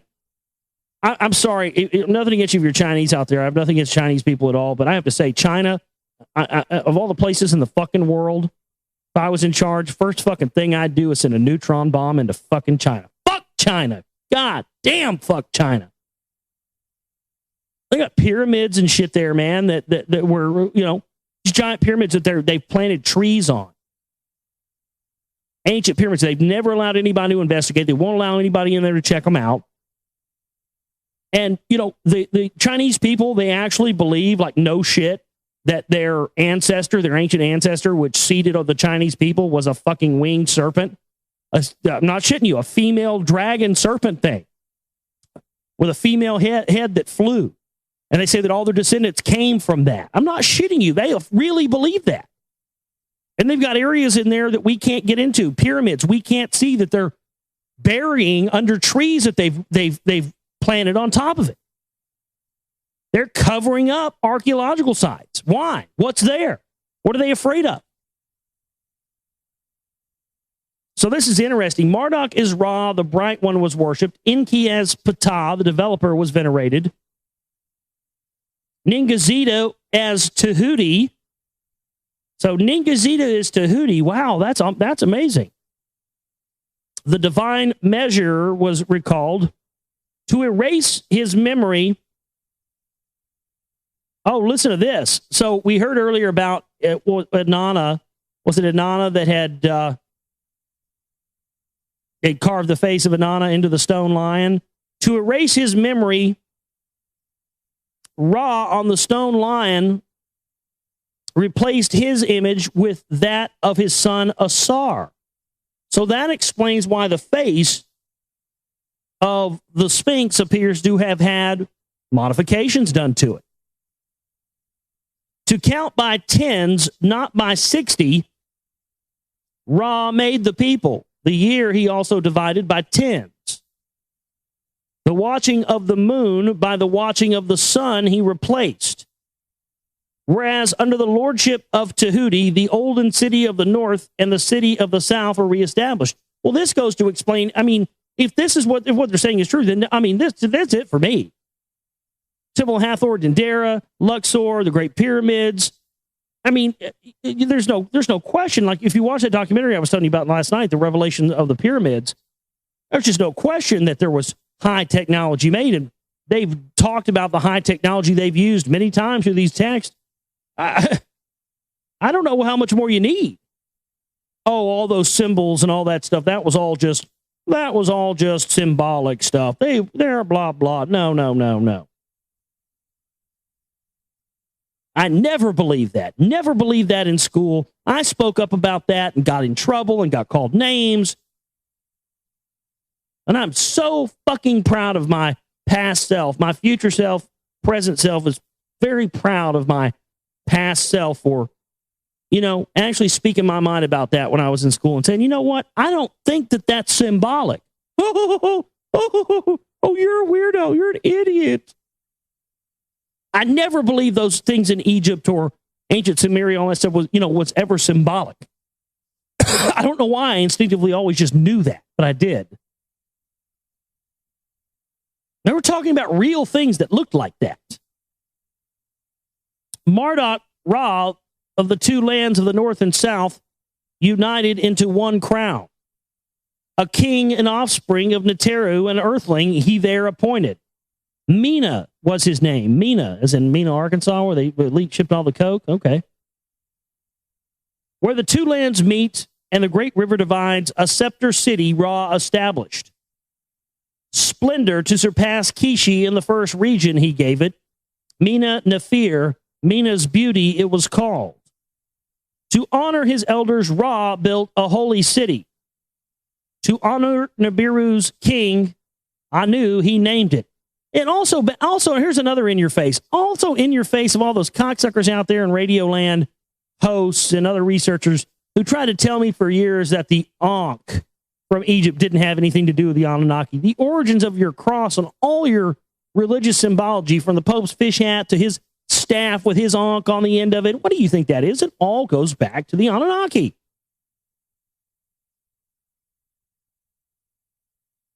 Therein on a platform, a temple abode for his father, ENKI Ptah, erected. Its head, within a high tower, rose skyward like a sharp rocket. In its shrine, Ra, the upper part of his celestial barge, he departed. So he put part of his fucking spaceship in one of these things in Egypt, huh? Well, how long ago was it when we excavated the Great Pyramids? Well, that was, in the expanse of history, not a long time ago. They were buried in sand for years. There's more down there. Maybe that's what Zawas has been hiding all this time. Ben, it was called. It was the one in which he had traveled from the planets for countless years. On the day of the new year, the king, as high priest, performed the ceremonies. On that day only, alone, the innermost star room he entered before the Ben offerings he put. To benefit the second region, Ptah to Ra gave all manner of MEs. What do I know that you do not know? The father asked his son. Then all manner of knowledge he gave to Ra, except that of reviving the dead. So there you go. So see, now we had this evidence. We talked about this. Remember earlier in the book, we had the reading where one of them was on Mars, and that was why they carved the face on Mars. And that area known as Cydonia, which also is where the cradle of civilization, also on the 33rd degree parallel, also known as Cydonia, was. And that they had brought him back to life using this technology.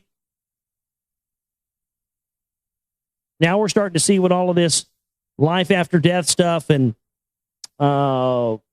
mummification and stuff in Egypt was really about, aren't we? So he gave Ra, ENKI gave Ra, or now Ptah, ENKI is now taking the name of Ptah, gave all the knowledge that he had to Ra, except that of reviving the dead. As a great one of the 12 celestials, Ptah allotted to Ra the constellation sign of the Ram. And again, they mentioned earlier that the first, or earlier in the book, earlier in the week also, we read that the Ram, Taurus, was the first sign that mankind entered into, the first age that mankind entered into when Earth years started to be counted. The water flow of Happy, the land's great river, Ptah for Ra, regulated for his people. Abundance in the fertile soils quickly came, man and cattle proliferated. By the success of the second region, the leaders were encouraged. The third region they proceeded to establish. To make it a domain of Inanna, as she was promised, they decreed. So now we're going to the Indus Valley region, where our great listener Zohar had sent us some stuff from. As befits the mistress of a region, a celestial constellation was assigned to her. Beforehand, with her brother Utu, the station of the twins she shared. Henceforth, as a gift from Ninarshag, her constellation of maiden to Inanna was allotted. In the 860th year, according to the Earth year count, Inanna was so honored. Far away in the eastern lands, beyond 7 mountain ranges, was the third region. Zamush, land of 60 precious stones, in its highland realm it was called. Arata, the wooded realm, was in the valley of a meandering great river. In the great plain, the people cultivated crops and grains and herded horned cattle. There, too, were 2 cities with mud bricks that they built, with granaries they were filled. As by Enlil's decree required, the Lord ENKI, Lord of Wisdom. As for the third region, they devised a change of tongue, a change of language. A new kind of writing signs he fashioned for it. A tongue of man heretofore unknown for Arata, ENKI with his wisdom created. But the MEs of civilized kingdoms for the third region, ENKI did not give. let Inanna, for what ENKI had obtained, share with the new region. ENKI did declare. ENKI said, bitch ain't getting no more of my shit. She done bust up in here and took all my shit. I'm not giving her any more. She can scrape up that shit the other bitch took and lost. She ain't getting no more shit from me. ENKI's a pimp, dude. His pimp grip is hard. He just puts it down, dude. He goes around pouring semen where he wants to, comes back and says, bitch better have my money. He's a pimp, dude. I'm telling you. In Arata Inanna, a shepherd chief appointed, akin to her beloved Dumuzi he was. In her skyship from ENKI to Arata, Inanna journeyed over mountains and valleys. She flew. The precious stones of Zamush she cherished, pure lapis lazuli, with her to ENKI she carried. At that time, the king in ENKI was Imerkar, the second one to reign therein he was. It was he who expanded the boundaries of ENKI, and Inanna was exalted by its glories. It was he who the wealth of Arata coveted. To be the supreme commander over Arata, he schemed. To Arata in Merkar, an emissary dispatched as a tribute to Arata's riches to demand. So we're going to go ahead and need a cut, basically, is what they're saying here. Over 7 mountain ranges through parched lands and then soaked by rains, the emissary went to Arata. To the king of Arata, the demand words of Imenkar, word for word, he repeated. His language, the king of Arata, was unable to understand. Like the bray of a donkey, its sound was. Can't understand a goddamn word. A wooden scepter was inscribed with a message the king of Arata gave to the emissary. To share ENKI's emise with Arata, the king's message was requested. As a royal gift to ENKI, grains were loaded onto donkeys with the emissary to ENKI. They went. When in Merkar the inscribed scepter received its message in ENKI, no one understood. He brought it forth from light to shade. He brought it forth from shade to light. What kind of wood is this? He asked, and then ordered to have it planted in the garden. After 5 years, after 10 years had passed, a tree grew from the scepter. A shade tree it was. What shall I do? In Merkur, in frustration, asked Utu, his grandfather. With heavenly Nisaba, the mistress of scribes and writings, Utu interceded. On a clay tablet, his message to inscribe Nisaba in Markar, and was taught in the tongue of Arata. By the hand of his son Banda, the message was delivered. Submission or war, it said. By Inanna, Arata was not abandoned. To ENKI, Arata will not submit, the king of Arata said. In warfare, ENKI desires, let one warrior meet one warrior in combat. Oh, a little mano-a-mano, huh? A little man-to-man combat. Better yet, let us peacefully exchange treasures. Let ENKI exchange its emise for Arata's riches. On the way back, carrying the peace message, Banda fell sick and his spirit left him. His comrades raised his neck. Without breath of life it was. On Mount Huram, on the way from Arata to his death, Banda was abandoned. The riches of Arata, ENKI did not receive. The emise of ENKI, Arata did not obtain. Well, then where did they go? So he died, and they didn't get the riches, and they didn't get the emise. And in the third region, civilized mankind did not fully blossom. So that's the end there of the 12th tablet